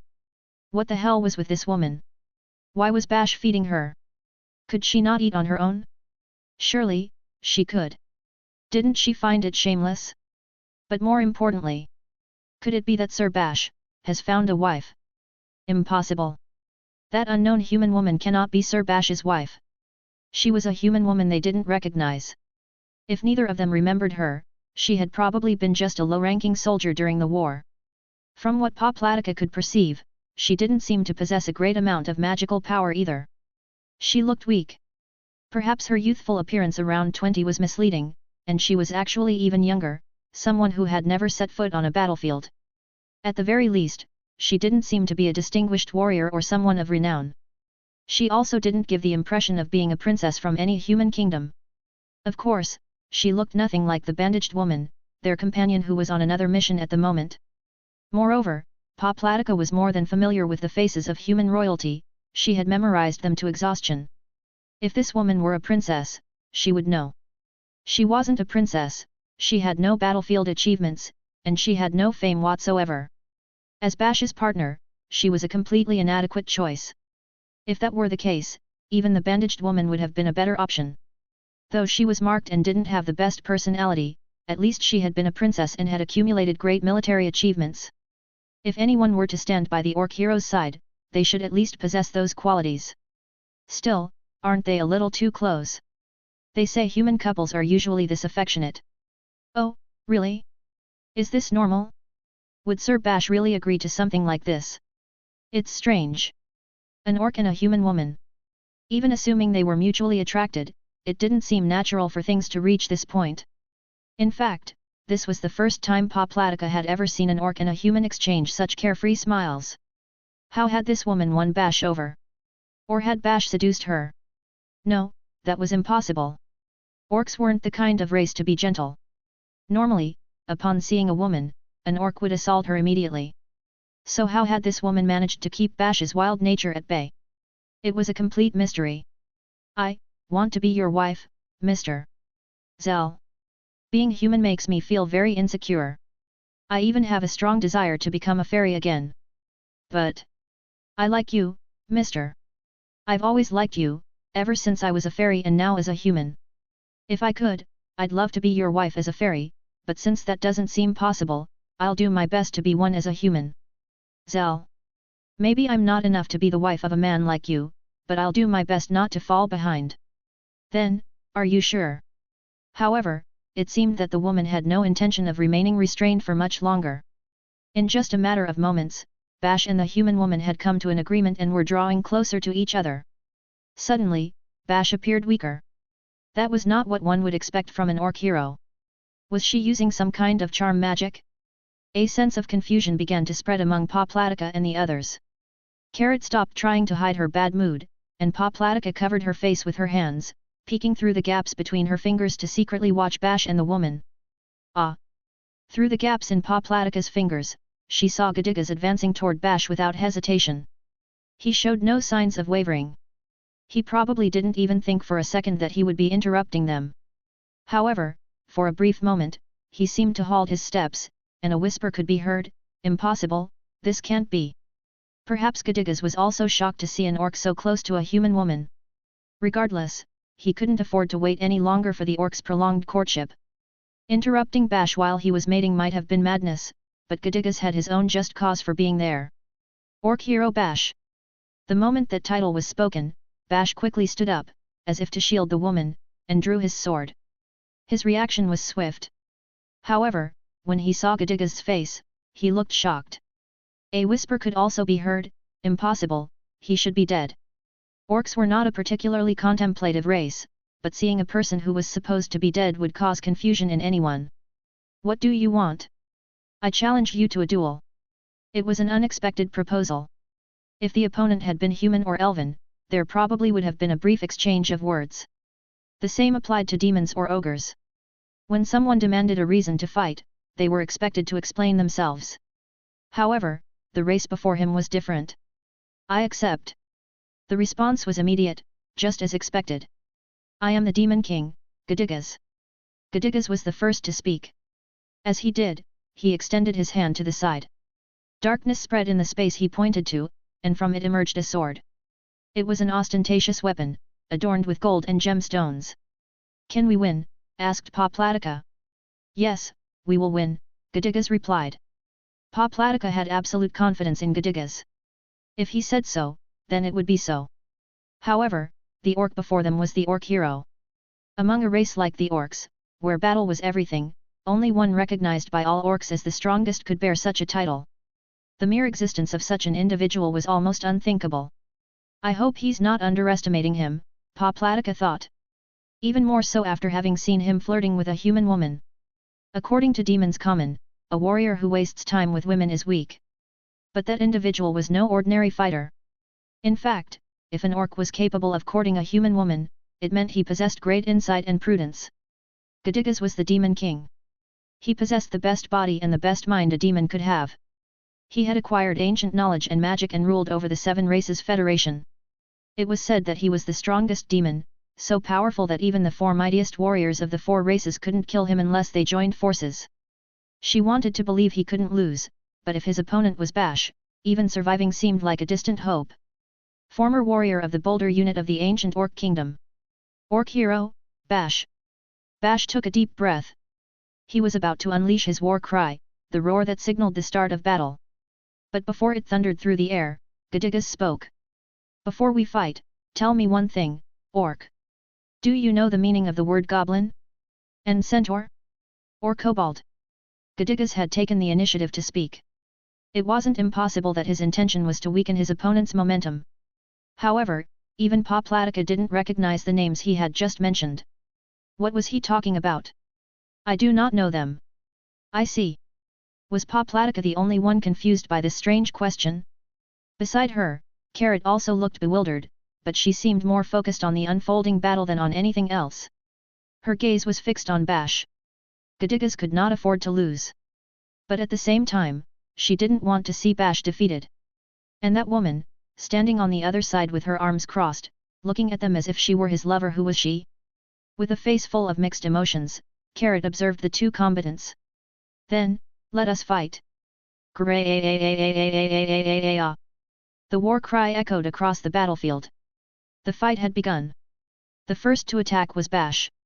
Anyone who had ever challenged Bash to a duel would know he rarely retreated or took time to observe his opponent at the start of the fight. Unless his adversary was someone who required a more cautious approach, his combat style was an overwhelming charge, almost as if he sought to overpower the enemy from the very beginning. But this time, his assault was even fiercer than usual. As if he were protecting the woman behind him. No, rather, being an orc, it was as if he refused to let her be taken from him. For Bash, he looked anxious. However, even so, he remained the orc hero. His advance was precise, and his sword, like a violent storm, bore down on Gedigas. Gedigas' sword techniques were elegant. His footwork, as light as that of a fairy, belonged to a fencing style passed down among the high demons, known for its agility. With a fluid movement, he dodged Bash's attack and, just as naturally, launched a counterattack. Though his style was aggressive, Bash remained calm. Without taking the hit directly, he deflected Gedigas' thrusts and prepared to continue his offensive. He twisted his sword to launch a new strike when MGH. Before he could, a fireball suddenly appeared behind Gedigas and shot toward him. There had been no incantation. That was why Bash had assumed he had the time to continue his attack. His forward step had been half a step deeper than usual, meaning he couldn't dodge in time. Or so it seemed. Instead of completing his strike, Bash halted his movement by dragging his sword along the ground, using the friction to stop himself. He used the momentum to leap backward. The fireball grazed his face and exploded beside him with a minor blast. It was an explosion designed to blind the opponent. Even if it had hit him directly, the sensation on his skin told him that the damage wouldn't have been significant. Bash instantly judged that the fireball lacked enough power to concern him and lunged forward once again. However, as expected, 4 more fireballs awaited him in his path. There was no incantation. They materialized behind Gedigas. The method of their creation was a mystery. Were they emerging from his clothing or some hidden object beneath it? Bash didn't know exactly how it worked, but he deduced its origin in an instant. Even so, instead of trying to understand it, he decided to push forward, ready to endure the impact. Or so it seemed. At the last moment, he swung his sword in a wide arc. His broadsword struck the fireballs, causing them to explode. 3 of them detonated as mere flashes meant for distraction. But the 4th was different. The moment his sword hit it, it erupted in a massive explosion, forcing Bash to stagger backward. And from behind the explosion, Gedigas charged in. Bash wasn't surprised, much less panicked. His instincts had warned him that there was something dangerous among the fireballs. Deception and distraction, a common tactic among magic users. He remembered seeing Thunder Sonia use it as well. In the past, he had often fallen into such traps and ended up with serious injuries, but not anymore. That was why he was able to react and counter Gedigas. The explosion, which would have made anyone else stumble, wasn't enough to break his stance. Bash swung his sword in response, cutting through the blast head-on. However, Gedigas didn't make the mistake of overextending himself either. Seeing that Bash wasn't fazed by the explosion, he reduced the depth of his advance and parried the incoming strike with his own sword. Parrying a slash with a sword was, simply put, an extremely advanced technique. Bash's attacks were like a violent storm. Any swordsman lacking sufficient skill would see their weapon shattered upon trying to deflect a blow. His opponent, however, wielded a formidable sword, one of the magic swords Gedigas had used in his lifetime. Its true effect remained unknown even to his closest subordinates, but if he had chosen it to face Bash, it had to possess some useful ability. While keeping his distance, Gedigas unleashed another series of spells. 5 fireballs and 3 spheres of darkness floated around him. When Bash advanced, Gedigas fired the first sphere of darkness. It was unclear whether Bash understood its nature or not, but he dodged it with a sideways step. The dark sphere exploded upon hitting the ground, covering the area where Bash had been with a dense shadow. Without a doubt, it was a method to blind the opponent. A blinding flash with the fireballs and a curtain of darkness with the dark spheres. A despicable tactic, more fitting for an assassin than a demon, and much less for a demon king. But no one questioned it. It was evident that Gedigas was facing his opponent without underestimating the orc hero at all. Bash's attack strength and endurance were immense, in addition to his impressive stamina and recovery ability. Despite his frontal combat style, he avoided taking direct hits. There were many ways to fight in close combat, but facing Bash, the epitome of a heavy warrior, in a duel of fencing and direct magic wasn't the best strategy. And Gedigas, being a king, was neither a swordsman nor a mage. His role was to choose the best method of victory from the available options. A king was supposed to win every battle. However, for a battle he had to win, his strategy seemed excessively passive. Bash wasn't able to break through, but Gedigas wasn't either. Moreover, he barely seemed to be attacking at all. Despite the variety of tactics, fireballs, dark spheres, dust, and wind bursts at its core, his approach was based on distraction, deception, and attrition. He advanced under the cover of his spells, tried to land a blow, and when it failed, he retreated. If he truly wanted to hurt Bash, direct magic would be the most efficient method. The great elven archmage Thunder Sonia, with her mastery of lightning, had even managed to wear him down in a attrition battle. If Gedigas wanted, he could use a similar strategy to corner Bash. Why wasn't he doing it? It was logical to think that the key lay in that sword. Bash must have realized that too. That was why Gedigas tried to reach him with his weapon but failed every time. And Bash, for his part, hesitated in his offensive because he perceived the danger that weapon represented. Gedigas was trying to defeat Bash with the least effort possible. He only needed to land one blow. To achieve that, he used the minimum amount of magic to distract him and launch surprise attacks. But Bash had to overcome these distractions and land a blow on Gedigas. No, more than that, Gedigas was also a demon. Even if he took a hit, he wouldn't fall from just that. Thinking this way, it might seem that Gedigas was constantly attacking Bash. But was it really like that? Bash wasn't forcing the situation. He was conserving his energy. On the other hand, though Gedigas' magic expenditure wasn't excessive, he was using it over and over again. Despite being a high demon with vast reserves of power and resistance, could he really maintain that pace? Endurance battles were Bash's specialty. He became famous when he killed the dragon in the Lemium Highlands, the event known as the Dragon Beheading. However, his true role in the war had always been different: attrition battles. While others fell exhausted, Bash remained standing, crushing the enemy's key points with his inexhaustible endurance. That was how he had saved countless warriors on the battlefield. Lizardmen, succubi, and many others owed their lives to him. There was no way Bash would tire in a simple one-on-one fight. Gedigas had made a mistake in his strategy. That idea began to emerge in the minds of those watching the battle. That's why no one noticed that Bash's sword had begun reflecting light like a mirror. The change happened suddenly. Bash attacked, and Gedigas deflected his strikes. Gedigas launched surprise attacks from the cover of his distractions, and Bash avoided them. The exchange repeated over and over again. Until, suddenly, Bash looked at his sword. With a confused expression, as if he had just realized something was wrong. What he saw was a blade reflecting its surroundings like a mirror. It was supposed to be the sword he had used for so long. A supreme weapon, once wielded by the demon general Netherhanks. An unbreakable magical sword. A demon magical sword that should never break. And yet, it had cracks. What? Impossible. Bash looked at the sword in disbelief, which now looked like a mirror. In that instant, the orc hero showed a fatal opening. He became distracted in a way he hadn't in years, not even when he had looked at a woman's chest. Gedigas charged toward him. He no longer wielded his sword with the same grace as before. At some point, he had switched weapons. Now, he held a broadsword with both hands, raising it above his head before bringing it down with force onto Bash. Bash reacted. He raised his cracked sword to block Gadiga's strike. A loud crash was heard, as if crystal were shattering. Bash's sword broke into pieces. Gadiga's broadsword continued its path and struck Bash's head. GGH, Bash's forehead was sliced open.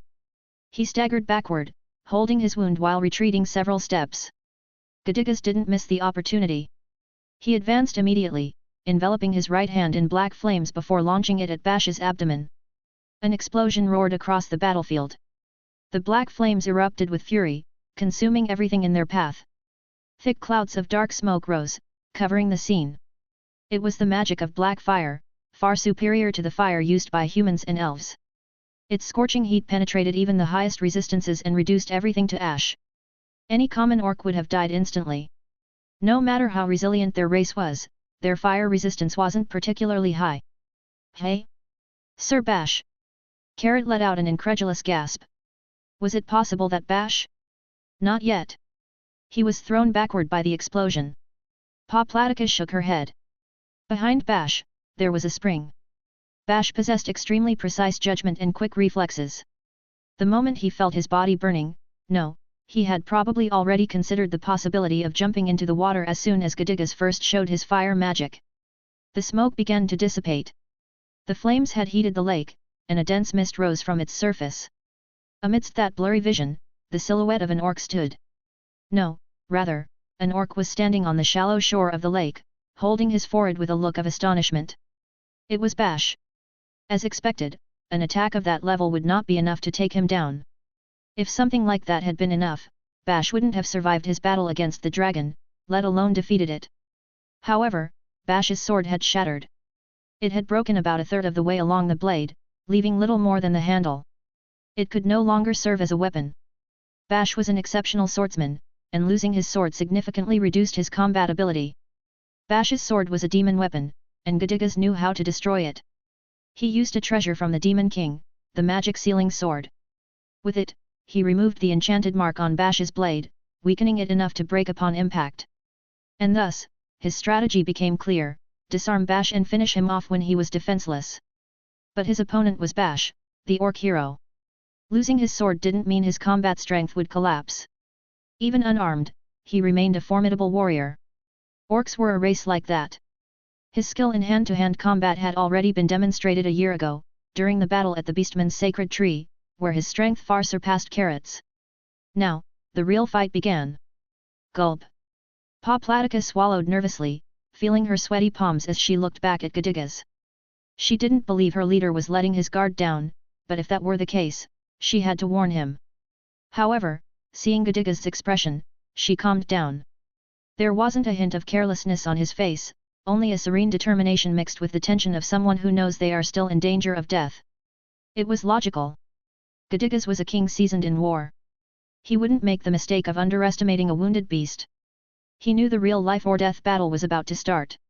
Orc hero, Bash, that's why he addressed him. Gadigas wanted to face him in what he excelled at most. I value you greatly. I've heard of your feats even after my death. Throughout history, there have been several orc heroes, but none like you. The demons, and especially Gadigas, knew their own worth well. He had been a demon king, belonging to the most powerful race on the continent. Despite falling in combat, he was the architect who nearly brought an end to a long-standing war that had been stagnant. And the orcs knew the demons looked down on them. They knew they couldn't defeat them in combat. That's precisely why being recognized by a demon was the greatest honor they could receive, a direct blow to their pride. Join my ranks. Fight by my side against the Four Races Alliance. In return, I'll grant you whatever you wish. Even the Orc King had once agreed to join the Seven Races Federation after hearing similar words. But, of course, the process hadn't been easy.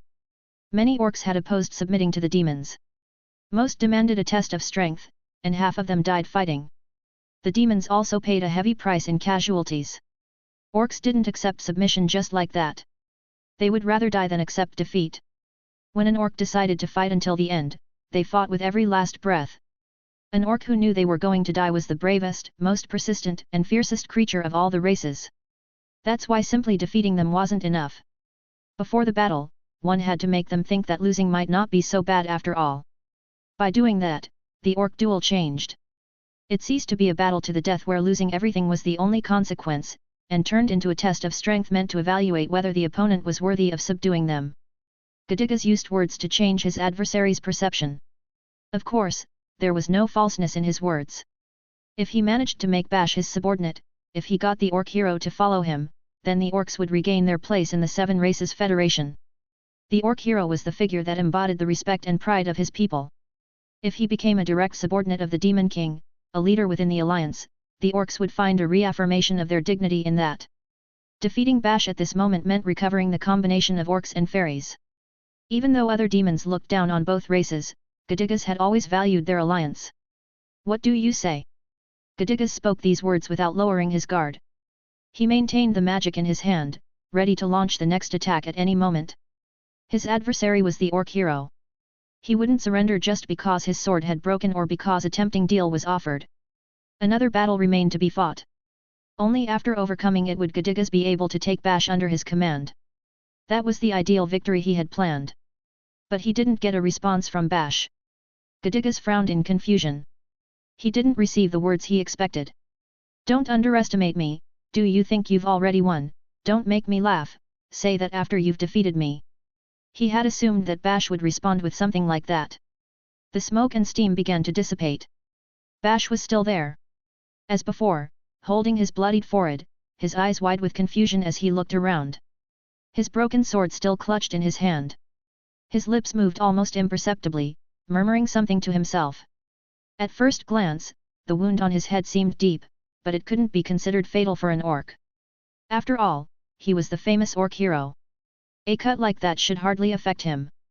It was no more than a shallow wound in the context of a real battle. And yet, something was missing. Something crucial. Was it his determination? His thirst for blood? What's wrong, orc hero? Gadigas murmured with suspicion as he took a step forward. Bash shuddered and immediately stepped back 2, then 3 steps. What's going on? Aren't you going to attack me? Or are you afraid of me? Whoa. Oh. It was a crude provocation, one that an orc would never let go. Bash should have felt the need to respond, to fill his lungs and let out a war cry. But his roar never echoed. Instead, Bash let out a muffled sound, as if the air had escaped him. Gripping his forehead even tighter, he began to move away from Gadigas, heading toward the opposite shore of the spring. What was he trying to do? What was his goal? Even Gadigas couldn't understand it, no matter how much he thought about it. From his perspective, Bash had simply turned his back and fled in terror. Gadigas pointed his finger at Bash's back. An overwhelming amount of magical energy began to gather at the tip of his finger, a magic of such high density that he could never have accumulated it in the midst of an intense battle. There was no doubt that this ultimate spell possessed destructive power capable of piercing even the scales of a dragon. If the opponent showed an opening, the correct thing to do on the battlefield was to strike the most lethal blow possible. Bash showed no signs of noticing anything. Despite being a hero, he was still an orc and didn't seem to have the means to withstand an attack of that magnitude. There were also no signs that he was preparing any traps. For the first time in a long while, Gadigas found himself confused. He wondered if he should really fire. This orc had shared intimate moments with a human woman. An orc hero, no less. He had adapted to the times. One could say he was the symbol of the new generation of orcs. Should he really end him? If he fired that attack, wouldn't it mean the extinction of the orcs? However, he dismissed that doubt immediately. Killing Bash wasn't the ideal victory, but he had considered the possibility that Bash might choose to fight until the end. In that case, victory would be impossible without sustaining wounds. However, if he fired now, he could win without receiving a single scratch. A guaranteed victory. Making up his mind, Gadigas released the energy accumulated in his finger. Stop! Suddenly, someone intervened in the trajectory of the attack. With their right hand, the person conjured a magical barrier that blocked Gadigas' scorching black ray. The barrier held for a few seconds but eventually faded, allowing the ray to pierce through the person's torso and crash into the spring. A massive explosion shook the area, covering everything in a dense mist of steam. It was a one-on-one fight. Why did you interfere, Witch Carla? Hi, it was the witch. Staring at the smoking hole in her abdomen, the woman let out a mocking laugh. Hi, you shouldn't shoot at someone who's running away, Oh great demon king! Running away, you say? Isn't it obvious to anyone who saw? And even if that were true, why did you protect him? I. Because I saw it. I hate orcs. Those bastards treated me like a toy. They are the enemies of women. But, hi, there are always exceptions. The witch's wounds seemed fatal. Her voice grew weaker with every word. Now I understand why Caspar sent him here. I see. That pervert wanted me to see it. He wanted me to know. He wanted to tell me, this is what I consider valuable. Her voice turned into a near-delirious whisper. So this is love. Perhaps, if fairy dust had been sprinkled on her immediately, her wounds could have been healed. However, no one attempted to save her, and she herself showed no intention of wanting to survive. I thought I would never want to know something like this, but those two were like children. They know nothing about love, yet they still want to love and be loved. Watching them, I found myself cheering for them. How ridiculous! It's absurd. That orcs, the same ones who used to kidnap women on the battlefield and do whatever they wanted with them, now speak of love. A trickle of blood flowed from the witch's mouth, but it didn't stop her. The dying always have much to say. But, the expression on his face at the end. That was undeniable proof. The witch smiled. Not her usual mocking grin, but a self-deprecating smile, though, at the same time, she seemed somewhat satisfied. Before I realized it, I had already jumped in front. Gadigas turned his gaze to Bash. His movements unsettled him. He didn't believe an orc hero would ask for help in a one-on-one duel. Besides, they hadn't even had time to plan something like that. But now that Gadigas had stopped, Bash had a clear opportunity. However, no attack came. What was he doing? With those final words, the witch collapsed heavily to the ground. The mist of steam cleared. The spring was revealed, but Bash was no longer there. He had the chance to strike, but when the steam dispersed, there was no one left. Bash had vanished completely. So had the human woman who had been with him moments ago. Minutes passed. Nothing happened. Only the wind blew. Silence took over the place. Gadigas looked once more at the witch's corpse.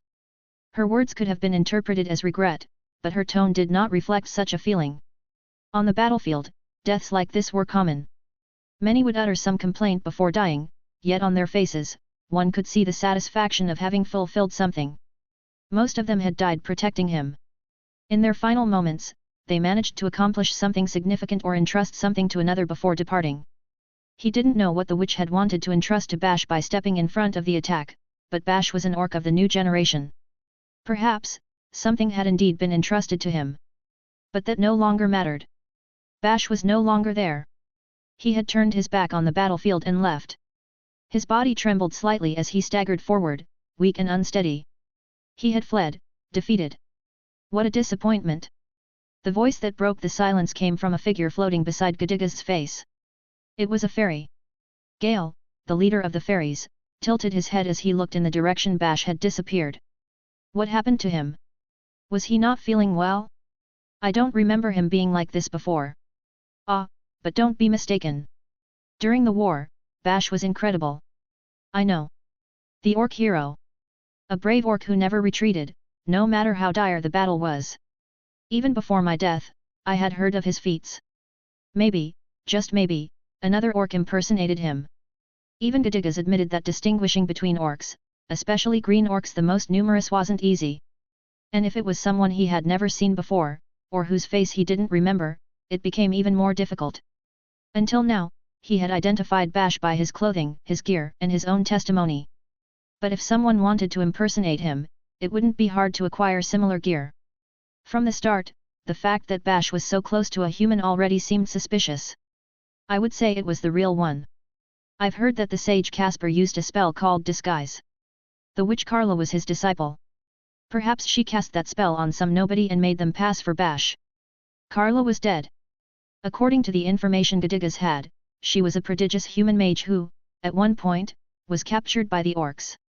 Even after being rescued, she remained in the army, created numerous spells, and became one of the pillars of the humans' magical strategy. If one considered the motive driving her, it wouldn't be strange to think that she transformed someone into the figure of the orc hero, intending to take revenge on the orcs. And that, to ensure the revenge was carried out, she sacrificed her own life to protect him. The truth was a mystery, but from that perspective, everything made sense. Anyway, even Gadigas had things he couldn't understand without information. Much less about the movements of a stray orc or a human living in exile. He had no way of knowing what those two had been doing. If you say it was Bash, then it must be. So he simply declared the facts coldly. This is my victory. That's right. Bash turned out to be weaker than I thought, but, a promise is a promise. We will obey you, Gadigas. Thus, the orc hero was defeated, and the fairies were once again subordinated to the demons. Pa Platica and Carrot watched the entire battle from start to finish. Did he really flee? Pa Platica's murmur echoed strangely loudly. She couldn't believe it. His sword had just broken, he only had a wound on his forehead. Gadigas hadn't even gotten serious. Now was when the orc hero, the one who had even defeated the great elven archmage, should have shown his true strength. Or should we say that Sir Bash decided to withdraw? Sir Bash wouldn't withdraw over something like that. Was there a reason? Something felt strange at the end. He had his unbreakable magic sword, but, as Lord Gadigas said, was it someone else the witch transformed into his image? Carrot, what do you think? Pa Platica expressed her doubt, but Carrot didn't respond. She simply stared, stunned, in the direction where Bash had disappeared. Her lips trembled. No, not just her lips. Her knees were shaking too, and her face was as pale as a corpse. The battle had been strange. The witch's sudden appearance was a mystery, as was the appearance of that human woman. But what was it that had shaken her so much? Carrot. I quit. Hey. Carrot began to walk unsteadily toward the forest. She didn't seem to be heading to a specific place. Rather, it gave the impression that she just wanted to get away, disappear from that spot. Do whatever you want.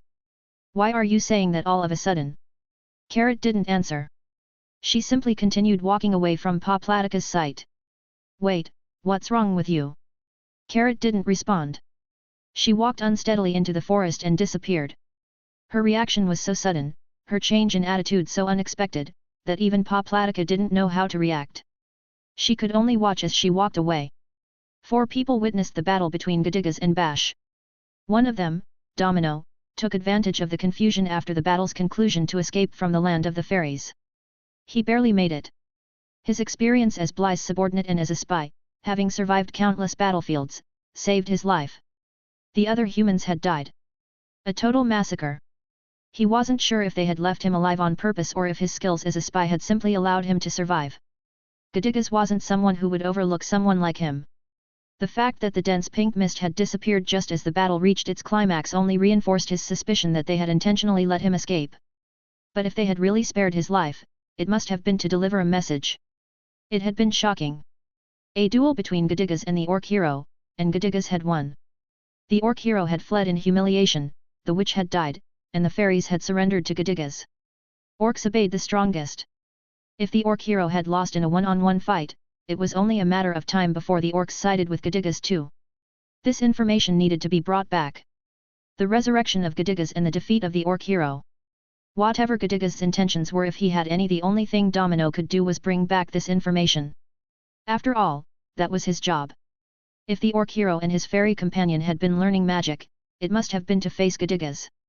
He didn't know the details, but there was definitely a connection. And, most likely, that magic was now in Gadigas' hands. Otherwise, there would have been no reason for him to come here and stop them. He didn't know how his superior, Bly, would handle this information. However, Domino felt certain, something had changed with that duel. Gadigas had returned and was gathering followers. He had defeated the orc hero and thwarted some plan. That was more than enough to make the humans prepare. It was most likely that the war was about to truly begin. Therefore, Domino did what he had to do. He left the forest and ran without stopping in the direction of his homeland.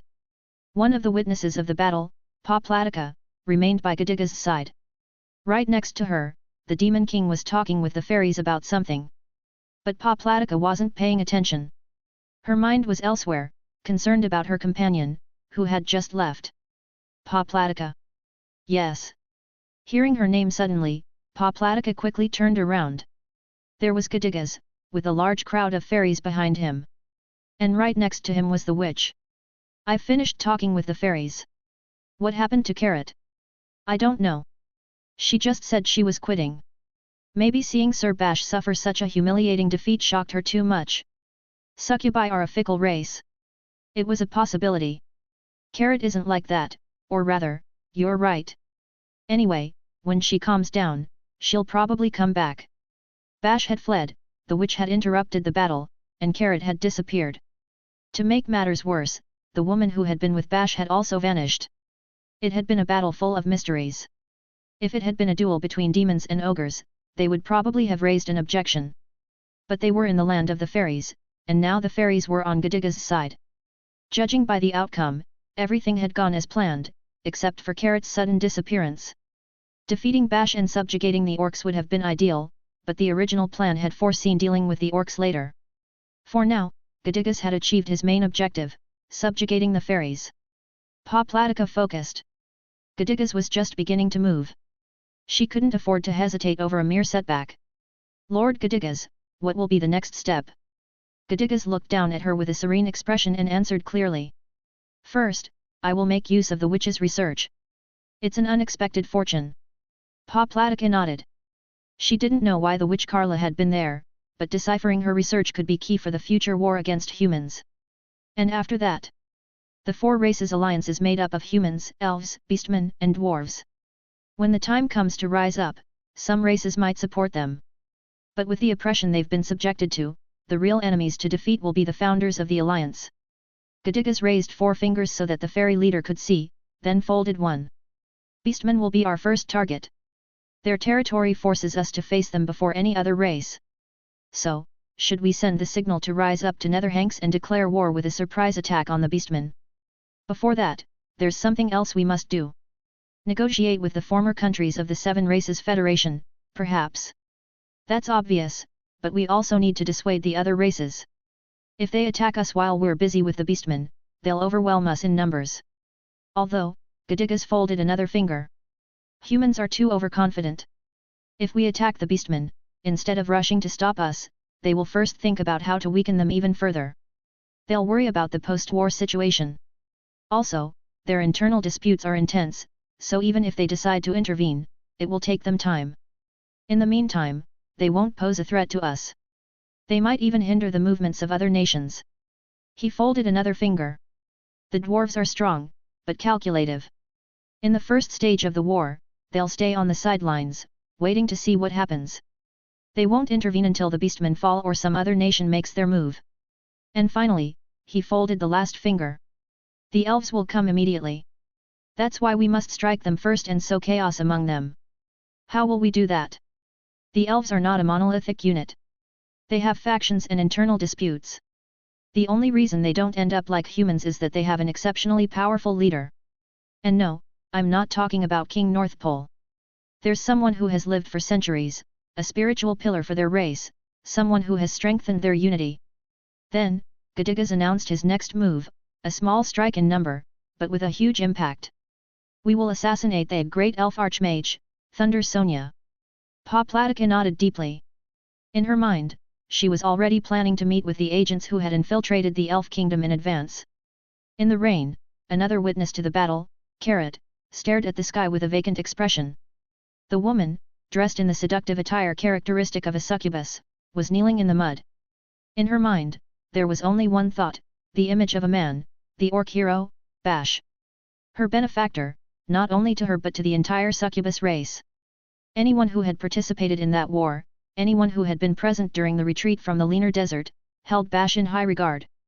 She remembered it as if it had happened yesterday, the retreat from the Lenar Desert. After Godiga's death, the succubi, who had been fighting alongside the lizardmen, decided to come to their aid when they got trapped in the desert. The person who proposed that risky decision was none other than Carrot. At that time, she was the general's assistant and insisted on rescuing the lizardmen. Allowing them to perish would have been a disgrace to the pride of her race. Furthermore, she argued that the ogres and harpies would also come to their aid, so the succubi could not stand idly by. With this conviction, she persuaded the general to approve the mission. However, the result was a disaster. Ogres and harpies were too busy defending their own territories and never sent reinforcements. Thus, the succubi ended up going alone to rescue the lizardmen. The elves did not miss the opportunity. For them, it was the perfect moment. The unit sent by the succubi was not just any troop, but their best army. Moreover, the desert was an environment where the succubi were at a disadvantage. With humans and dwarves holding the front line, the elves swiftly attacked the unprotected flank. The front collapsed. The commander fell in battle.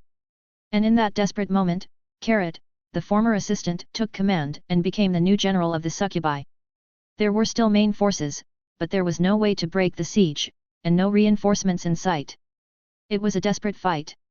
They knew that if they were annihilated, the succubus nation would inevitably fall. The elves seemed to understand this too. Humans and dwarves, on the other hand, didn't seem to have thought much about it, but the elves attacked with relentless ferocity. It wasn't surprising. After exterminating Carrot and her group, they would be the ones marching against the succubus nation. The siege did not loosen at any point. There was no truce or chance to escape. The annihilation of the succubi seemed inevitable. If an orc unit hadn't burst into the battle and created a gap in the siege, they would have been exterminated without a doubt. Why did orcs come to their aid? In response to a request for reinforcements sent by the succubus queen. The orcs didn't seem to take it too seriously, but it was said that the message was more of a blunt and arrogant order. Still, the orc king agreed and sent a troop that included his strongest warrior. Maybe he did it because orcs didn't yet pose a large enough threat for their country to be attacked. Or perhaps, they simply didn't have the foresight to anticipate it. There was also the possibility that they gladly accepted upon hearing that the army attacking the succubi was mostly composed of women. Whatever the reason, they arrived. The orcs, along with the one who would later be known as the orc hero. It all happened shortly after Gadiga's death. Although orcs typically relied on their numerical strength, this time their group was small. They numbered fewer than 50. Still, they managed to break through the elf siege and rescue the succubi and lizardmen from the trap. Carrot could remember it with absolute clarity. The imposing Bash, fighting with a demonic ferocity. While the rest of the orcs cast greedy glances at the elves they knocked down, he showed no interest in the women and, with overwhelming strength, swept through the enemy ranks. At that moment, the succubi didn't have the judgment to comprehend the magnitude of what was happening. Some even cast disdainful looks at the orcs, as they usually did when the orcs gave them vulgar, lustful gazes. Although they didn't voice any mockery, many of them thought it was shameful to be rescued by mere orcs. The troops of succubi, orcs, and lizardmen, after breaking through the siege, began to retreat. The elves didn't give them a moment's rest. In the desert, where there was nowhere to hide, the succubi carried the wounded while the elves relentlessly pursued them, determined not to let anyone escape. Humans and dwarves also joined the hunt. Their faces reflected utter hatred, as if they desired nothing more than to exterminate the succubi. Everyone fought desperately. Some tried to flee. But where to? Those who escaped probably died in the attempt. If Carrot hadn't been the commander, she might have done the same. After all, it had been her who insisted on that impossible strategy, dragging her companions into a death field. She thought that a fair punishment would be a miserable death in that place. But she could no longer afford that luxury. As commander, she had the responsibility to lead her troops out of that hell. It wasn't enough to accept the blame, she had to atone for her mistake by ensuring their survival. So, she fought with everything she had. One by one, familiar faces fell. The orcs who had come to their aid also perished, one after another. Although, in the case of many of them, they did not die in combat, but because they couldn't resist their instincts and tried to assault the elves they had captured, only to be annihilated on the spot. There were many times when she was about to give up. Her body was completely exhausted, hunger was unbearable, and she couldn't sleep. Every enemy attack pushed her further into despair. Some of the orcs offered themselves as food, but even if they ate one or two to death, it wouldn't be enough to satisfy all of them. The humiliation of having to devour their own saviors. The dishonor of being forced into such a gruesome decision. In that extreme state, many simply gave in to hopelessness. If she had also surrendered, everything would have been much easier. However, amidst that despair, a single orc, with a battle cry that resonated across the desert, became a beacon of hope that even reached the enemy camp. That back seemed to say, "Follow me." Most of the succubi could barely keep up with him, but without him as their leader, it was certain that, at some point, they would have all dropped their swords. That was how they managed to escape. They crossed the desert and, upon meeting an ogre unit, the elves finally gave up. By then, among the orcs, only Bash was still alive. They had given everything, even their lives, to save the succubi. All the succubi present knew this. They remembered those brave orcs. That didn't mean they were naive enough to thank every orc still alive. The orcs were still a despised race in their eyes. But those who died saving them deserved their deepest respect. And for that reason, all those who participated in that retreat made a vow, they would show the utmost respect to the last survivor, Bash. All of them. Anyone who had been in that battle, or who knew the hardship of those days, would never dare disrespect Bash. She could say it without a doubt. Because if someone did, Carrot, or anyone who had been in that desert, would kill them. Carrot remembered it clearly. When she returned to her nation and tearfully informed the queen, she said, "It was a tough battle, but thanks to you, the succubi's honor has been preserved. Well done protecting the lizardmen." In that moment, Carrot broke into tears like a child, her face soaked in tears and snot. Thanks to them managing to return home, the succubi survived until the end of the war. The battles that followed were hard, but none as cruel as that one in the desert. Besides, they already knew in advance that the humans would offer them a truce. They just had to hold out until then. But none of that would have been possible if they hadn't managed to return to their homeland. In that battle, honor was protected, their race was protected. They protected. In Carrot's mind, the image of Bash fleeing pathetically remained etched. Ah! Tears flowed endlessly from her eyes, mixing with the rain that fell. She looked at her hands, her body. She had never felt so disgusting. Bash was not someone who should have fled in that way. He was a man who should have lived with pride until his last breath. Even if he had to die in battle, he should have done so face to face, fighting with honor. And yet, she had lived her entire life for the sake of the succubi. During the war and after it, enduring the contempt of humans, she never doubted the pride of her race. She carried the responsibility of having commanded the retreat in the Leaner Desert and worked tirelessly to ensure the survival of her people. If she hadn't done that, she wouldn't have been able to show her face to Bash or the orcs who died for them. For that reason, she also assisted in the resurrection of Gadigas and defeated numerous enemies. Although she knew that it went against the will of Succubus Queen, Carrot didn't stop. Everything was for the sake of the succubi. For the pride of her race. Carrot had to live that way. But that only made sense if the succubi truly had pride. If that wasn't the case. Then why had she survived? It can't be. Carrot had seen it. She had witnessed the entire battle from beginning to end. She never took her eyes off Bash for a single moment while he fought bravely. And because of that, she saw it. She witnessed when that appeared. Sir Bash. The succubi owed a great deal to Bash. An unpayable debt. Never, under any circumstance, could they wrong him. If they did, the pride of the succubi would collapse completely. The succubi. And Carrot saw it. She saw how everything crumbled. She could do nothing but cry. She remembered the days when she fought desperately to protect the pride of her race. But... how absurd! It had all been in vain. Because the succubi never had pride in the first place. The succubi should disappear. That woman, who had done so much for the prosperity of her people, whispered those words with a darkened gaze. One of the witnesses who observed the battle, Zell, had gone in search of Bash. Something was wrong with him. Since the moment his sword broke in combat, Bash had not been the same. Perhaps Gadigas had cast some sort of spell on him. After all, if there was magic that could turn fairies into humans, it wouldn't be surprising if there was one that could turn an orc into a coward. After all, if there were spells that could charm men, then anything was possible. If that was the case, Zell could never forgive Gadigas. The orc hero Bash was a brave man. Braver than anyone. He always faced his enemies head-on, without fear, even against dragons. Using such vile magic to force him to flee was unacceptable. Yes, orcs had little resistance to magic, so its effects affected them easily, but there were limits. Maybe on the battlefield, there were no rules of honor, but the war was over. Mister, you couldn't do anything. It must have been that bastard's magic. It was a dirty trick. They couldn't beat you face to face, so they had no choice but to resort to that. Come in, mister. Don't let yourself be beaten. Losing to Gadigas doesn't erase all your incredible feats. Stop thinking about it and let's go back to the orc country. Take me as your wife and return with your head held high. Yes, with me, Your wife. I'll brag about it big time. With those words in mind, Zell chased after Bash. However, he didn't stop. Bash kept walking as if he were even fleeing from Zell. If she were still a fairy, she could have followed him easily, but as a human, she could barely keep up with his pace. If Bash kept going like this, sooner or later, Zell would lose sight of him. But Bash was injured from the battle against Gadigas.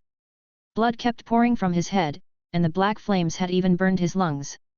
For an orc whose endurance was exceptional, perhaps these weren't lethal wounds. But they weren't superficial either. Gradually, Bash began to slow down. Had he walked an entire day? Eventually, Bash entered a cave, as if he were hiding from something. It was a dark cave, perhaps once inhabited by a bear. As if he wanted to conceal his figure in the darkness. It was there that Bash finally succumbed after running out of strength. He slumped against the wall, breathing heavily, and tried to pull a small vial from his pocket.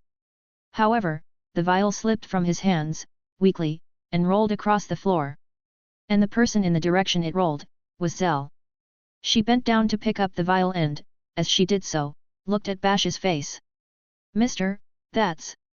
But Bash didn't pay attention to the vial. Instead, he covered his forehead with his hand, trying to hide it.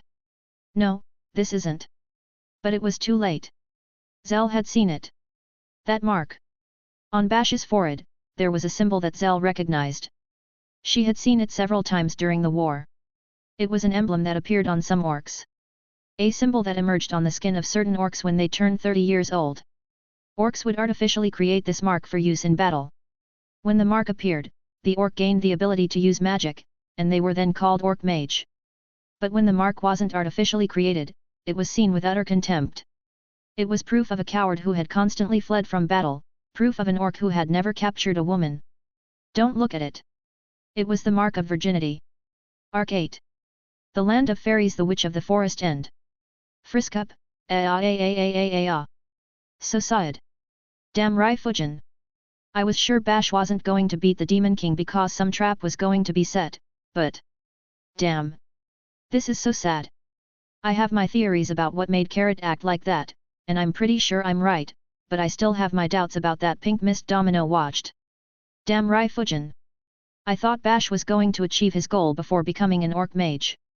I'll keep reading/translating, of course, and I understand that Bash's whole journey served to help him grow as a person, but seriously? It feels like those 2 years of traveling were for nothing. Well, that's my rant. What do you all think? Leave your opinion below in the comments. And, since this is the end of the arc until new notice, I'll be looking for a new novel to translate. I have a few myself that I could try to translate. Here's some ideas. I became the Demon Lord and my territory is an uninhabited island. No fatigue. 24 Jikan Takaru Otoko no Tensei Tan. Bachi no Boku Demo. Kyuzu no Yarikin ni Neru Tte Hon Todasuka? Porn light novel. I'll pick up one of the most voted and/or commented. Leave a comment saying I like this one or something like that, in the comment that recommended the novel you like too. Since this site doesn't have a voting system, novels, I don't say the most voted because in the end it all depends on my tastes. Feel free to add novels, too. They can be novels that are just starting, or novels that are already started and have translations already, but please, let them be novels of groups that have been at least +3 to 6 months without releasing new chapters, to avoid conflicts. The Land of the Elves. The capital, Elvish. That place, once called the Forest of Great Trees, was a splendid region. Trees over 1,000 years old rose one after another, colorful houses spread out across the ground, and among the treetops hung discreetly camouflaged dwellings. Moreover, the most imposing trees had been hollowed out and turned into buildings where numerous elves resided, true natural apartments. The wooden bridge leading to the royal castle was so enormous that 3 carriages could cross it at once without difficulty. From that suspension bridge, smaller bridges branched out toward various areas of the city, and at a glance it was clear it was the main artery of commerce in the capital. That bridge was what the elves called the Great Avenue.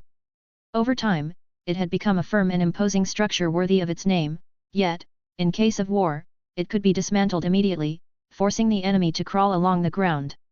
Elvish had been besieged countless times throughout past battles. This unusual architecture was the conclusion the elves had reached after centuries of conflict, and now it stood as an impregnable fortress. Across that very bridge at that moment advanced an unusual procession, a lavish golden and white carriage, escorted by a group of knights clad in silver armor. The crest upon it was unmistakably that of the human royal family. The elven people, watching from elevated platforms, greeted the procession with cheers and showered flower petals to welcome them. Barely a month earlier, the Blackhead territory had suffered a devastating attack at the hands of a mysterious beast, and shortly after, a shocking announcement had been made, the engagement of the little elven magician Nemesia with the director of the post-war administration office, Ferdinand. That director was none other than Ferdinand Almalagiller, son of the Human Kingdom's Chancellor, Crusader Almalagiller. With the growing credibility of the rumors about the resurrection of the demon king Gadigas, the leaders of humans and elves had decided to strengthen their ties. To do so, they selected high-ranking unmarried figures from each nation and resolved to unite them in marriage. In other words, it was a political marriage. Normally, such a union would have fallen to direct members of royalty, but it was judged that emphasizing the political aspect too strongly would be a poor strategy. Instead, a rumor began circulating, that during the battle against that mysterious beast, two youngsters Nemesia and Ferdinand had met by chance, felt drawn to each other, and begun a pure love. This romance, they said, would be used for political purposes. Lady Sonia, I don't really look weird, do I? Not at all. You're always adorable. Thus, Nemesia was at that moment in one of the palace's rooms, showing Thunder Sonia how she looked in a dress. In truth, it had been Thunder Sonia who had pressed her to show it. Really? But I'm scared. It's just that you always act strange, Lady Sonia. Hey, disciple. I can't just overlook that rudeness you've said. What's supposed to be strange about me, hey? And you even had the nerve to say always? If I correct those oddities, will I be able to get married too? If you really tell me, I'll acknowledge you as my master from today and respect you. Go on, do it. I beg you. I implore you. Don't get so close, I was only joking. This is no joke. Just look at that, while I slave day and night preparing to fight Gadigas' resurrection, you sneak off flirting around. Ahihi. Nemesia had been gravely wounded in the Blackhead territory battle. The one who had saved her from certain death was Ferdinand, who had been there accompanying his father, Crusader. With his magic he had healed and freed Nemesia, saving her life. After that, during the few days of conferences between the leaders and the post-war arrangements summit, before parting ways, the two had met secretly several times. And just before they said goodbye, the Chancellor Crusader himself had made them a proposal: why not get married once for all? In short, that rumor contained quite a bit of truth. It was thought that, rather than an obvious political marriage, it would be more advantageous to back a union with a romantic background, since that would also gain popular support. I've been thinking, Nemesia. Yes. If this is a political marriage, wouldn't I be the more suitable match? What if I married a member of the human royalty? Ah ha ha ha ha. Don't laugh. It's just that, Master, you're practically a symbol of the elves. If they used you in a political marriage, there would be an uprising. I myself would be the first to fight at the front. So even a political marriage is denied to me. And so, Thunder Sonia had ended up being outdone even by her younger disciple, which was driving her mad. The thought that she might never marry slipped into her mind, despite having already lived the equivalent of 5 elven lifetimes. Hey, tell me straight, what must I do to get married? Tell me, Nemesia, what did you do? In my case it was like a fateful encounter. I was about to die and he saved me. I wanted to thank him and went to see him, but he was the more passionate one. I was also rescued from a desperate situation. But nobody chased after me with such passion. Ah! Then she remembered that incident in the Siwanasai forest, cornered by undead and on the verge of disaster. She had been saved by the orc Bash. After the battle, Bash had made her a passionate marriage proposal. At the time she had rejected him without hesitation because she mistrusted him, but maybe, that very example could apply to her case. Damn! Was that it? My, if I had agreed back then, even if he had no real intent, could we have built a relationship? Hey? Do you have any leads? Kinda. Didn't I tell you before that I was proposed to in the Siwanasai forest? Ah, yes. You bragged about it a lot. Are you talking about the orc hero? An orc, hey. Don't be prejudiced. Discrimination is wrong. Well, his face, anyway, was Orcish, but didn't you see him in that recent interrogation? Didn't you think he seemed like a good-looking guy? Really? Well, for an orc he seemed fairly serious, and I heard that that monster could be defeated thanks to the power of the orc hero, but... Yet deep down Nemesia still thought she didn't like the idea of an orc.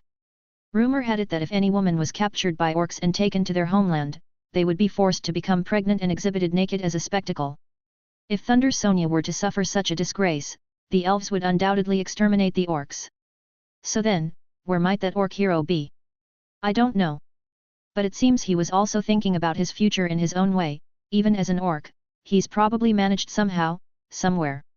Do you think the orcs will side with Gedigas?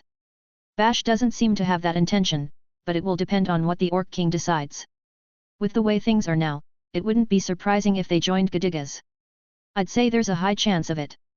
I see. Yet. Both of them looked out the window with somewhat somber expressions. Below, along the Great Avenue, a human procession could be seen crossing. Perhaps, in truth, they should have forged alliances with other races instead of focusing on humans. Yet for the elves, the most undesirable enemy race was still the humans, and for the humans, it was the same. From either perspective, there was no guarantee the other would not side with Gedigas. That was why they had forced the strengthening of bonds, like someone placing a chain around another's neck.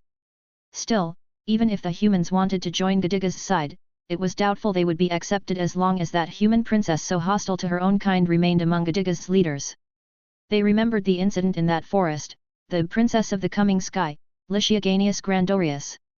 Before her disappearance, she had been regarded as a prodigy among humans, one of those rare individuals said to appear only once every 1,000 years, upon whom vast expectations had been placed. It was precisely for that reason that her betrayal had been so devastating. Well, we'll do everything we can. Don't worry. I'll bring peace again. Yes. Don't make such a gloomy face. At the very least, if you marry Ferdinand, the possibility of a war between elves and humans would become almost non-existent. And if we defeat Gedigas once more, we'll have peace for centuries, at least another millennium.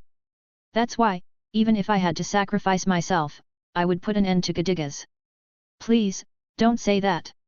The words "even if I had to sacrifice myself" had been spoken in a joking tone, but Nemesia thought that, coming from Thunder Sonia who had worked tirelessly for years for the good of the elves, it might not be impossible that she meant it seriously.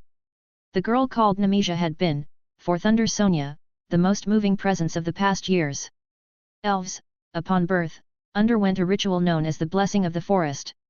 At that time, it could be seen how much the newborn was loved by the forest, the spirits, or even the world itself. Put more practically, it determined how much affinity one had with magic, in other words, how much talent as a mage. When Nemesia had undergone that ritual, those present had been astounded. Her affinity with magic was higher than any case recorded in history. It was said that, if properly trained, she might become the reincarnation of Thunder Sonia. And Thunder Sonia herself, who had been there, had muttered under her breath, "Reincarnation? But I'm still here." In short, Nemesia had been recognized as a child with the potential to become a hero. An existence that might one day support the entire elven people. Such was the importance of her being. For that reason, it was decided that she would train directly under the guidance of Thunder Sonia. The most revered elf would be the one to lead her every step. Some had feared she might also pick up inappropriate habits, but a certain voice present, "Hey, what's that supposed to mean? You got something to say to me, hey?" had silenced any objection, and thus Nemesia had become Thunder Sonia's disciple. For Thunder Sonia, however, even if she was called her disciple, Nemesia was not very different from other children. Whenever she visited towns and villages, she would always approach the little ones. Sometimes she cared for them, sometimes she played with them, sometimes she teased them, and sometimes let herself be teased, leaving with laughter. Not even Thunder Sonia could remember all the faces and names of the elves, but the children remembered her even when they became adults. Nemesia had also been one of those children.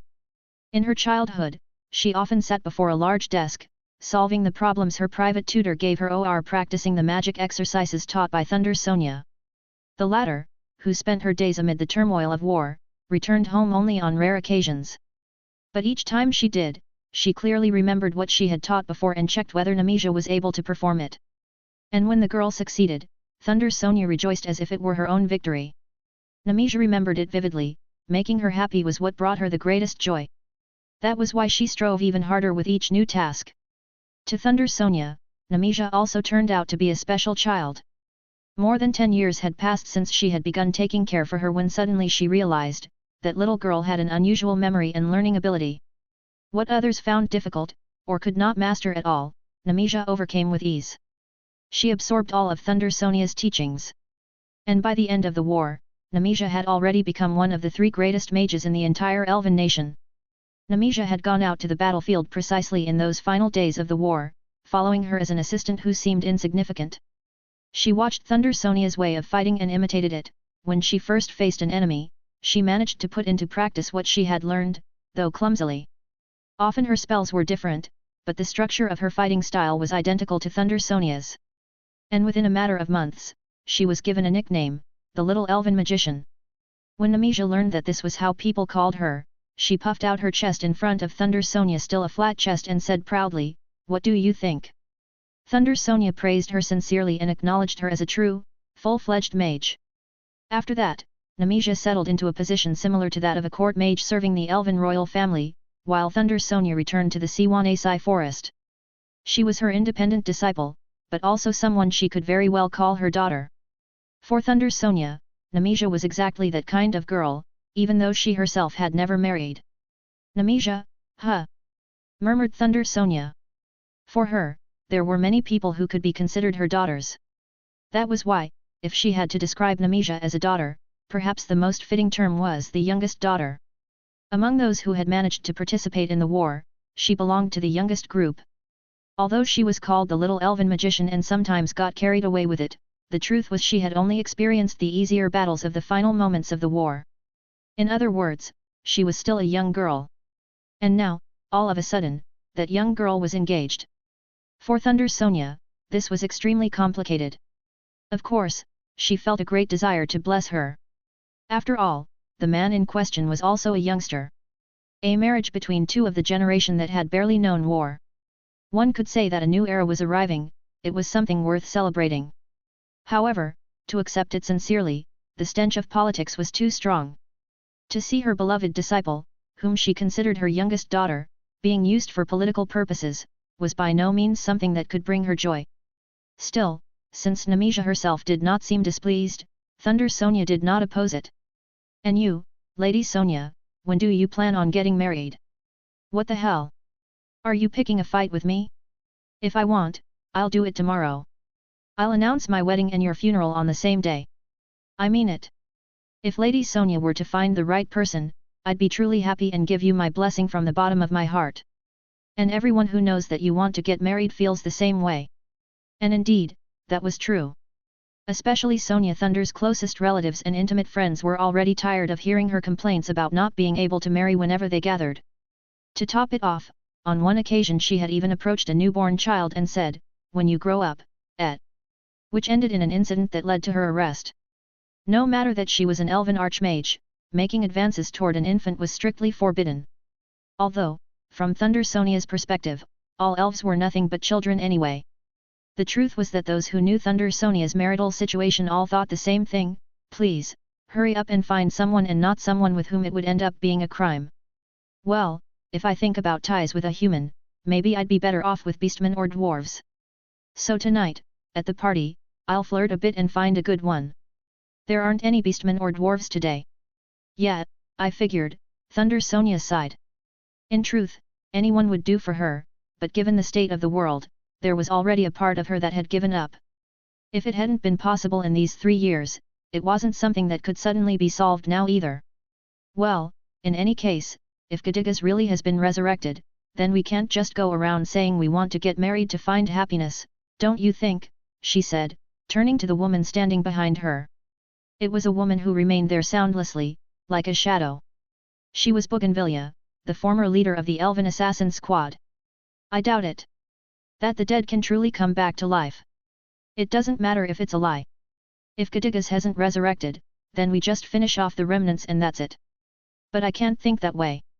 Pa Platica isn't the kind of woman to speak baselessly, and I don't think that Sage would have jumped into a groundless tale either.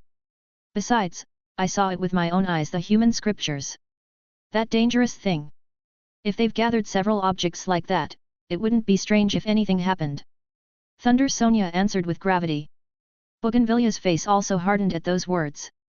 Don't worry, I'll handle this myself. Lady Sonia, you say that, but you've already done enough. The Demon King's spells have been deciphered, and even if he were revived, there are people prepared to defeat him. And those people are precisely the younger generation, like Nemesia. They lack experience. And Gadigas is not someone easily defeated. Do you know how much it cost us to bring him down? Even if we managed to defeat him again, how many would die in the attempt? Bougainvillea was left speechless. Elves lived long lives. She herself had experienced, even if only partly, how harsh it had been to live in Gadiga's era. That situation hadn't been reached overnight. The leaders of the Old Four Races Alliance had racked their brains thinking of ways to resist, fought desperately and still kept losing, until finally, cornered, Thunder Sonia and Nazar formed a suicide squad to stop Gadigas.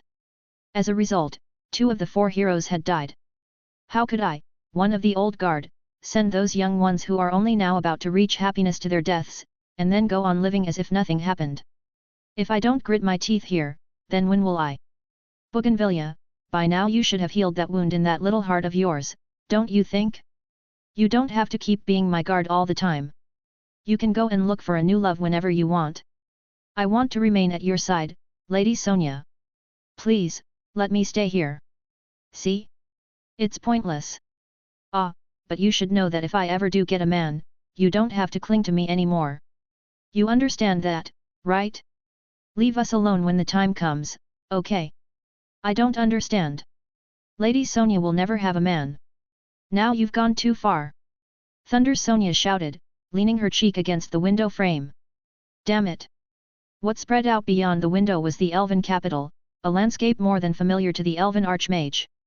Over the course of this millennium, the city had slowly changed, and among the crowd of elves of various ages, there were faces and names she could immediately match. As for those she couldn't, it wasn't as though she didn't know them, she only needed to walk up, ask their name, and at once she would think, so that was them, recalling too the echo of some old friend. For Thunder Sonia, her people the elves were everything. And at that moment, the expressions of the elves were the most radiant she had ever seen in her life. This was the peace that she, together with so many elves who had fought and died alongside her, had won. If she couldn't preserve that, what right did she have to be called the Elven Archmage? Well, if I think about it, it's not like I can even picture myself living a domestic life with someone anyway, she murmured, almost as if speaking to herself. She had traveled seeking marriage, but nowhere had been as peaceful as she had hoped. The elven leaders were plagued with incompetence, humans and dwarves harbored shady intentions, the beastmen were warlike and somewhat twisted. She didn't know how the current matter would end, but even if it was resolved, disputes like it were sure to arise again and again. And every time, she would no doubt throw herself right into the middle of it, trying to fix things. In the end, Thunder Sonia was someone who didn't fit with peace or tranquility. Aconite had suggested she try seeking marriage, and she had done so, but perhaps it simply didn't suit her. Then, at the very least, I'll fight with all I've got, until death if need be, to protect this peace we've achieved, as much as I possibly can, she told herself, in a tone halfway between resolute and slightly sulky. The engagement party was held at Elvish's royal castle. Neither Nemesian nor Ferdinand were royalty, but surely the purpose was to publicly present that marriage as the union of representatives of both realms. Though Nazar was not present, there were human nobles and knights she knew, conversing throughout the venue. The fact that the celebration was held as a human-style banquet rather than in the traditional elven manner clearly reflected the elves' intent to show openness toward humans. For such a party to be hosted in the elven nation itself in human fashion must have carried tremendous political meaning, but what was obvious was the consideration the elves were showing their human guests. Politics everywhere, in every corner. In the midst of it all, Thunder Sonia, surrounded by people, smiled as she engulfed some chicken. Even if some clouds of discontent lingered inside her, Thunder Sonia was always smiling when among others and with plenty of food at hand. That was one of her greatest virtues. It was precisely because she was like that people were drawn to her. Even though even her young disciple had surpassed her in matters of matrimony, plunging her deeper into the dark side of singlehood, she was not a woman to show such feelings in public. Whenever she saw human men approaching young elf maidens, or some who perhaps were not quite so young, but looked so to human eyes, and striking up conversations, suspicion would immediately cross her mind. Are they going to get married too? Sometimes she even voiced it aloud, though people always took it as a joke. And although it created a faint air of tension, with the news of Gadiga's return, everyone understood the situation and let it slide. The crowd around Thunder Sonia suddenly dispersed. She took the chance to gorge herself on food and satisfy her appetite. No one dared stand in her way. Humans had long been on good terms with elves, it was clear they had grown accustomed to dealing with Thunder Sonia. However, someone did approach her. "Excuse me. You must be Lady Thunder Sonia." "Mogo, Mogo, Mogugugu, Megamo." It was a young human. By his appearance, he seemed to be around Nazar's age, or perhaps a little younger. His dark-toned hair, tied at the nape of his neck, reached down to his shoulder blades, it looked well cared for, gleaming under the light. He had a tall, slender figure, though he didn't appear to be a battle-hardened veteran, his refined bearing betrayed that he was the son of a well-off family. In fact, his features strongly resembled Nazar's. Thunder Sonia concluded he was probably of the royal line. "Mogu, Mogu, gulp. Ah, right. I am Thunder Sonia. And you are?" Yet he wasn't familiar to her. She would have remembered any marriageable man she had seen recently. She looked at his hand, no ring. A sign he was single. "Allow me to introduce myself. My name is Carlos. I accompanied my brother Ferdinand to this engagement ceremony, making the effort to come along. It's a pleasure to meet you. You're the younger brother, Carlos? This is the first time we've met, isn't it?" "No, we've met once before." "Oh, really?" Thunder Sonia searched her memory but couldn't recall him. Still, humans grew quickly, if they had met when he was a child, it was understandable she didn't remember. "Yes. At the Hill of Stars, you instructed me in magic." "Oh, truly?" There weren't many children she had personally taught magic to, and even fewer humans. And yet, she couldn't recall him clearly. They weren't many, but not so few either. For Thunder Sonia not to remember someone she had taught directly felt a little strange. "Still, I thought Ferdinand had no brother named Carlos." "Yes, I've remained out of sight for a long time." "I see, for some hidden reason?" "Oh, by the way, you look a lot like Nazar." "Ha, ha. Has Lunius gotten himself into trouble, perhaps?" It was meant as a joke. Human King Lunius, known for having 3 legitimate sons without concubines and for being faithful to the queen, was hardly someone to commit such impropriety. That was why Thunder Sonia expected Carlos to simply reply, "How disrespectful," so that she could retort with, "Just kidding, I'll go apologize to Lunius later." That was the limit of what she could get away with saying as Thunder Sonia, the elven archmage. But the instant she spoke those words, the surrounding noise fell silent. Some of the humans nearby were left dumbfounded. Their gazes clearly said, that woman just said something she shouldn't have. "Well. Damn. I must apologize. Even if I didn't know, I said something I shouldn't have," said Thunder Sonia. The fact that she could apologize properly when she said something improper was part of what made her so well liked. "It doesn't bother me. However, I was surprised you could guess it at a glance. Do I really resemble my father?" "Well, yes. Though not so much Lunius, but rather your brother Nazar, you do resemble him." "I see." Carlos spoke with a cordial smile, while Thunder Sonia broke into a cold sweat. She didn't want her slip of the tongue to spoil the party. "But tell me. You were kept out of sight, is that what you said? If so, why come out now? Did you wish to travel? Or are you looking for a marriage partner?" "In fact, yes. Our royal family, the Grandorius, wishes to strengthen ties with the elves through marriages of royal blood. Of course, it must be kept secret because of public opinion." "I see. You don't appear in public, but if it's only about mixing blood, you're the suitable one. Humans always treat others like pieces in a game, don't they?" "Hee hee, indeed. And you too are a victim of this. Among the elf royalty, there are almost no unmarried ones left, if there are, they're either newborns or old widows. And among those still bound to the royal family, well, yes, there is one." "How about me?" said Thunder Sonia, tossing out a prepared joke to lighten the mood.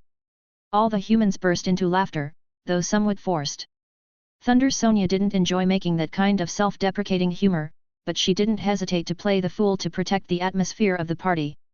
After all, it was the day of her beloved disciple Nemesia. However, Carlos suddenly knelt before Thunder Sonia, with a look of astonishment. Never did I imagine that you, Lady Thunder Sonia, would say that to me. I have long admired you deeply. Please, accept me as your husband. And he took Thunder Sonia's hand, kissing the back of it.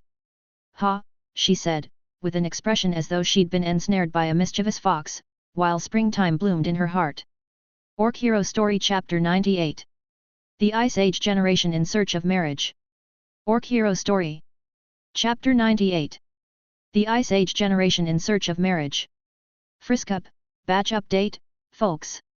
Thank you very much to Zana, Bunpatsu, and Makikes for their support. I hope you like it. Author's note, summary of the previous chapter. Spring has arrived. Thunder Sonia was a woman who had decided to live for and dedicate herself to the elves. Although she had made that decision only a few hours ago, in truth, she had always lived that way. She wasn't the kind of woman who wavered just because a handsome young man with a mysterious air had kissed the back of her hand. Her resolve was as firm as stone. That was why she had come to be known as the elf hero. Even so, she was not the kind of woman who hesitated to change course once she realized she had taken the wrong path. She was flexible. Until just a few days ago, she had been desperate for even a drop of that elixir called marriage. So, even if the opportunity came a bit late, she wasn't one to back off with a simple "oh well, too late." In other words, she thought, miracles do exist. Well, you've got a good eye if you can appreciate my charm, Thunder Sonia said, stepping forward boldly, almost as if she wanted the man called Carlos to catch the fragrance from the crown of her head. In her mind, it should smell like flowers after all, that was the perfume she had chosen. And you've got guts too. Most humans would lose their nerve in this kind of situation. They say that if they try to woo me, they'll earn the hatred of the elves. Look around, we're the center of attention. From among the elves standing farther away, sharp gazes turned toward them. But they weren't the jealous kind, afraid that some unworthy suitor with vile intentions might approach the pure maiden and great archmage Thunder Sonia. No, these were members of the Elven High Society, those who knew Thunder Sonia had already spent 2 years failing to find a marriage partner. Some of them had even been the ones to listen to her drunken complaints. They were grateful for her world-correcting journeys, yes, but from the bottom of their hearts, they prayed she'd soon find a man and finally calm down. If Thunder Sonia tended to attract strange suitors might be problem, of course, but the bigger problem was that she herself was that weirdo. They wished she would finally break out of her cocoon and emerge as a butterfly. They simply couldn't stand her endless late-night laments any longer. My position, as you've surely guessed, Lady Thunder Sonia. If I stay where I am, I'll be confined like a dog, perhaps even eliminated. If I want to escape that fate, I must show courage at some point. Ho ha. I see. And just then, my brother Ferdinand got engaged to someone from the elf nation. If humans and elves were building stronger bonds, I thought I should follow along, even if by force. If, during that journey, I confessed my feelings to you, Lady Thunder Sonia, whom I've long admired, perhaps something would change, or so I thought. Thunder Sonia, not quite sure why, took a step back. Normally, when she stepped forward, the other person would step back. But this time, it was the opposite, she had been pushed back. And Thunder Sonia wasn't good at resisting when someone pressed her. Maybe because it didn't happen to her very often.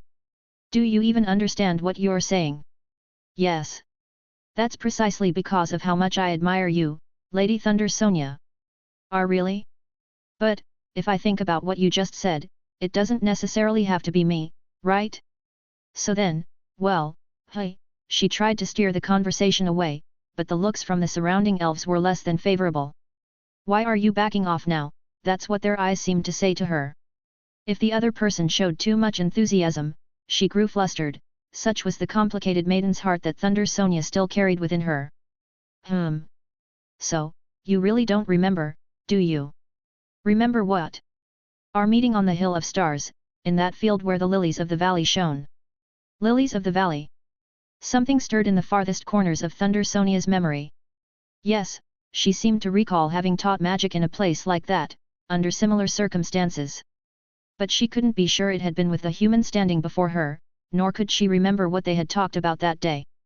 I'm sorry, but I truly can't remember. It doesn't matter. To you, it must have been just one encounter among many. But to me, that was a fateful meeting, an unforgettable memory. It's true it could have been anyone, but I've decided it must be you. I see, hey. At the edge of her vision, Bougainvillea was watching with eyes full of menace. Not because she wanted to get rid of that suspicious man, but because she was muttering in a low voice, "You're letting a man say all that to you, and you're still not acting like you usually do." Bougainvillea opposed Thunder Sonia's marriage, yes, but at the same time, she supported her goal. In her mind she thought, if there's even a chance, then go for it.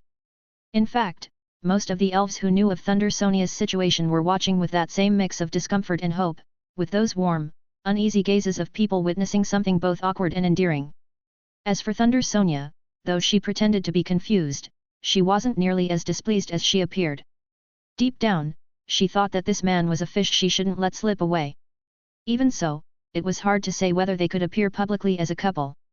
If Carlos was truly the illegitimate son of the human king, marrying an important elven figure could cloud the relations between the two races. After all, marriage could not be hidden. If a union with a high-ranking elf was announced, Carlos's origins would eventually come to light. And from the human royal family's point of view, letting the elves know of such a shameful secret would be hard to accept. However, if it was Thunder Sonia, there was a chance she could handle the situation skillfully. After all, she was Thunder Sonia. She had deep ties with the human royal family, both the king and the prince were her comrades in arms with whom she had defeated Gadigas. If Thunder Sonia, in her usual straightforward manner, were to go and say, "The illegitimate son of your house is going to marry me, so give us your blessing," it was quite likely the human royal family would take it with tolerance. Of course, they would probably wear an expression as if they'd just bitten into something bitter. But it wasn't only a matter of the royal family's feelings. In particular, if that man named Carlos harbored ambitions greater than simply marrying Thunder Sonia, things could become very complicated, especially if he aspired to a position like king or chancellor.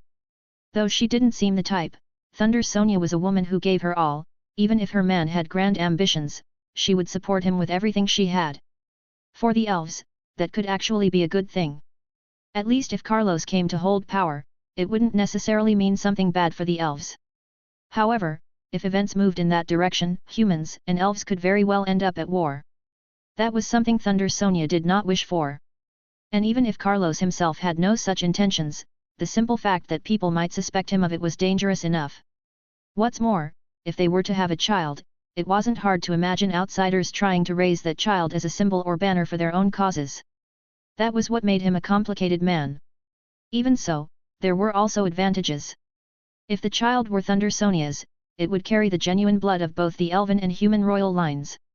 There was no doubt that this would form a bond far stronger than the marriage between Nemesia and Ferdinand.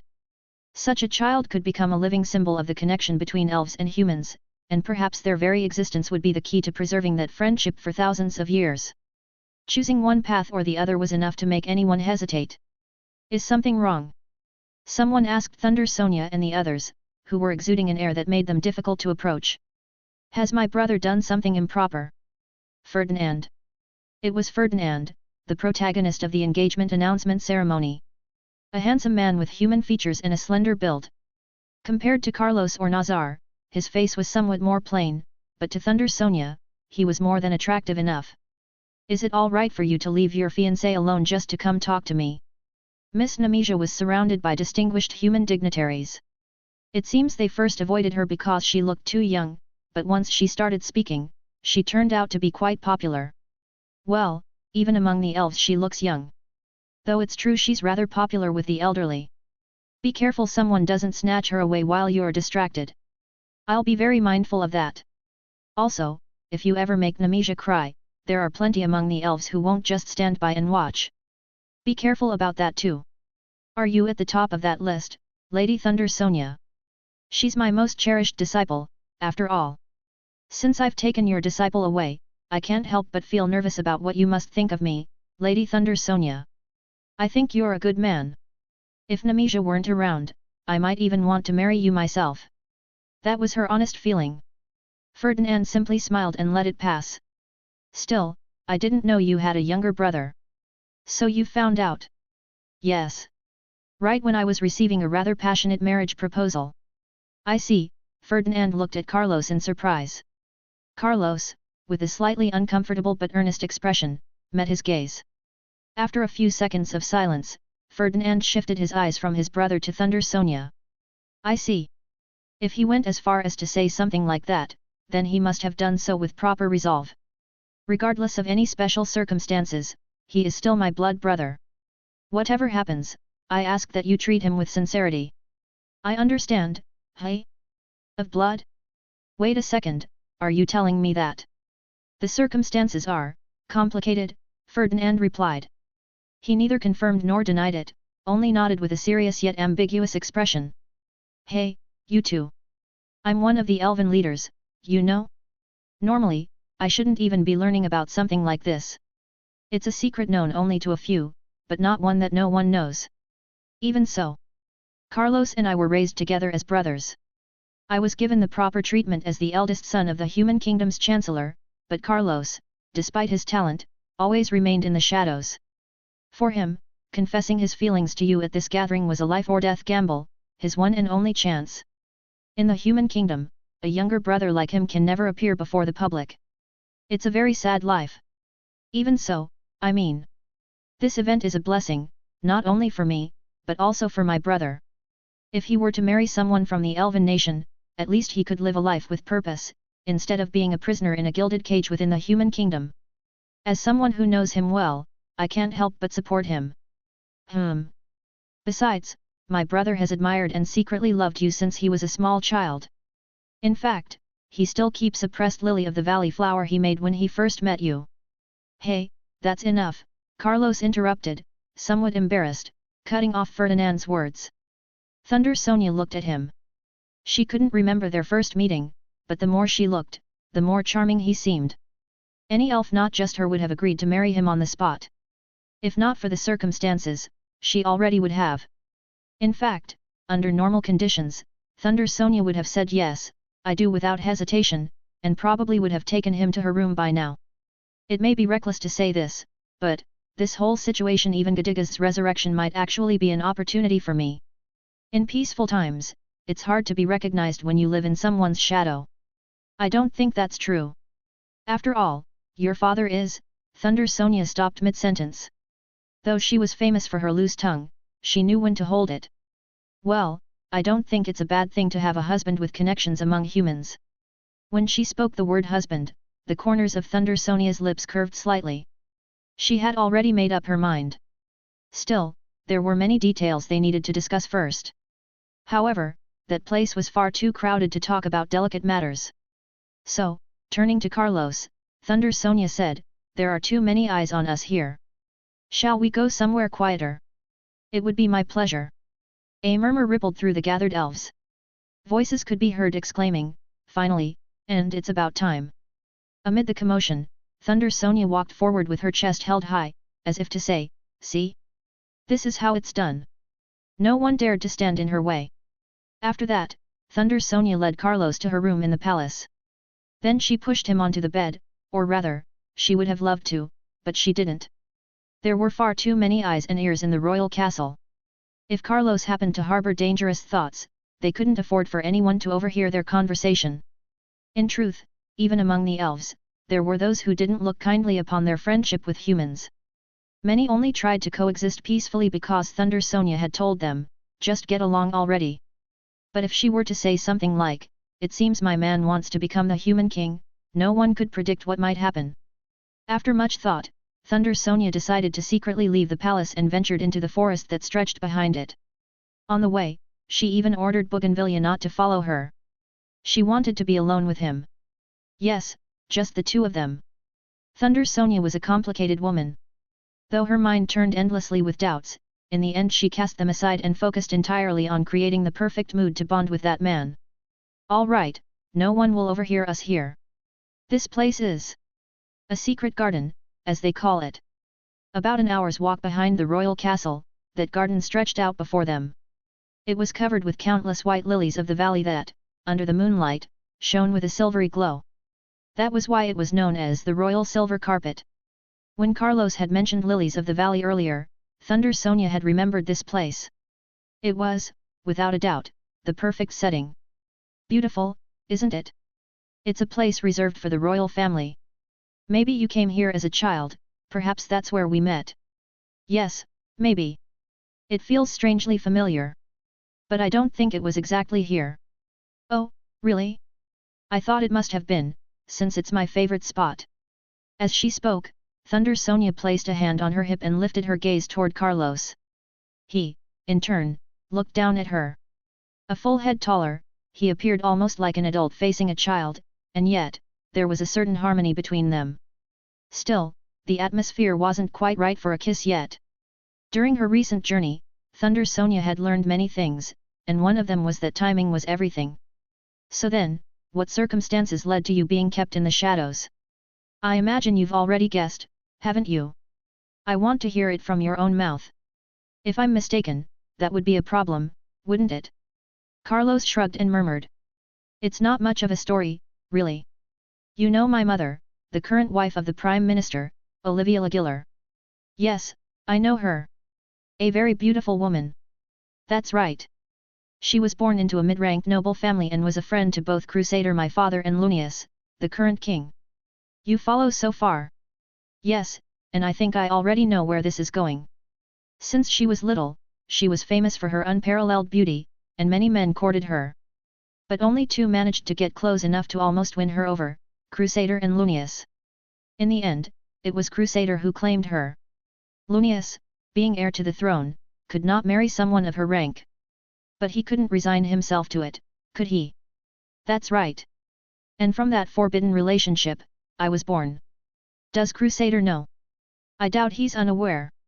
I have no proof, but, at the very least, I know my father allowed it, and that Lunius, grateful for that forgiveness, granted him a high post in his favor. Do you really think he forgave him? I don't know what he thought back then, but judging by his recent actions, it doesn't seem like he did it so willingly. Carlos narrowed his eyes, hinting that Thunder Sonia should already understand. She picked up on the signal and cautiously spoke the words she would not have dared say aloud in the hall. Crusader aspired to the throne. That's right. I don't know if it was revenge from the past or an ambition that had sprouted recently, but he desired the power of a king, or at least something equivalent. He wants to rule over humans. And the fate that awaited you, after keeping you captive, was to turn you into a puppet, or perhaps something worse. Either way, it didn't seem like a promising future. If Crusader had truly planned to make Carlos his marionette, he would undoubtedly have taken more concrete measures to claim him as his pawn. The fact that he was still practically under house arrest showed that, except as an emergency insurance, he didn't plan to use him at all. Do you understand now why I wish to marry you, Lady Thunder Sonia? Yes, fine. Although, frankly, I would have been happier if you had approached me without those political intentions. Thunder Sonia would have preferred him to confess his feelings without revealing any strategic interest, despite being fully aware that she herself was an important political piece. She was a complicated woman. And Carlos, for his part, understood Thunder Sonia's feelings very well. The truth is, it didn't have to be you, Lady Thunder Sonia. In the Beastman Kingdom there are many princesses, and among Dubanga's children there are also unmarried women. I see. But even so, I prefer you, Lady Thunder Sonia. You are beautiful. Oh, of course. I have loved you deeply, always. As he said this, Carlos took a bookmark from his clothes. Inside it was a pressed lily of the valley flower. It was probably the flower mentioned in the story before. Even dried, it still shone with a silvery hue under the moonlight. It was not the same as those in that garden. Perhaps it was the very flower he had taken when he first met Thunder Sonia, one he had kept all this time. You. Carlos slowly extended his hand toward her, wrapped it around her back, and embraced her gently. His heart was beating hard, and his hands trembled slightly, perhaps from nerves. So this man, really is in love with me. Thunder Sonia's heart pounded strongly in her chest. I want you. Carlos pulled back slightly, leaned toward her, and pressed his forehead against Thunder Sonia's. With the handsome man's face filling her vision, her heartbeat quickened, and she slowly closed her eyes. Their lips met in a kiss. As they did, with a soft and hesitant touch, Thunder Sonia thought distantly, wow, I didn't think I'd ever have a moment like this. At the same time, another thought crossed her mind, if I marry this guy, relations with Crusader might worsen, what should I do? But that didn't stop her from letting her mind wander toward what might happen later in bed. There was no turning back now, the Thunder Sonia's legendary chastity was coming to an end. Although, come to think of it, they didn't even need a bed, leaning against that tree would do just fine. As she was getting lost in those foolish thoughts, something suddenly came to her mind. The lilies of the valley. She took a quick glance at the pressed flower. It was hard to tell, but it shimmered faintly in silver. She had seen it before. It came from the flower field that had been reduced to ashes. Yes, from that lost field, stolen by demons, the silver lilies. I remember now. The Elfgand Hill. Thunder Sonia shoved Carlos away and fired a bolt of lightning from her hand. So, you realized it after all, murmured Carlos as the edge of his clothes emitted a thin trail of black smoke. He dodged my attack? Not bad. Who the hell is this man? Thunder Sonia wiped her lips with her left hand while keeping her right hand raised, fingers pointed at him. There wasn't the slightest opening in his stance. Few could dodge a lightning strike from Thunder Sonia at such close range. The Elfgand Hill. Impressive that you remember. Of course. I might not remember seeing you before, but that burned forest, that I'll never forget. The Elfgand Hill had been, 200 years ago, elven territory stolen by demons. Until the death of Gedigas, an event that had dramatically turned the tide of war, the elves had never once managed to reclaim it. And when they finally did, it was nothing but scorched earth and ashes. Naturally, the silver lilies of the valley that had once bloomed there were lost as well. It was a flower that would never again be seen. Are you one of Gedigas' men? Carlos looked down at her, his expression now different from before, almost devoid of emotion.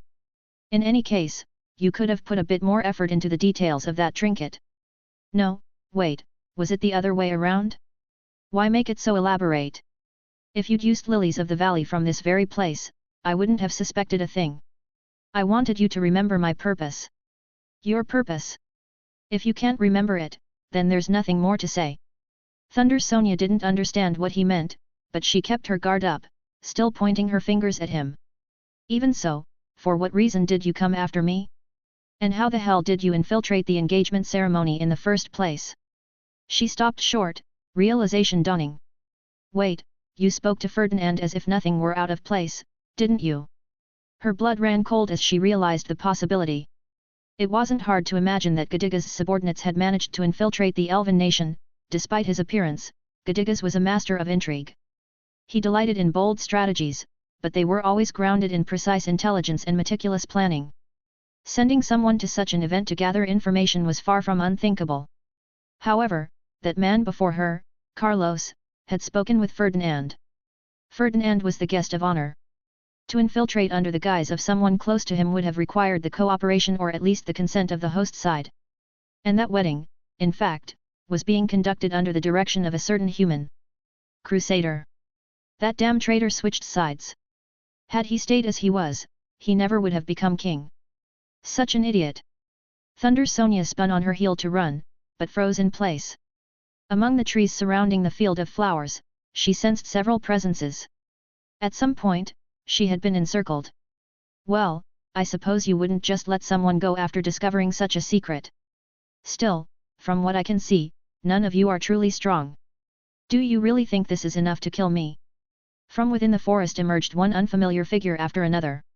None of them were among the notable warriors that the Elven Intelligence Service had identified as defectors to Gedigas' faction. Nor were they any of the powerful figures who had mysteriously vanished.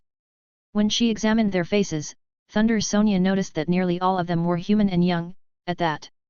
Some may have had a spark of talent, but no matter how many ordinary soldiers gathered, none could hope to stop the great elven archmage. I'll cut through this quickly, thought Thunder Sonia, charging magic into her hand. Disguise. She heard that murmur ripple through those surrounding her. At the same time, the figures of the humans encircling her began to shift. Some became elves, others beastmen, others harpies, lizardmen, and even demons. All were recognizable faces. The young strangers had turned into veteran warriors she knew well. They were truly formidable individuals. Pa Platica. Among them stood Pa Platica, the leader of Gedigas' faction. The only ones missing were perhaps the former human Princess Lycia and the ex-succubus General Carrot. Even so, there were more than enough fighters to kill Thunder Sonia. Disguise. At those same words, the man before her also began to transform. He wasn't someone whose face she often recalled, she had only seen him a few times while he was alive. Yet each of those times, Thunder Sonia had burned his image into her memory, vowing never to forget it, and that when they met again, she would take his life, even at the cost of her own. That vow had been fulfilled on the Lemium Highlands. Gedigas. The enemy she believed she had slain now stood before her. Well, for you to go through the trouble of appearing in person, that's arrogance, you know? It would have been much easier to strike me when I wasn't on guard. Or were you thrilled to see me all flustered about getting married? Did it amuse you to watch my jaw drop in shock? Yes, look at it, right now it's just like that. Although Thunder Sonia's words brimmed with irritation, deep inside she remained calm and calculating. She was already thinking about how to relay this dire situation to her homeland, and whether Bougainvillea, whom she had left behind earlier, might still be nearby. Certainly, it would have been safer to kill you from behind while I was still in Carlos's form. I'd like to make you a proposal. A proposal? While she tried to keep the conversation going and search for a way out, Thunder Sonia was momentarily at a loss for words at what came next. Become my wife and bring peace to this world. For a few seconds, there was absolute silence. During those seconds, Thunder Sonia's thoughts completely stopped. Had this happened on a battlefield, she would surely have been killed. Are you making a fool of me? No, I would never do such a thing. From now on, military conflicts will arise. They'll be inevitable. Depending on the circumstances, they could even last for more than 1,000 years. Say it plainly, we'll the ones who'll provoke them. You're the ones who would start the war. Do you really believe that? Even if I hadn't been resurrected, wouldn't conflicts have eventually broken out, between humans and elves, or even among humans themselves? And where would that lead? Thunder Sonia's thoughts followed the direction Gedigas suggested, toward the future of the world. Humans were cunning and greedy. Within the four-race alliance, their population was increasing rapidly, second only to that of the Beastmen, and their solid cultural foundation allowed them to develop quickly. At present, the strength of humans and elves was about equal, but in 10 years, humans might far surpass the elves. And that was also something that worried the elven leaders. Elves, being long-lived, were skilled at building stable foundations, but their pace of development was slow. Once humans surpassed them, it was likely they'd try to absorb other nations. The goal of Chancellor Crusader was power. He likely aspired to the throne. His exact plan was unknown, but it seemed unlikely he could seize it through politics alone. Most likely, some kind of rebellion or civil war would erupt. And if humans strangled each other in such a conflict, elves wouldn't miss the opportunity to weaken them. When that happened, would beastmen and dwarves really stay still? While the four-race alliance destroyed itself, the nations of the seven-race federation might also regain their strength, and the world would fall into war once again. Perhaps not total war, but conflict would be inevitable, just as Gedigas had said. This engagement was influenced by me. I suspected as much. The marriage between Ferdinand and Nemesia had a strategic purpose. The current situation posed an obstacle to Crusader. Even if humanity developed without interference, or if Crusader incited a civil war, they would inevitably come into conflict with elves. And in either case, it would be disadvantageous for humans. If a war were to break out, elves would probably win, or at the very least, they wouldn't lose. No one could say what would happen 100 years from now, but as long as Crusader lived, humans could not triumph. Crusader was human, cunning, and ambitious even among his own people. Even if he reached the throne, he would have to defeat the elves during his lifetime, otherwise, everything would be in vain. That was the mindset of that man. That was why Crusader had allied himself with Gedigas. If you die, elves will vanish. If a young human had killed Thunder Sonia during the engagement ceremony, elves would retaliate against humans. Who would gain the upper hand in such a war was still uncertain, but if the conflict started at that moment, the balance of power would be certain. At this point, humans and elves were militarily equal. During that time, Gedigas would likely lead demons to attack and destroy beastmen or dwarves. Considering the location of the territories, it was more probable that he would target beastmen. Then, the elves would be trapped between humans and Gedigas in a pincer movement. Thunder Sonia couldn't predict how other nations would respond, but she couldn't imagine that the man before her hadn't accounted for it. Just as he had extended his influence over humans, it was logical to assume he had planted roots in other nations as well. Elves would be massacred and lose most of their lands. In the worst-case scenario, they would disappear completely. But I do not wish for the destruction of elves. If you became my wife, I would guarantee the future of your people. Why would you say something like that? Yet precisely because of that, Thunder Sonia could not comprehend him. She couldn't understand how the man before her could say such a thing. After all, they had already come to this point. He could have killed Thunder Sonia immediately and destroyed the elves. That spell called disguise could not be used repeatedly. It seemed like a magic that, once discovered, would allow countermeasures to be taken against it. This might be the only chance to eliminate Thunder Sonia. If the elves were annihilated, or reduced to a level comparable to the current seven-race federation, the ones who would rise would be the demons and humans. The other nations of the Federation would likely be in a better position than before. At least, the objectives of those seeking war could be achieved. Don't tell me your subordinates are taking Lycia's feelings into account or something like that. The former human princess Lycia Ganius Grandorius hated humans with all her heart. If humans joined his side and destroyed elves together, she might rebel against Gadigas. But the man before her didn't seem like the type to respect the feelings of his subordinates. Even if someone rebelled, he could simply eliminate them. As I said before, it's because I value you. I don't want to hear empty words from your mouth. Gadigas raised his right hand gently. In it, he held the object that had revealed his true identity just moments before, a silver lily of the valley. You truly don't remember meeting me on the Elfgand Hill. In the past, on Elfgand Hill. Thunder Sonia pondered his words. She had indeed been on that hill before the demons took it. In fact, it could be said to have been one of her favorite places. Even just before Elfgand Hill was taken. Ah! A piece of her memory clicked into place. She remembered. Indeed, Thunder Sonia had once encountered a demon there. Though he said one, it was a young demon, not yet fully formed. Before the war escalated, before the demon king Gadigas emerged as a dominant figure. At that time, she had let that young demon, who had wandered into the elven lands, go unnoticed. That brat from back then. Seems you remembered. That feeling of affection I had then, I still hold it. And the favor I received when I was forgiven, I wish to repay to you. Am I supposed to swallow that? You don't have to believe me, but it's sincere. Thunder Sonia stared at Gadigas. In the past he had been nothing but an object of hatred, someone she swore to kill at the graves of those who had fallen. But that had already happened once. For some reason he had resurrected, yet she didn't feel the same fierce hatred she once had. It was already behind her. Gadigas himself hadn't done anything that deserved such grudge, he had simply been skilled at war. Seen like this, his face looked surprisingly resolute and masculine. All demons were beautiful, but in him one could especially perceive intelligence and strength in his gaze. His long shiny hair looked as if it were wet. His body was well proportioned, tall and slim, and he carried an elegant air. Kyoha!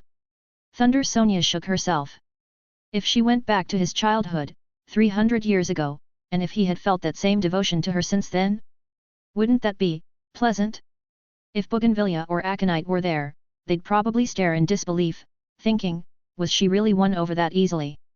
Yet Thunder Sonia's gaze fixed on one thing. The silver lily of the valley. The flower from that lost field still gleamed.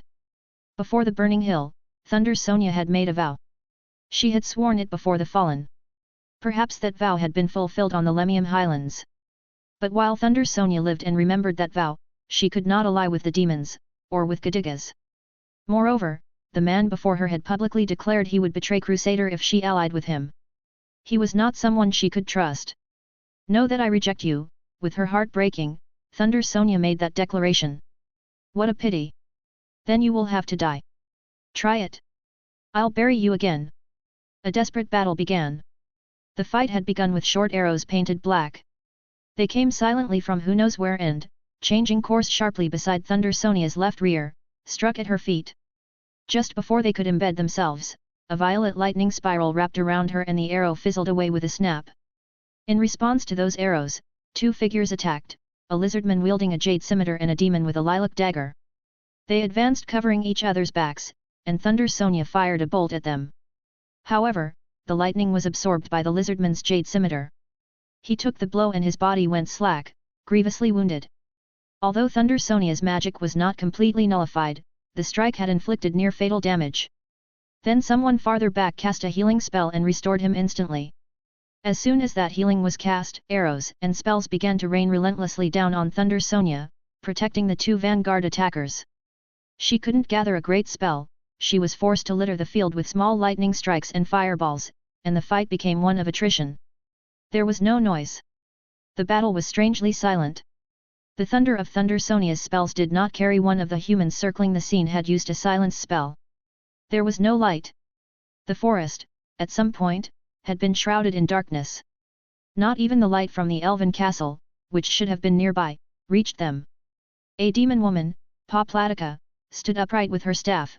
Her magic had created such darkness that prevented light from leaking in. Most of the attackers aimed at Thunder Sonia with magic or bows. Not all of them, of course, some watched her movements and the surroundings without actively joining the assault. If they had coordinated, they might have finished her instantly, but apparently they had come to eliminate any possible escape routes. Thunder Sonia had two ways to win: flee the place, or make some nearby elf notice what was happening and call for reinforcements. Both options were cut off. And if she tried an unpredictable exit that even Gadigas hadn't foreseen, they would detect it soon and neutralize it. The very Gadigas was part of the encirclement and had devoted himself entirely to support. He never stepped forward, limiting himself to grant covering from the rear. For a demon of such pride, his fighting style was surprisingly cautious, one might even call it cowardly. Still, no one reproached him. The other supporting demons also cast their spells with tense, desperate faces. They had surrounded their enemy with numerical superiority. Across from them stood a single person. It was not a battle they could lose. But their opponent was the great elven archmage, a hero who had lived 1,000 years. She had reversed countless hopeless situations and reduced more than 100 high demons to ash. Even if they thought they could defeat her, not for a moment could they afford to let their guard down. Everyone there understood perfectly the caliber of the foe they were facing. Even so, Thunder Sonia's situation was already lost. The formation that guaranteed her death was completely established. Yuh-ka, an elven mage sobbed as he cast his spells through tears. He too was one of the elves who revered Thunder Sonia as if she were their mother. Under normal circumstances, an elf would never have raised a hand against her. But when he joined that assault, he had been told he would have to be the one to end her with his own hands, and he had accepted that fate. Yes, he had had the determination, the resolve to want war even if it meant killing Thunder Sonia to achieve it. No one had told him he could stop if the pain became too great. They were no longer in a situation that allowed such indulgences. Thunder Sonia understood it too. That was why she said nothing. If that young man had still been hesitating, if she had known beforehand what was going to happen, she probably would have scolded him with one of her usual lectures and tried to talk him out of it. But it was already too late. At that very moment, he was torturing and slowly killing Thunder Sonia. She kept resisting. She dodged blades while hurling spells all around her. When she unleashed lightning, the lizardman swordsman caught it on his blade. When she sent forth a gale, the demon warrior intercepted it. She tried fire or water next, the elements she was weakest with, but those surrounding her were all hardened veterans of battle. None could be defeated by desperate spells, and Thunder Sonia was only exhausting herself in vain. No one spoke. No one demanded her surrender. They all knew she would never respond to such a proposal. They understood she would keep fighting until the very instant of her death. That was why Gadigas and the others attacked with cold precision, without emotion, continuing their assault on Thunder Sonia with unrelenting calm. Over time, Thunder Sonia's magic power began to run dry. Her breathing grew ragged, sweat drenched her entire body without pause, her eyes were bloodshot, her arms could no longer rise, and her lips had cracked, a clear sign that she was completely out of mana. An arrow had pierced her right knee, her back was scorched, and blood streamed from every part of her body. Two massive wounds gaped open on her chest and abdomen. It was clear they were fatal injuries. They might kill Thunder Sonia, that invincible elf, and do it without losing a single comrade. To deny that the thought flickered through everyone's mind, even for an instant, would be a lie. She was far too powerful an enemy, someone one would have to face with desperation on any battlefield. So when the moment came, they all reacted a heartbeat too late. Even though they thought they were alert. Tearing through the darkness, an elf burst into the silenced domain. It was Bougainvillea, the poison flower. The instant she appeared, she slashed the throats of two members of the encirclement surrounding Thunder Sonia. Her speed was superhuman. For a brief moment, a gap opened in their formation. Thunder Sonia's attention shifted as well. Ah, no, she's going to run away, they all thought. They thought Thunder Sonia would dash toward the breach that had just opened. In truth, she hadn't let that fleeting moment of opportunity go to waste. Even in her condition, she hadn't given up, still seeking every possible crack to break through. But it was the opposite. Thunder Sonia did not head for the gap in the encirclement, she went the other way. For the first time in the entire battle, she used earth magic, an element she hadn't employed until then, to strike the lizardman swordsman's blade and shatter it in two. Then she rolled past his side and slipped forward. There, before her, stood Gedigas. That's right, Thunder Sonia still had one last path to victory. Even if she had to fall with him, she would kill him at any cost. That was her third and final option. If she could eliminate Gedigas, they would win the war. It was no longer strategy, it was almost an act of faith. Strictly speaking, it could hardly be called a path to victory, but even so, Thunder Sonia was willing to take it when the time came. Everything happened in the blink of an eye. In a flash of lightning, Thunder Sonia charged at Gedigas, who had been holding position in the rear with the very speed of thunder. Her body blazed with violet light, she had become thunder incarnate. Within the field of darkness, in that space of absolute silence, a blinding flash tore through the air, as if searing the retinas of everyone present. It was a lightning bolt unlike any ever seen before, a colossal display of magic. Thunder Sonia's ultimate spell. A masterpiece honed over 1,200 years, the pinnacle of elven magic. That bolt struck Gedigas' body with flawless precision. Everyone watched in astonishment. Even Gedigas himself looked down, incredulous, staring at his own body. A massive hole gaped open in his torso, and from the wound flames poured endlessly. It was a wound that could only mean one thing, certain death. But the astonishment did not come from that. Before everyone's eyes, the wound began to close. The torn body slowly restored itself, as if a burned piece of paper were rewinding in time until it was whole again. The healing was so fast it seemed as though someone had sprinkled fairy dust over him. But that was not the case, no one was doing it. And it was obvious, because even Gedigas himself seemed bewildered by what was happening to his body. Everyone present was hypnotized by that impossible scene. Thunder Sonia watched it too, her expression one of absolute astonishment, before collapsing with a look of despair. However, there was a single exception. One person who was not captivated by the spectacle. Someone who, from the very beginning, had never taken her eyes off Thunder Sonia. Someone for whom Gedigas meant nothing. Bougainvillea. Exhausting the last spark of her strength, took Thunder Sonia's collapsed body and tried to run through the field of darkness. Chase her, someone shouted. The order wasn't even necessary. Arrows and flames flew in her direction, striking her back. Everyone present was a veteran seasoned in countless battles, their shots hit with lethal precision. Yet Bougainvillea did not stop. She ran without looking back and escaped the dark domain. No, no, no, this can't be, she murmured as she ran through the dark forest. In her arms, Thunder Sonia lay inert, completely motionless. There hadn't been a single moment to stop the bleeding, the elf's life was slipping away drop by drop. Please, don't die, Lady Sonia. Lady Sonia, Bougainvillea sobbed, but there was no response. She wanted to stop and at least apply an emergency bandage, but shadows moved behind her, the pursuers.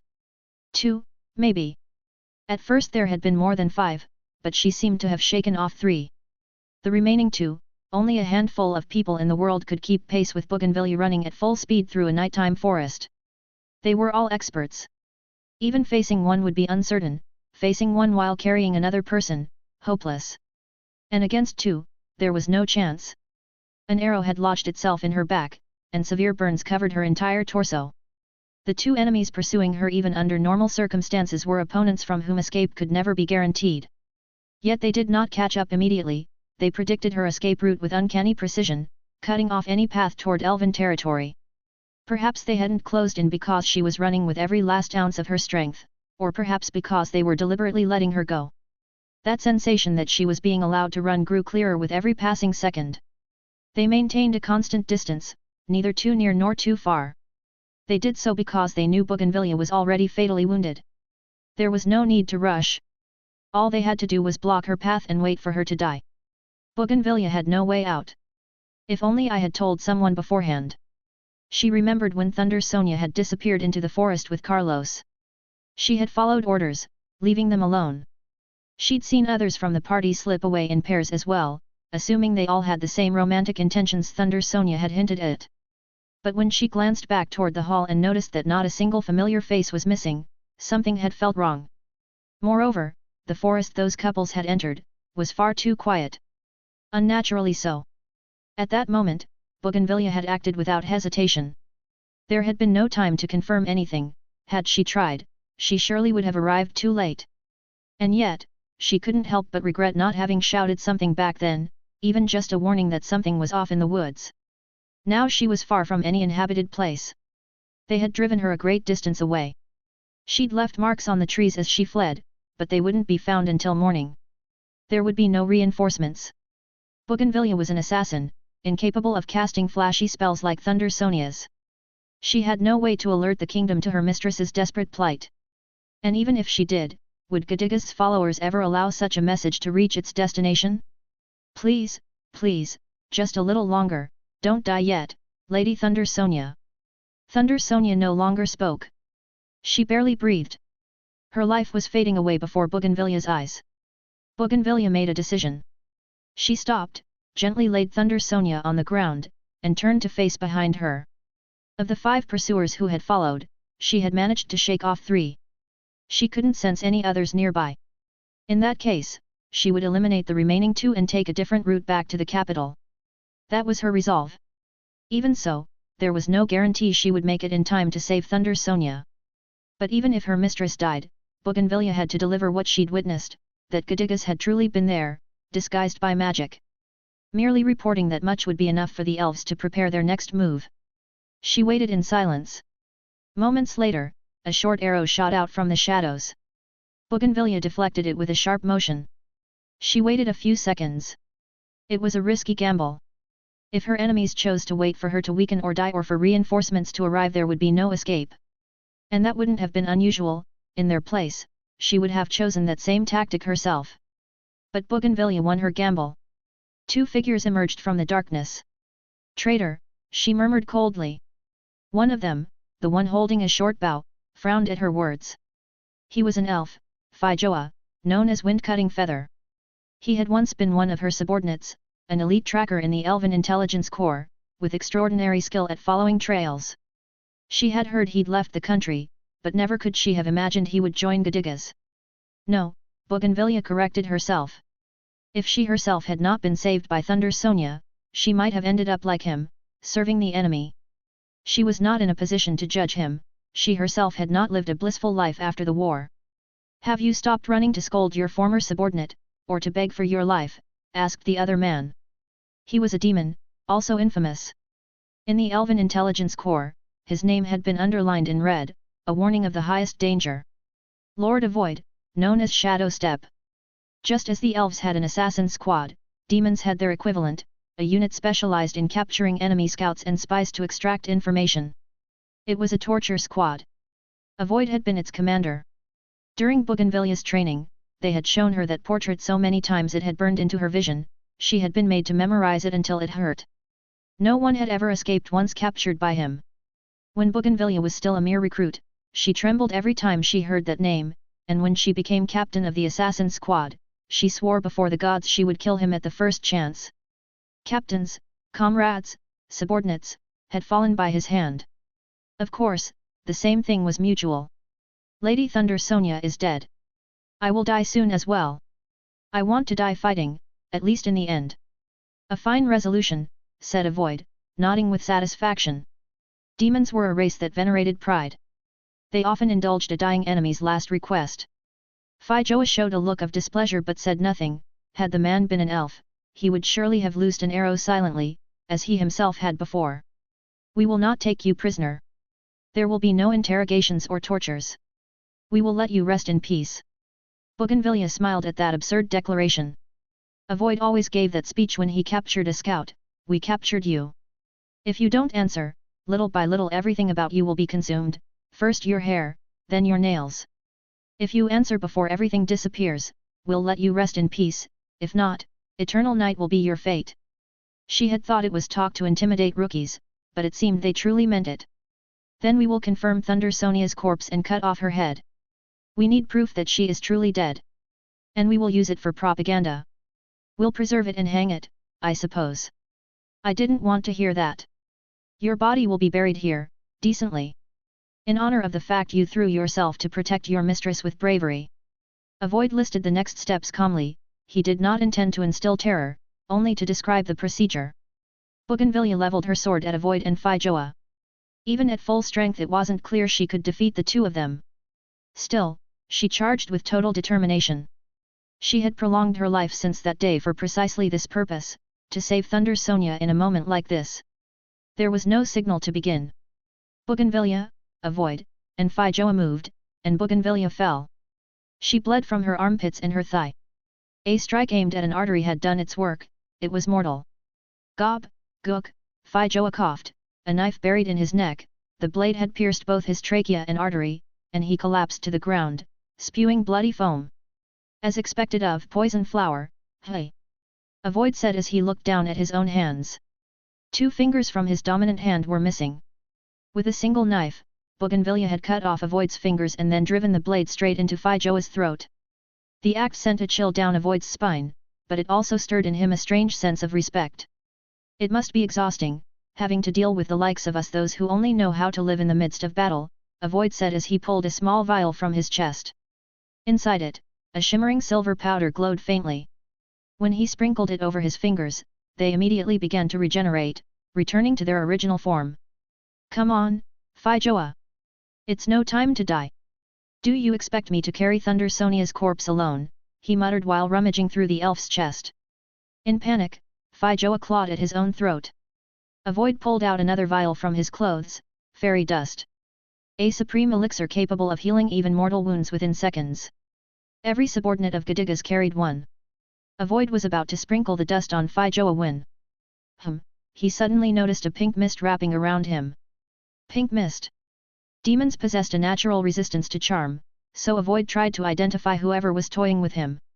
But when he caught sight of his queen's figure, he dropped the vial without realizing it and, sporting a grotesque erection, ran toward her. Then he knelt before her feet and showered them with lascivious kisses. Clutching clumsily at her legs, he raised his lust-clouded eyes to his queen. Ah, my queen, let us go to bed. If a mere succubus is granted the honor of becoming my consort, she should consider herself blessed.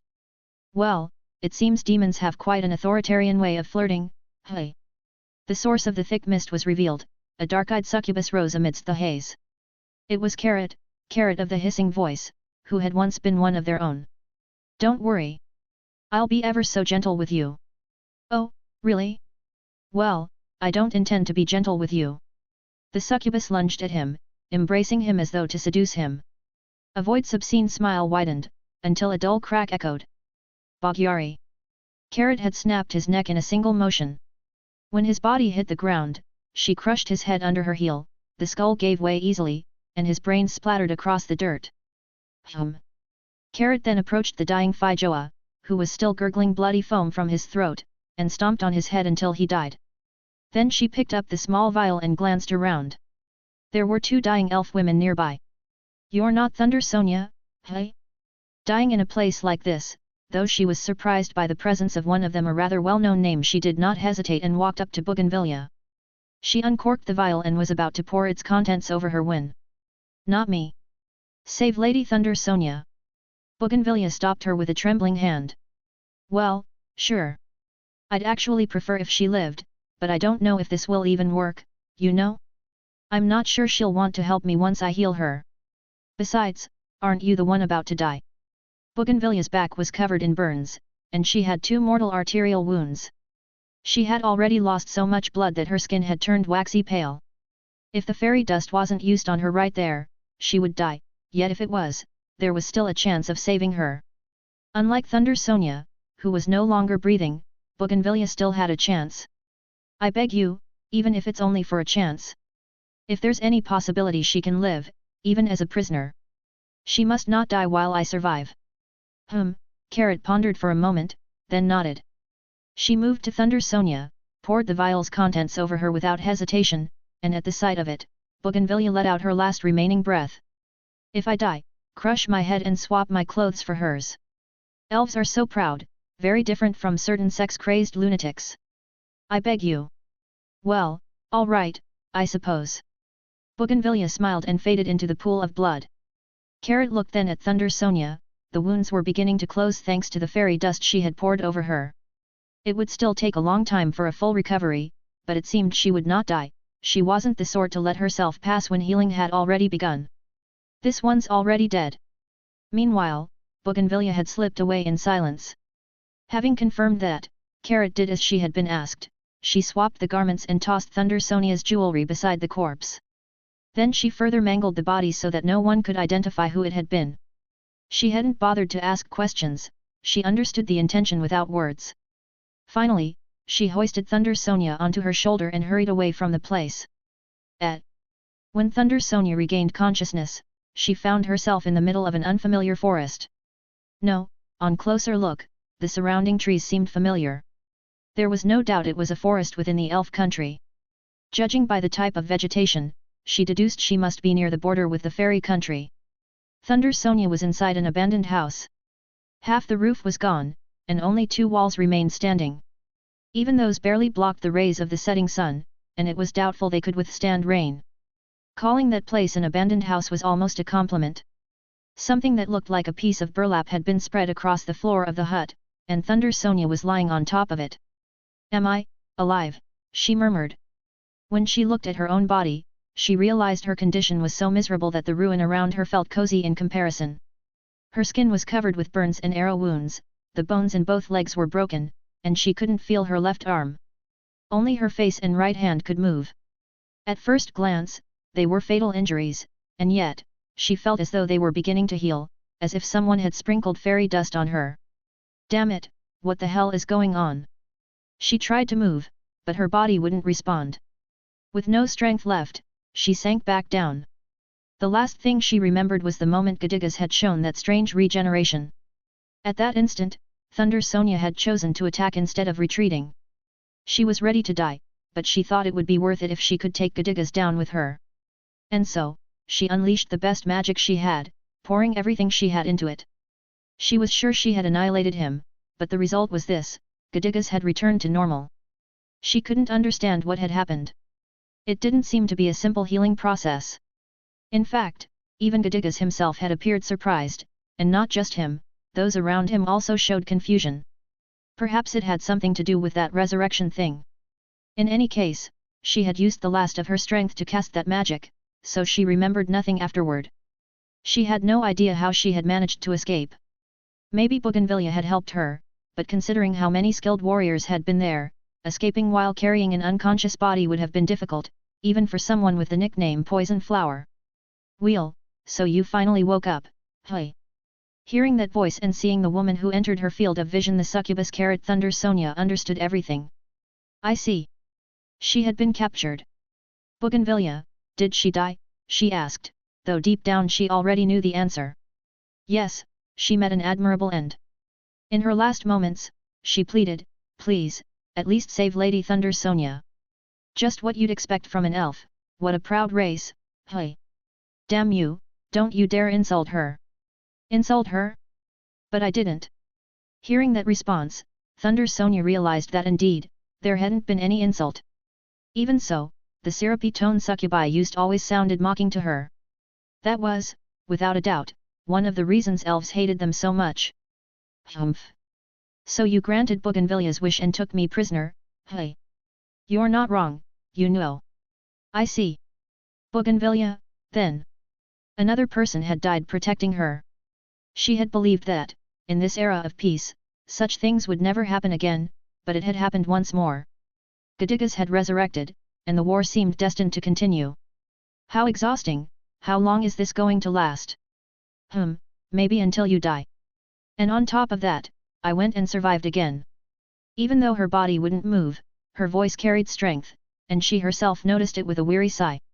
"Then why keep me alive? I don't have any information worth knowing." "You people can change your appearance with that spell, what was it called? Disguise, right? You can get all the information you want with that, can't you? I don't really care to know anything about you, but your body does have value, you know." "My body? You plan to use me as a hostage?" It made sense. Though Sonia didn't value her own life much, to the elves she was more important than even the current king. She was revered almost like a goddess. If her life could be used as a bargaining chip, they would surely agree to any demand. You're a descendant of elven royalty, the great elven archmage, and besides, you're a virgin, aren't you? Being virgin has nothing to do with anything.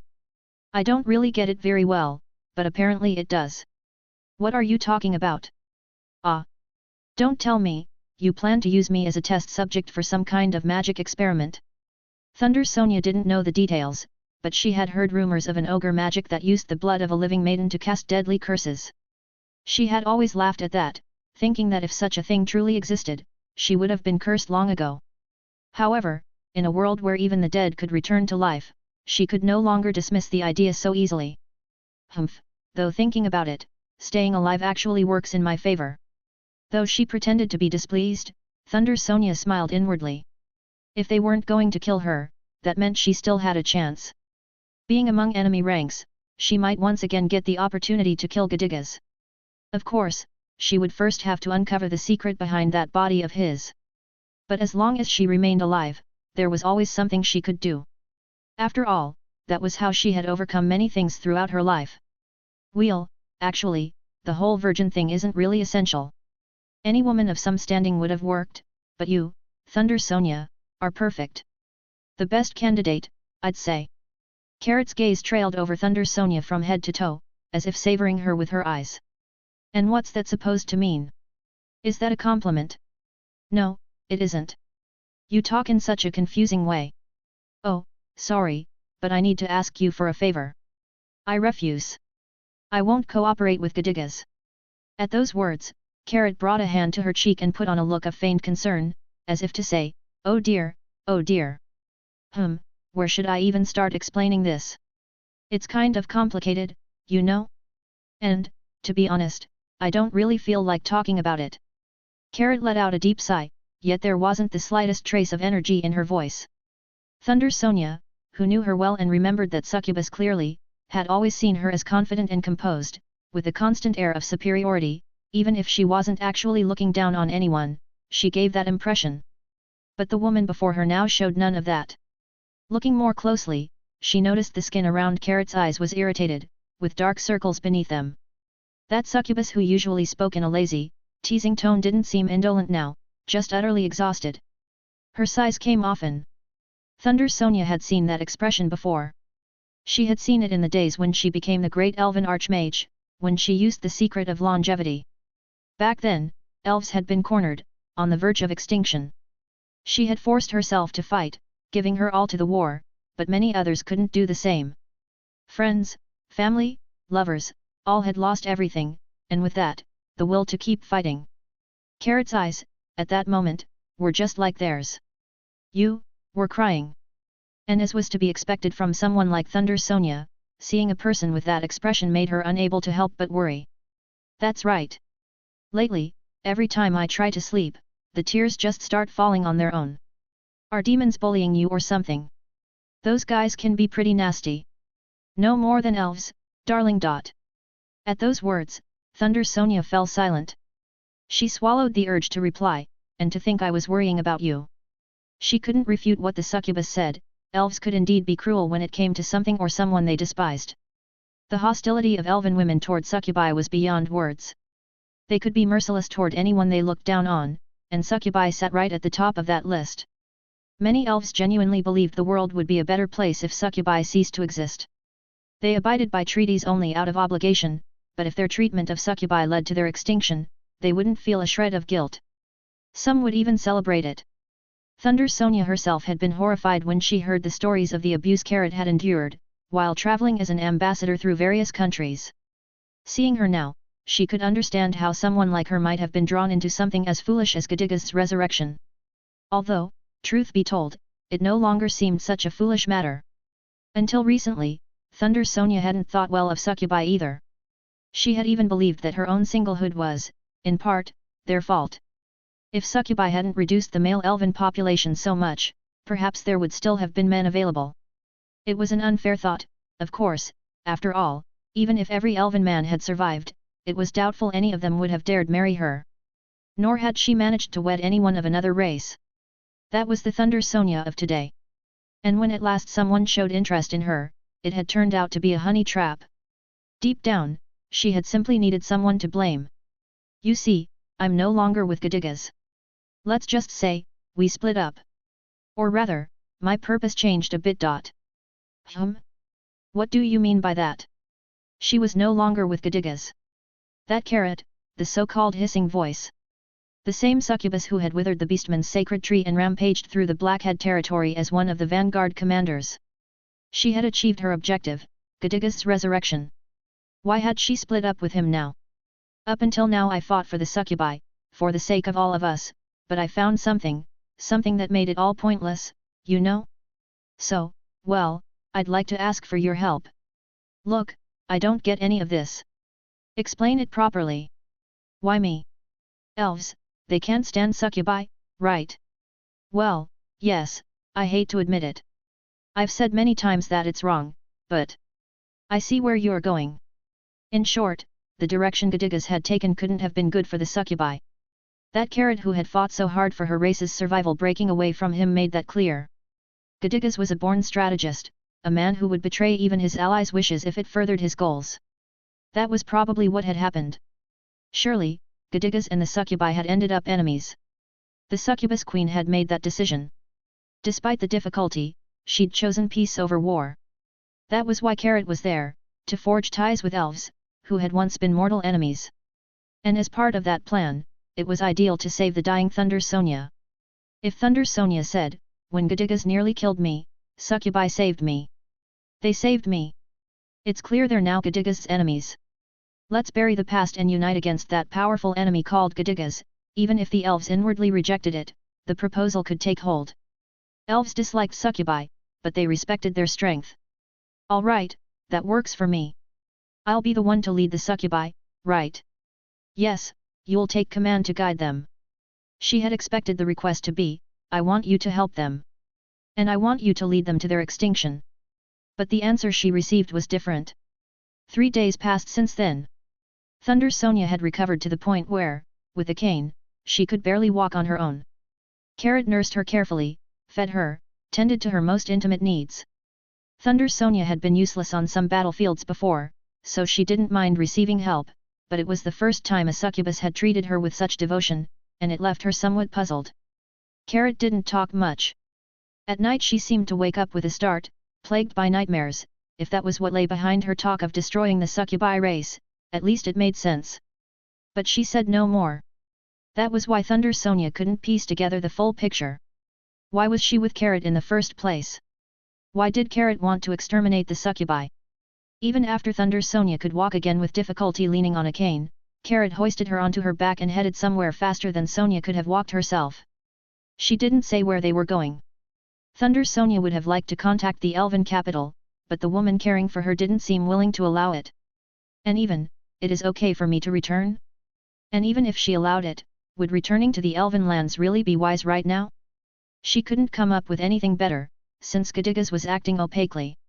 The most logical thing was that he'd try to provoke a war between humans and elves. Having transformed into Carlos to kill Thunder Sonia, he would move the pieces in that direction. That's why Gadigas would do everything he could to prevent Thunder Sonia from returning to the country. That spell called Disguise, she'd heard rumors that the human sage had developed it, but she hadn't imagined it was so perfected. Still, a spell of that caliber wouldn't be impossible to detect. Elven magical researchers were excellent, they could analyze and develop counterspells for any magic. But if Gadigas had already infiltrated the country's heart and was spreading false information, humans and elves would be driven into war. With traitors on the human side, even if Thunder Sonia returned and told the truth, it was doubtful she could prevent the conflict. Besides, exposing that the human Chancellor Crusader was with Gadigas would be dangerous. If Gadigas launched an invasion, the last thing they wanted was humans falling into civil war. There was another problem, Gadigas' strange regeneration. When she had inflicted him with a mortal wound, he had just recovered. It wasn't healing like from healing magic or fairy dust. She didn't know what mechanism lay behind it, but even if they managed to break the disguise spell, unless they killed Gadigas himself they couldn't consider themselves victors. Then Thunder Sonia realized. Hey, Carrot. Yes. What happened to my clothes? I left them by Bougainvillea's corpse as camouflage. All of them. All of them. Oh, I almost forgot. Here, this is a memento from Bougainvillea. Carrot said that and handed her something. Bringing it close to her face, it turned out to be the snowdrop hair ornament, the insignia of the assassination squad. That it had been left there, and that the adornments she always wore were missing, meant. Maybe they still haven't realized I'm alive? There was a possibility that Gadigas and his people didn't know Thunder Sonia had survived. Conversely, elves might already have noticed her survival. It was perhaps an illusory hope, but the elves wanted to protect Thunder Sonia. The idea of her dying while they lived repelled them. If someone who knew Bougainvillea saw the situation, they might think something was wrong. Gadigas must be moving within the elven country. Until the disguise spell was exposed, he could do as he pleased. It was a merely superficial change of appearance and sooner or later would be discovered, but in the meantime, Gadigas' intrigues would surely harm the elven nation. However, if Thunder Sonia returned secretly or provided information from outside, perhaps they could pretend they had been deceived. After considering that, Thunder Sonia shook her head. I don't think I can move with that much convenience. After all, her enemy was Gadigas. He may already have realized her death had been faked. And on that basis he could have taken precautions. It was very likely he had prepared moves that worked whether she was dead or alive. That was how he had been cornering the four-race alliance. Thunder Sonia had lost many times. For that reason she felt any move she made was probably being read. Hey, where exactly are we going? In truth, Thunder Sonia had no right to choose the route. Everything depended on Carrot, who was carrying her. But that succubus, despite saying she wanted elves to annihilate her own kind, did not seem to be heading for the elven capital. If she truly wanted the succubi exterminated, the most logical thing would have been to take Thunder Sonia to the elven capital and request that her kind be wiped out. That would have been the most sensible course. Carrot's behavior remained confusing. What are you planning to do with me? You said you wanted me to annihilate the succubi, but you saved me yourself, and I don't exactly feel eager to destroy them. I don't hold that much grudge. I myself defended the idea of leaving those things behind. Whether to return to the elven lands or remain a mobile pawn depended on the succubus carrying her. Thinking that, she asked the question, though she didn't expect an answer. No one had answered it in the 3 days prior. I see, but for once Carrot spoke. We're almost at our destination, so I have to explain it to you. I beg you. In a few days my body will heal, make all this make sense. I wouldn't like to have to kill you after you saved me and then be forced to flee. Make it make sense? Well, Carrot mumbled and began to string words together. Long ago, before Gadigas was born, it seems one of our ancient succubus queens had a so-called devourer of virgins. She'd abduct boys who hadn't even reached puberty in other realms, and devour them. Noting that it was starting like an old tale, Thunder Sonia gave a slight nod, wondering if such an introduction was necessary. Wow, succubi keep records of that sort of thing. The truth was she'd never heard of succubi keeping registers. When Thunder Sonia once took one of their cities and searched for succubus military secrets, all she found were light, airy erotic plates. Succubi didn't usually keep archives. Although, in truth, those plates were their method of record-keeping, to other races they were far too explicit and only looked like pornography. It's not that we keep everything up to date. Much was lost in the flames of war. But there are records about which queen reigned and under what rule. That makes sense, actually. It's important not to repeat the same mistakes, right? Exactly. So this devourer of virgins was a villain? No. They say she was a great sovereign. She just had somewhat gourmet tastes. With power, she indulged in devouring virgins at will. If that had happened among the elves, a revolt would have broken out against that sex-crazed ruler. If Thunder Sonia had lived then, she would surely have led the insurrection, waving the banner of revolution under the demand "I want some too." It turns out that Queen also recorded her impressions of what she ate. And in those writings there was a curious note. She wrote that when she ate members of a certain race, strange markings would appear on the victim's face. What race are you talking about? Orcs. Apparently, if you devoured the virginity of an orc, the emblem of the orc mage would appear on his face. What logic is there to that? Who knows? But stories like that are still told today, so it might be true. Carrot smiled casually and continued. And in another era succubi used to treat orcs as if they were servants. That shows up frequently in the records.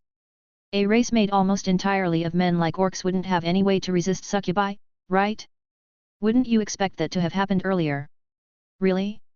Succubi can't sire children with orcs, so it seems wars followed instead.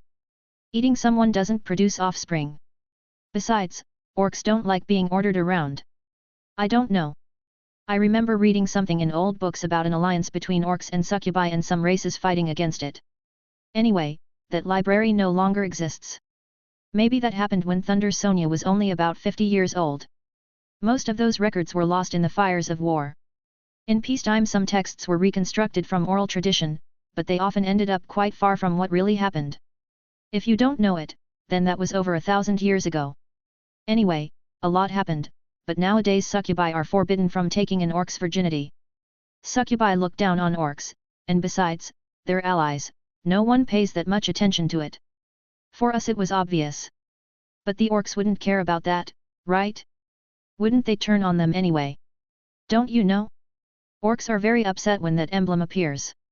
They consider it the mark of a magical warrior. That's why they keep their distance. Wow, unbelievable, but aren't there orc mages? Orc mages are kind of a joke among other orcs. I think to become one you have to preserve your virginity until 30, but orcs value sleeping with women a lot. Seriously? If that's true, what a shame. If I saw them, I'd kill them. Orc mages, for the most part, didn't match Thunder Sonia as mages. Still, they handled dangerous magics, similar to demon spells. Among orcs there were individuals who, as they matured, could become fearsome mages. That's why, when fighting, they were usually the first to be killed. If you saw an inexperienced orc mage, you were glad to remove him from the map as soon as possible. So all those guys had no experience, hey. Thunder Sonia felt a strange mix of familiarity and guilt. However, orc mages were still orcs. In truth, when they went to the battlefield they lost their virginity on their first campaign. There were no orcs who remained virgins. They were not, by any stretch, her comrades. If they were mages it would still make sense, but if a warrior reaches 30 a virgin, it means he's spent more than 10 years fighting without ever defeating a woman. Or that he fled the battlefield. In any case, in orc society that makes him contemptible. I see. So that's why orcs throw themselves so eagerly at women they defeat. If the emblem appears, they despise them completely and stop treating them like people. They consider them the shame of the orcs. And once you get to that point, there's no way to recover your dignity. Yeah, makes sense for orcs. So? Thunder Sonia asked, what the hell are you talking about? Answer me. What do you want me to do? You'll find out soon. In the end, she didn't understand a thing. Frowning, Thunder Sonia let Carrot carry her wherever she was taking her. For a while, there was no talk at all. From the silent succubus walking ahead radiated a kind of dark determination. Thunder Sonia, for her part, couldn't shake off a bad feeling. Here we are. And so they arrived at a cave. There was nothing remarkable about it, it looked like the kind of place a bear might live. Hey? Carrot? What are you carrying there? In front of the cave, a human woman dressed in rags was lying down, resting with a carefree air. The human woman wasn't someone Thunder Sonia knew. Yet, there was something vaguely familiar about her. She even had the feeling she'd seen her several times over the past year. But she was certain she didn't actually know her. The more she looked, the stranger the woman seemed. There she was, deep in the forest, wearing rags, having pitched a shabby tent, and lounging carelessly beside a campfire on a piece of burlap she'd spread out. The burlap was colorful, elven fabric. She had probably torn it off from some abandoned camp. The woman sat cross-legged in front of Carrot, scratched the back of her head, and yawned. Something about the gesture felt oddly familiar. While Thunder Sonia was staring blankly at her, Carrot suddenly shoved her to the ground. Mujiu! Ah, but if it isn't Thunder Sonia! The human exclaimed in surprise upon seeing her. You're a mess, what happened to you? Don't tell me the elven country was annihilated and you're the only survivor. Don't be ridiculous. Even this despicable woman would fight to the end for her homeland if the elves were being wiped out. Hey, don't badmouth someone you're asking a favor from. Hey? But that was a compliment. In what way? Well, fighting to the bitter end for your country even though you want to live, doesn't that sound admirable? I'll never understand what you succubi consider praise. It just sounds like sarcasm to me. Carrot looked a little deflated, and Thunder Sonia turned her gaze back to the human. So, who are you? Have we met before? Of course we have. I'm Zell. We met a while back. A human named Zell? As Thunder Sonia searched her memories, realization struck. Zell? The fairy Zell? Wait, what? You're human now? How did this happen? It's a long story, deeper than the sea, but to keep it short, I learned a spell called Newt from a human witch, turned into a human, and couldn't turn back. Seems I was lacking in magical power or something like that. Hey? That woman actually managed to develop a spell like that? What on earth was she planning to do with it? At the mention of which, Thunder Sonia recalled one of the humans who had developed the disguise spell. Newt sounded like something new, but if it belonged to the same family as disguise, then it must have been a spell that transformed one's entire body into another race. If disguise only changed outward appearance, this one seemed to alter the very flesh itself, a concept that Thunder Sonia could barely comprehend. It was an outrageous kind of magic. Hey, why in the world did you turn yourself into a human? Isn't it obvious? To become Mr. Bash's wife, of course. Look, fairies can't have children, right? But when it comes to an orc's wife, bearing them is a duty.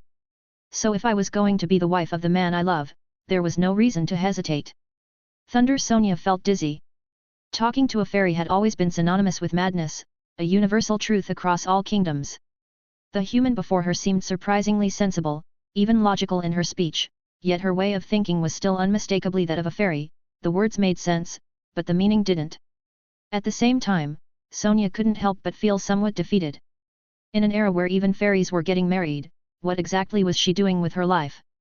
Yeah, right, I see. So you became Bash's wife. I guess I should congratulate you? Well, you two do make a good couple. But what about Bash? He doesn't seem like the type to leave his wife alone, does he? After all, that guy's the orc among orcs. If he's married, he should be with you in his den by now. Wait a minute. Don't tell me you're already pregnant. Ah, well, about that. Mr. and I were slowly climbing, step by step, that steep and sweet staircase of love, and just as we were about to reach the top and plant our flag. Ho! Can I ask you to elaborate on that? Not for any reason, of course, just curious how exactly an orc and a fairy climb that staircase. Oh, there's not much to say. Mr. simply put into practice everything he'd learned from the sage. What in the world would he learn from the sage? Although, that does sound interesting. Go on, tell me more. Well, putting that aside, in the next moment, Gadigas appeared and challenged Mr. to a one-on-one duel. Don't change the subject. Wait, Gadigas. Thunder Sonia repeated, her expression hardening at the mention of that name. It was a name impossible to ignore. Without realizing it, she had been swept up in the absurd rhythm of Zell's conversation, but that name dragged her abruptly back to reality. Just a few days earlier, she herself had fought Gadigas, and barely escaped with her life. What do you mean? Why did Gadigas show up there? I don't know. But, well, since it was Mr., of course he accepted the duel honorably and faced him head-on. Gadigas is strong, but going against Bash would be insane. Wait a second. I saw Gadigas yesterday. The image of Gadigas' eerie regeneration came back to her mind. If he had fought using that same ability, then not even Bash would have stood a chance. What happened to Bash? Mr. held the upper hand through most of the battle. Gadigas fought hard too, but to my eyes, he looked at his limit. That's why, halfway through the fight, he resorted to such a filthy trick. So, Bash died. After something like that, it would have been better if he had. It was the first time Sonia had ever heard a fairy scream with such heartbreaking pain. I don't know exactly what he did, but I'm sure it was a curse. It couldn't have been anything else. No matter how desperate he was to win, doing something like that. Mr. didn't deserve it. Thunder Sonia remembered what had happened to her only days before. Gadigas had approached her with sweet words, preying on her anxiety about marriage, and deceived her into a surprise attack. He had probably done something just as vile or worse to Bash. When he was confused or wounded, Gadigas must have taken advantage and struck him down as well. Carrot, standing beside her, had gone completely pale. She began to say something like, well, you see, but fell silent, unable to utter another word. No doubt, she too knew what Gadigas had done. If both of them spoke with such conviction, then it must have been something truly monstrous. Seeing that reaction, Thunder Sonia felt a burning anger rise within her chest. Damn Gadigas, she thought, swept away by a mix of outrage and personal resentment. He's still alive, isn't he? Yes, but he might not have much time left. For an orc, that was worse than death. Mr. hasn't eaten anything for days. I think he's decided to let himself die. He's lost the will to live. Are we talking about the same Bash? It was hard to believe. The same orc who hadn't died no matter how many times they tried to kill him now seemed ready to choose death by his own hand. If she had known how to make something like that happen during the war, it wouldn't have been Houston who earned the title of Pig Slayer, but her. What kind of curse was it? You'll understand when you see him, Carrot replied to Thunder Sonia's uneasy question. I see, she murmured. She knew she wouldn't truly understand unless she saw it with her own eyes, so she stepped forward, but Zell blocked her path. Why you can't? Even you, Thunder Sonia, can't see Mr. in his current state. And why not? If I don't see him, I won't understand anything. You can't. That's why. He wouldn't want anyone to see him like that. I'd want to be by his side too, but I'm sure he. Zell, tears welling in her eyes, stood in her way, leaving Thunder Sonia at a loss for words.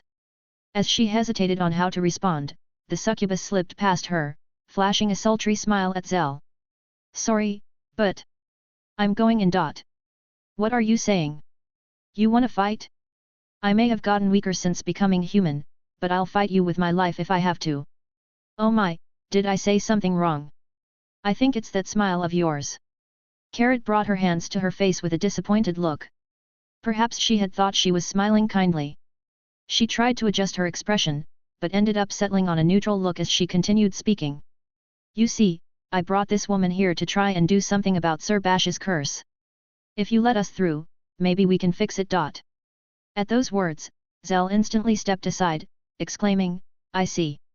If she's an elf, then she can do it. Thunder Sonia thought the change had come far too quickly. She didn't say she could cure him, or that she would, she reflected, but still entered the cave. I'm not sure if I want to see him or not. The elf felt a heavy unease. The figure of the orc hero had left a profound mark across all the realms. In the Siwanasai forest, he had saved the elves. In Dubanga's pit, the dwarves respected him for his deeds. The incident of the sacred tree had slightly softened the beastman's hatred toward orcs. And in the Blackhead territory, he had saved humans from a beast unlike any other. All of that had been enough to make the world understand that among orcs, too, there were beings of worth, noble, even. His string of heroic acts had been so great that they had even managed to change the perception of an ancient, prejudiced elf like Thunder Sonia toward the entire orc race. And now, that same Bash was suffering under a curse no one knew anything about. Thunder Sonia still didn't understand why they had brought her there, but she supposed that, being a long-lived elf, they expected her to have some sort of knowledge or wisdom that might help. If that was the case, they could have just told me so. In fact, Thunder Sonia did have some knowledge about how to lift curses. Elves had developed countless kinds of magic, among them, many spells and methods to counteract hexes and curses. Although she hadn't mastered them all, she certainly knew more than the average elf. Well, if I can heal him, I'll do it.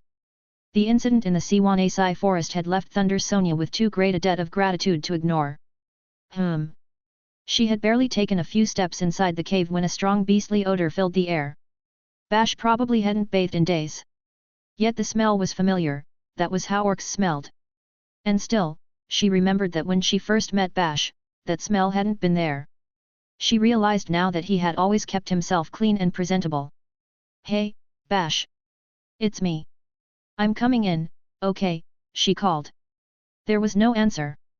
But something deep in the cave reacted, a faint movement, a change in breathing, a trembling groan. Thunder Sonia, with her long experience, recognized that kind of reaction, it was fear. She couldn't believe it. The orc hero Bash was afraid of her. An orc warrior, frightened of an elf. The thought struck her deeply. Is that really Bash?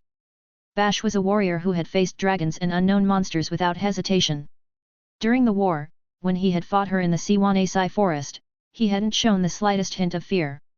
Even during the zombie orc incident, when they had fought side by side, he had been brave and dependable. In the Battle of Blackhead territory, he had proven it once again. So, what kind of atrocity had they committed to leave him like this? When her eyes adjusted to the dim light, she could make out Bash's curled-up silhouette. His shrunken figure in the darkness exuded a silent sadness. "I'm going to light things up." Anyone with a bit of tact would have stopped there, but Thunder Sonia was never one to respect personal boundaries. Don't look." The instant she lit the area, Bash covered his face with his hands and turned away immediately, his back to her. But it was too late. Thunder Sonia had already seen it. On Bash's face, there it was, without a doubt. The mark that branded him as an orc mage. A minute later. "Hey? So that's all it was?" Thunder Sonia tilted her head once she was outside the cave. "That's all it was? Do you have any idea what it means for Mr. Bash to bear the mark of an orc mage? Do you really understand that? You're a horrible woman, like a demon." Shrinking slightly under the scolding, Thunder Sonia replied. "But the orc mage symbol is just a mark, isn't it? Besides, now he can use magic, shouldn't you all be happy about that?" Zell stared at her in disbelief, as if she couldn't believe what she was hearing. "Looks like this elf doesn't understand what it means for a warrior like Mr. Bash to have that mark carved into his skin." "Oh? And what's that supposed to mean, hey?" "It means everyone's going to think he's a useless coward who couldn't defeat a woman in 30 years. No one would believe something like that. Orcs believe what they see." "Well, that's true. Orcs were, indeed, a foolish race. The moment they saw the mark on Bash's face, they'd no doubt shout in outrage, 'That guy fooled us all this time.' He called himself the orc hero, but all he ever did was run for his life on the battlefield. He's no hero, he's nothing but a fraud." That was how orcs were, simple, impulsive and utterly idiotic. "So you're saying Gadigas was the one who put that mark on him? Why would he do that?" "I don't know. But I don't think Mr. was still a virgin, so it must have been Gadigas' doing. That guy's a monster. When he saw he was about to lose, he tried to recruit him, and when that didn't work, he pulled that nasty trick. I don't think he was the kind of man who'd do something like that out of spite. If he had been that emotional, the war would have been much easier to win. It was precisely because Gadigas acted without being swayed by emotion that he'd been able to corner the other nations so calmly and coldly." "That's right," said the succubus, who until then had remained silent beside them. "Lord Gadigas would never do something like that. I was watching the whole time, and he didn't show the slightest hint of such intent." "Then, was another mage involved?" At that scene, there were only Gadigas, the fairies, Carrot, and... "Ah!" Zell exclaimed as a Powan echoed in her mind and the image of a gloomy demon mage surfaced, Pa Platica. If it had been that withdrawn mage, it wouldn't have been strange for her to do something like that. No, it wasn't Pa Platica. She was completely focused on narrating and commenting on the fight. "Then don't tell me." Zell turned her gaze sharply toward Carrot. "That's right," she answered. Zell jumped to her feet and tried to grab her by the collar, but realizing there was nothing to hold onto in that area, her hand wandered until it squeezed her breasts. "What the hell is that supposed to mean? I'd also like to know what your hand was trying to do, but fine. I'll tell you." Then Carrot told them the story of the former succubus queen. She explained that even now, when a succubus devoured an orc's virginity, that orc would turn into an orc mage. "So, what does all this mean?" Zell asked, now turning toward Thunder Sonia. If she were still a fairy, she probably would have understood the implication immediately. But now that she was human, she didn't even bother pretending to understand. Thunder Sonia pondered for a moment and came to a conclusion. "So basically, some succubus took a sneaky bite of young Bash when he was a child, right?" "What? And that idiot was?"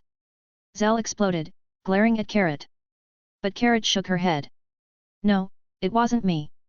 If I ever had the honor of stealing Sir Bash's virginity, I'd keep that memory in my heart and gladly offer it to you, I'd even give my heart to you if you wished. Right now you'd be stomping him under your shoe, wouldn't you?" "I wouldn't do anything that totally gross." Zell didn't wear shoes, so if she'd done it she'd have used bare feet, it would have been all sticky. Zell found the idea disgusting and rejected it. Why are succubi so extreme? "When I went to the succubi nation, some tried to commit suicide out of nowhere. It was, Kind of unsettling. It's just pride. Sir Bash saved us. Carrot's expression grew gloomy as she continued. But we repaid that debt with betrayal. That's why I think we must atone with death. Zell stepped back in revulsion, and Thunder Sonia sighed. But tell me, why did you bring me here? Didn't you say you wanted me to undo the curse? Do you want me to erase that mark because it's a curse? If you could, I'd like you to do it. At first glance it doesn't seem possible. It's like utterly stripping someone of their magic. See? Yes. That's why I want the succubi annihilated. Even if it was a past prank, a species that cornered the one who saved us deserves to perish. But going that far over something like this? Thunder Sonia murmured at that remark. Carrot glared at her. Over something like this? Hey, wait. Do you not remember how the succubi were truly saved? In that desert, it would have been no surprise if we had perished, at your hands, elves. And yet, even so. Carrot, tears streaming and clenching her teeth, made Thunder Sonia flinch and take a step back. All right. I understand. I know your race values debts of gratitude highly. You're right. I was wrong. I didn't truly understand that feeling, but I respect it. Thunder Sonia apologized before Carrot grew any more agitated. Denying someone in such an unstable state would have been useless. No, that's not what I mean. I want to know why you brought me here. If your intent was to annihilate them, you'd have to take me to the elf country. You can't expect me to destroy them on my own. At that, Carrot's face turned serious for a moment, then she smiled gently. Zell, can you stop groping me and hold that elf for me? Sure. Oh? And now what's this? Zell seized Thunder Sonia from behind. Somehow, Thunder Sonia let her. Even if the succubi were annihilated, that wouldn't fix Sir Bash. After everything he went through after acting for our sake, fully aware of what would come, he still sacrificed himself for the succubi. Well, maybe. Sir Bash said he traveled in search of a wife. Restoring the pride of the orcs was one reason, but I think his true wish was to really find a woman. He's an orc, so that's hardly surprising.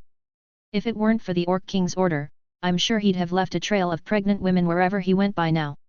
Exactly. That's why I thought that even if he bore the shameful mark of becoming an orc mage, a 30-year-old virgin, if he ended up with the perfect woman by his side, his honor would be redeemed, at least if he could recover. Well, that sort of makes sense. The idea was simple. Even if others mocked him for his virginity, if he had the ideal mate beside him, it would balance things out. For orcs, the rank of the woman they took also mattered. Or at least that's what Thunder Sonia vaguely remembered. And so, you, the great elven archmage Thunder Sonia. If he took your virginity and impregnated you, then returned in triumph, even with that mark on his face, the name of the orc hero Bash would remain untarnished. If needed, we could just say he earned the mark in battle.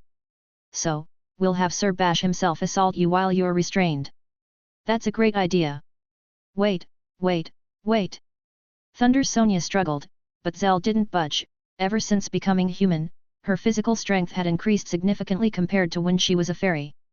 Anyway, even if he sleeps with someone, that mark wouldn't disappear, right? It wouldn't actually bring Bash back to life, would it? The first thing should be encouraging him, not putting him in that situation. Don't you know?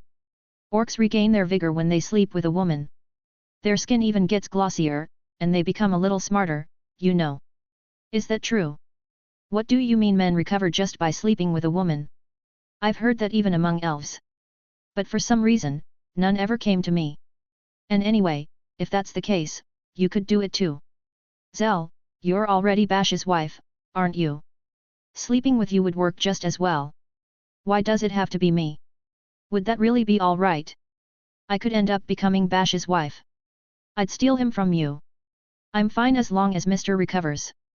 Besides, monogamy is just an elven value.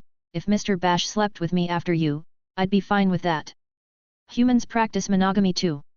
Oh, but you're still kind of a fairy, aren't you? No, wait, calm down. Have you really thought this through? You're not still thinking like a fairy, are you? You're human now, think like a human. Now that I'm human, I understand that a bit better, but it still feels wrong for an orc to forcibly turn a fairy into a human just to marry her. It's like, forcing something with someone you couldn't reproduce with. For a human, it'd be like having sex with a dog. You're suddenly being weirdly sensible. Thunder Sonia replied in agreement. And indeed, it was understandable. Bash and Zell seemed like a fitting couple on the surface, but fairies were never considered desirable mates for orcs. Turning a fairy into a human and marrying her would make other orcs think, couldn't he really find a partner without doing something like that? The wife of the orc hero has to be someone grand, someone like you, Thunder Sonia. You know how orcs are about that kind of thing, female knights, princesses, they love to brag about sleeping with women like that. That may be true. Then, if that's the case, Carrot, you could serve.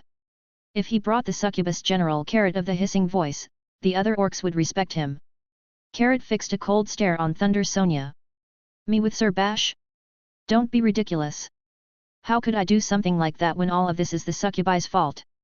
Besides, to regard a benefactor as food is unforgivable even for a succubus. Thunder Sonia, confronted with such firm refusal, shut her mouth tight. It was obvious this was a complicated matter. Carrot was proposing they annihilate the succubi, and Thunder Sonia realized how problematic everything was. You're the most suitable. If you were offered as a plaything by succubi to the orcs and ended up pregnant, elves would be enraged and destroy the succubi, right? That may be, but in that case the elves would also be angry at orcs. Are you willing to have orcs destroyed? But that's where you'll intercede. How convenient. Ha, and after I saved your life, that's the least you could accept in return, right? Carrot added, her voice a little unsure. Does becoming Sir Bash's wife seem so horrible to you? No, it's not that, Sonia said, hesitating and losing her words. Had this proposal come long ago, she would have answered immediately with a no. But after the war, and after the zombie orc incidents in the Siwanasai forest, the situation was different. Until recently, Thunder Sonia had been troubled about marriage not with just anyone but when Bash had been proposed to her, it hadn't seemed so bad for her. Apart from him being an orc, Bash was a rather suitable candidate. His deeds during the war, the Siwanasai forest, the Redwood, the Blackhead territory had never left a bad impression on her. Besides, Bash was also seeking a wife. When they had met in the Siwanasai forest, he had proposed to her in the elf manner, clumsy but respectful. In the Blackhead territory he had shown aptitude for courtship. Everything seemed the result of an orderly effort to find a spouse, yet no woman had decided on him. Compared to that, Sonia had made little effort to seek a husband, and now the situation was further complicated by Gadigas. In any case, it's not that I dislike it so much, she said calmly, and looked at Zell. Zell slowly released her hold. Sonia stretched with force, over time she could now stand without her cane. Her body still wasn't fully recovered, same as Bash's, but her condition was such that if they attacked her she would hardly be able to resist. Summoning strength in her frame, she looked toward the cave. Let me speak to Bash one more time. At those solemn words, Zell and Carrot both nodded. Phew, I'm exhausted, murmured Thunder Sonia as she sat cross-legged in front of Bash inside the dark cave. She lit a small glow at her fingertips and placed it on the ground between them. It was elven illumination magic. The faint light revealed the green outline of Bash's back, softly standing out against the darkness. Honestly, everything's been a mess lately. Listen to this, before coming here, Gadigas proposed to me. I turned him down, of course, but maybe I regret it a little. If he hadn't died and come back to life, maybe I would have considered it, for the sake of demon-elven friendship, I mean. After all, he does have a rather handsome face. I'm joking. Although it's true I hesitated for an instant, with all the elves who died because of him, there's no way I could marry him. If it had been another member of the royal family, maybe I would have offered a bitter smile of congratulations, but that's all. Apparently, Gadigas said he met me when he was a child. I didn't remember him at all, though I'm not even sure if it's true, she said, then looked toward Bash. Thunder Sonia paused, realizing perhaps she'd started the conversation with a topic too complicated for an orc. When was it that we met, you and I? When we fought one-on-one in the Siwanasai forest. As you know, despite how I look, I've reduced every orc I've come across to ashes, so if we'd met before, you wouldn't be alive. Bash didn't respond, but the tips of his ears twitched slightly, a faint tremor that betrayed his attentiveness. Carrot and Zell told me what happened. You became an orc mage, didn't you? Bash's shoulders twitched with a slight spasm. I suppose that for a warrior like you, magic must seem shady or unreliable, but it's not something bad. As you know, I'm one of the most powerful mages on the continent. Magic can be complicated, sure, but it also allowed me to corner you once. In that duel we had in the Siwanasai forest, right? And don't tell me it was because you were hungry, because I was too. No. Right, it wasn't that either. Neither of us had plenty to eat back then. I was always hungry, you know? Even when I fought you, all I'd eaten was a bowl of pea soup. No. I'm not an orc mage. Yes, I know. You're a warrior. The strongest and proudest orc warrior I've ever met, right? No. I'm not an orc. Come on, look at yourself.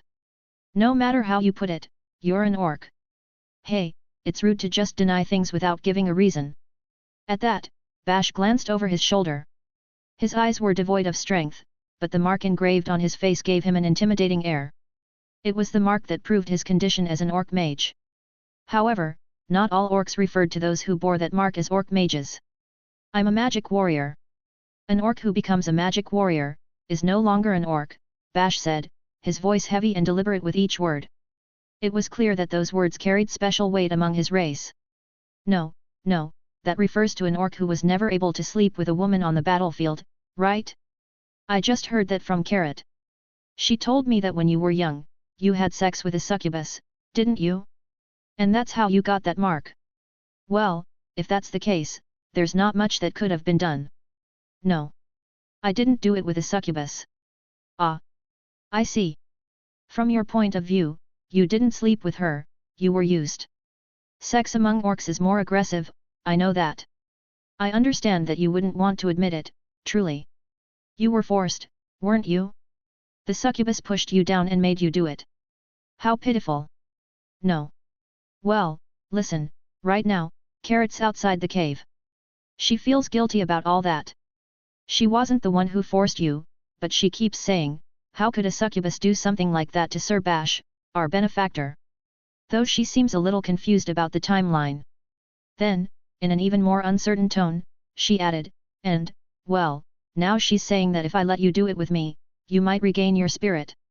So I thought maybe, well, it might not be such a bad idea. What do you say? Want to give it a try? Bash glanced sideways at her. In his eyes glimmered a flicker of raw, animal desire. Thunder Sonia, feeling that lustful Orcish gaze upon her again after so long, shuddered slightly, but since she had resolved to cheer him up, she mentally accepted what that might entail. Yet immediately, the lust vanished from Bash's eyes, and he turned back toward the wall. Hey, wait a second. What's that look supposed to mean? Do I not have any charm for you? No. You're very charmful. Oh? Wow, hearing that straight from you is a little embarrassing. But, setting that aside, why aren't you doing anything? Is it because of that Orc King's decree no sexual relations without consent? Well, this is consent. Or what, as a proper orc, can you only sleep with someone you've defeated? You're such a complicated one. Fine, let's go outside, we'll fight a little, and I'll pretend to lose. But if you don't hold back, I'll probably end up in pieces, so be gentle, all right? No. No, and no. You've been repeating that word for a while now. Come on, you could at least say a few more things, don't you think? Although, for an orc, you do speak pretty well already. It's already too late. Too late? Don't be ridiculous. That mark isn't such a big deal. We're talking about me, aren't we? You could make the great elven archmage Thunder Sonia your own. You could take me as your wife. Go on, boast about it, show me off. Well, before that, I'd appreciate it if you helped me a little, you know, with saving the whole elven race. But still, you could preserve your Orcish pride, I'm sure of it. And not to brag, but I'm quite a catch, you know? I really am. I'm no longer an orc. I'm a magic warrior. That again? Come on, even if you're a magic warrior, you're still a... Thunder Sonia began, but suddenly stopped. A strange feeling ran through her. Bash had never been the kind of orc to look down on orc mages. Even when they had fought side by side against the orc zombies in the Siwanasai forest, he had never shown that kind of attitude. He was known as an orc of great pride, one who would call stray not orcs, yet never belittle anyone. Orcs didn't lie.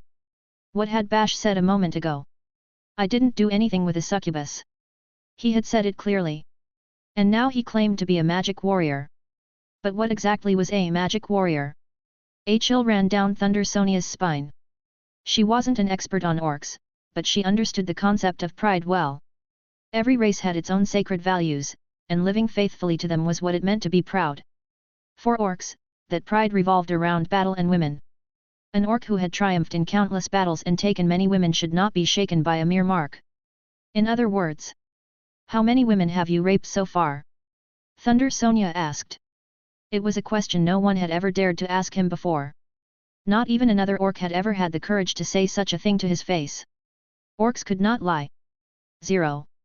Every race had something to cling to. For humans, it was religion.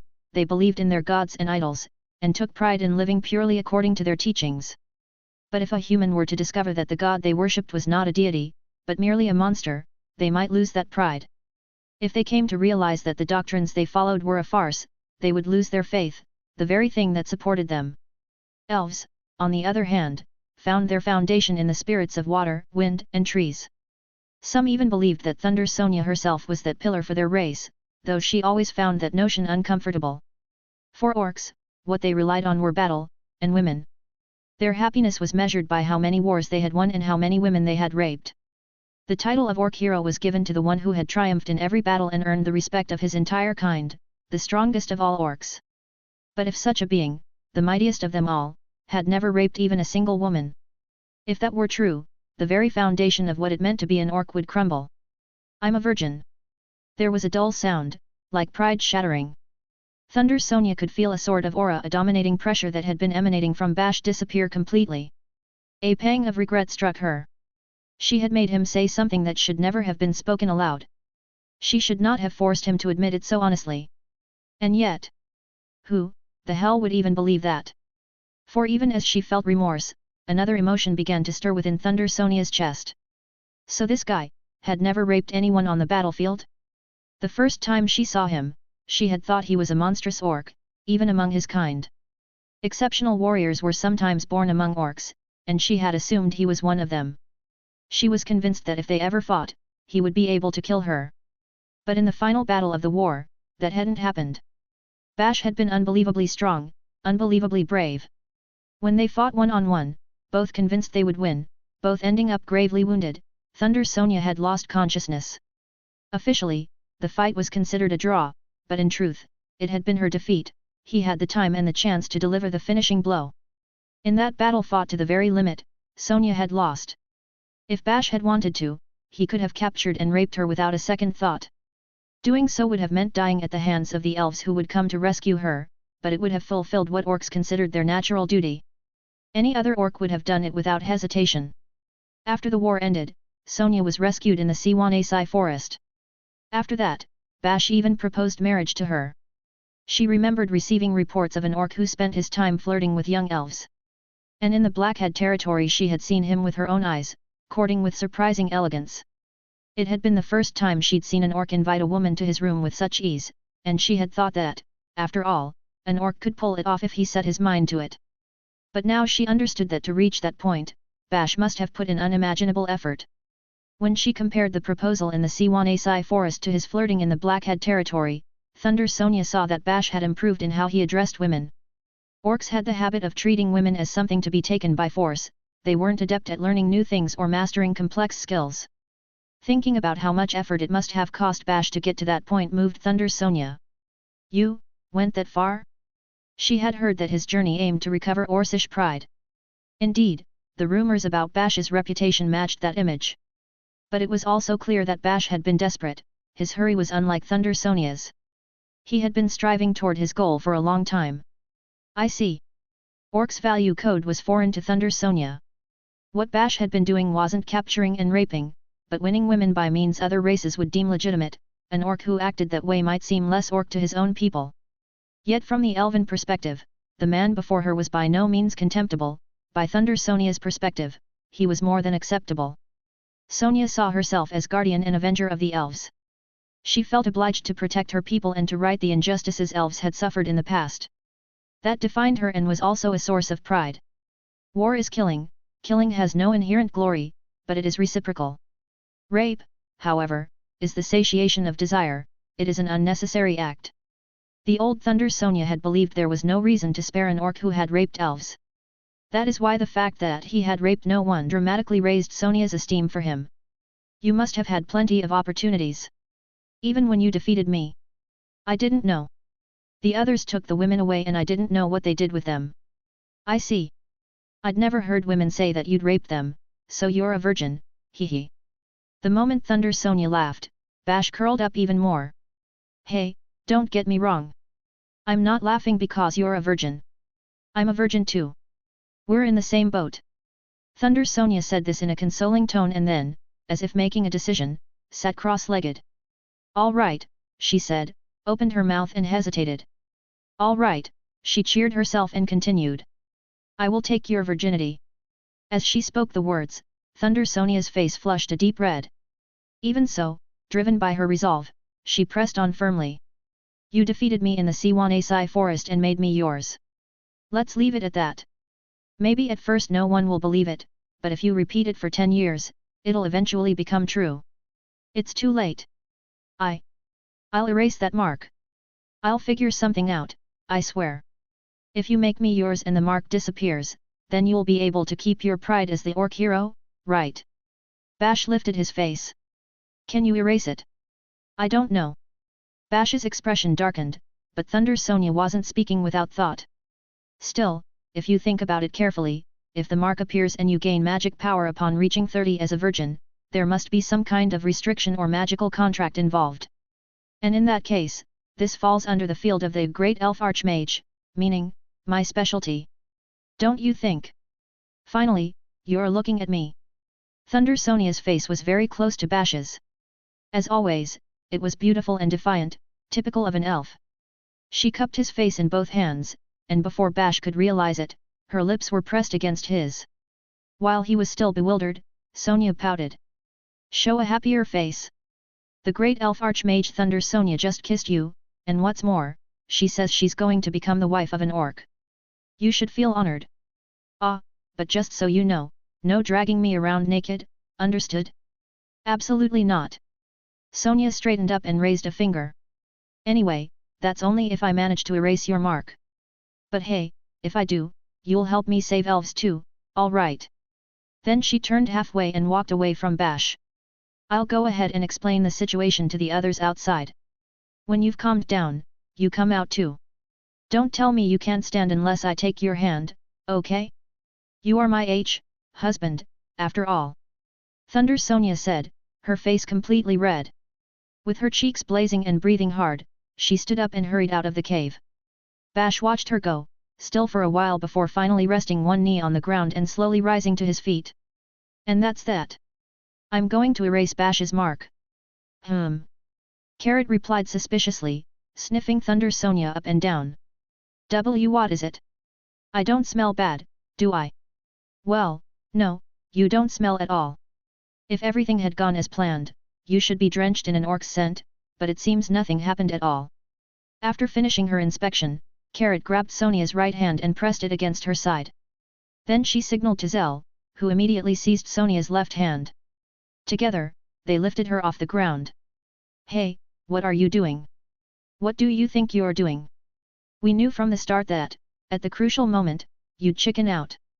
Thunder Sonia the coward. You're famous for always fleeing from dangerous places. That's so mean. I'm not denying it, but it's not like I wanted to run away. Besides, if other elves heard you saying that, they'd be furious. And what's this supposed to be? If we hold you so you can't escape, then Sir Bash can do whatever he wants to you without any problem, right? How insolent. This time I'm really serious. I talked with Bash, and we settled things like adults. Sonia shouted, kicking and struggling to free herself. But Carrot ignored her completely. Just as Carrot was about to slip her hand under Sonia's unnecessary garments to please an orc, she suddenly said, Ah! She let go of Thunder Sonia's hand, hurriedly stepped back, and hid behind Zell's tent. From behind the canopy, her voluptuous figure still partly visible, she knelt and bowed her head in silence. Sir Bash. When they looked toward the cave entrance, they saw Bash emerging. Deep dark circles hung under his eyes, and his entire body seemed a little smaller, shrunken. His energy was still gone, and even with 3 beautiful women before him, the Bash between his legs remained just as lifeless. Good, you came out. And if you came out, that means you accept what we talked about before, right? Can you really erase it? I've said it 1,000 times already, I still don't know. At least, I don't know any spell that does something like that. But if a mark appears and you can use magic, then it's definitely related to magic.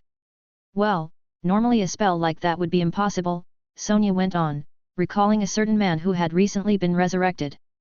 Not only had he come back to life, but he had even gained a mysterious body capable of healing instantly, even after taking her magic.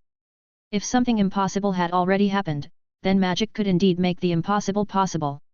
If magic is involved, then it can also be healed by magic. And magic was not irreversible.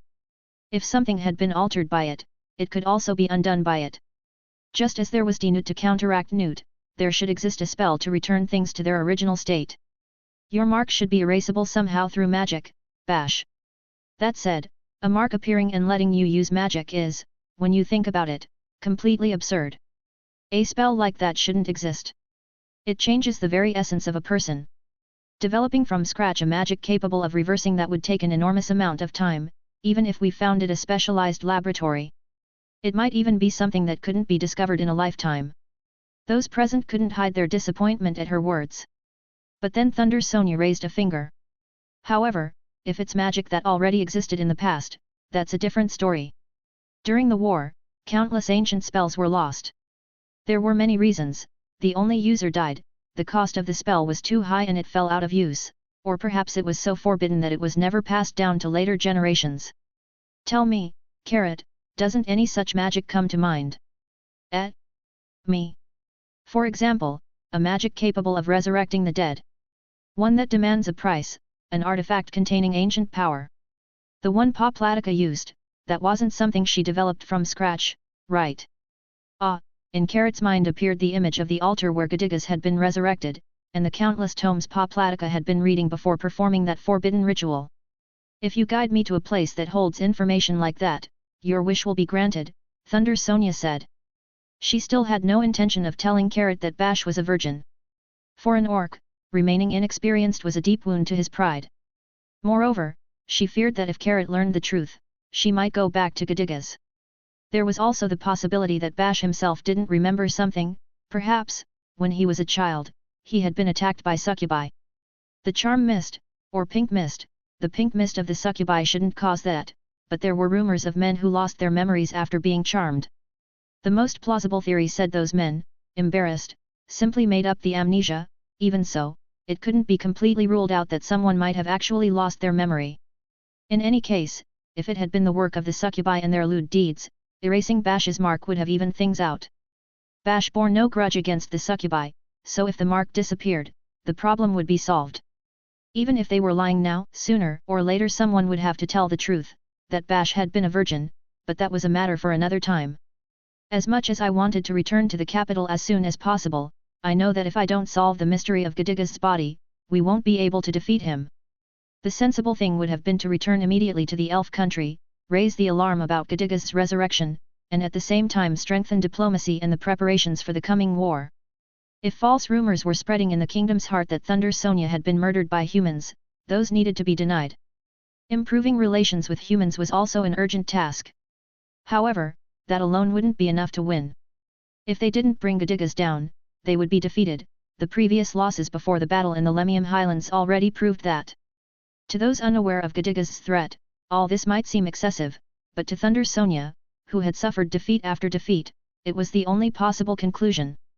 They had lost so much that it had become an obvious truth.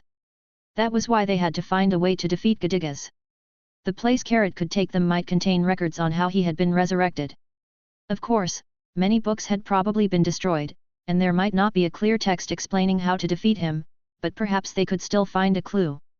And that was something that, at that moment, only Thunder Sonia could do. In contrast, the internal affairs of the elf country and diplomacy with humans could be handled without her. In fact, they had always been managed that way.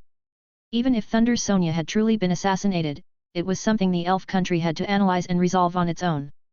As for this side, around her were a foolish orc, a succubus so dejected she could barely think straight, and a former fairy turned human who, despite becoming smarter, did nothing but camp by the fire. If she were the Thunder Sonia of old, she would have known how to manipulate them with clever words and leave without hesitation. But those three, without her, seemed to have no future. If she abandoned them there, they would surely die. However, from another perspective, this was also an opportunity. She could draw two key pieces to her side, the orc hero and the succubus general. And along with them, the fairy servant of the orc hero. She didn't know what to think of Zell, but Bash and Carrot had enough power to pull their own races to their side. Aside from that, she also had a debt to repay. She owed her life to Bash for what had happened in the Siwanasai forest, and to Carrot for having saved her only a few days ago. Seeing the state the two were in, she understood that if she let this moment pass, she might never have another chance to return the favor. For an elf, that would be a grave dishonor. And besides, that was the most important thing of all. I said I'd become his wife, after all.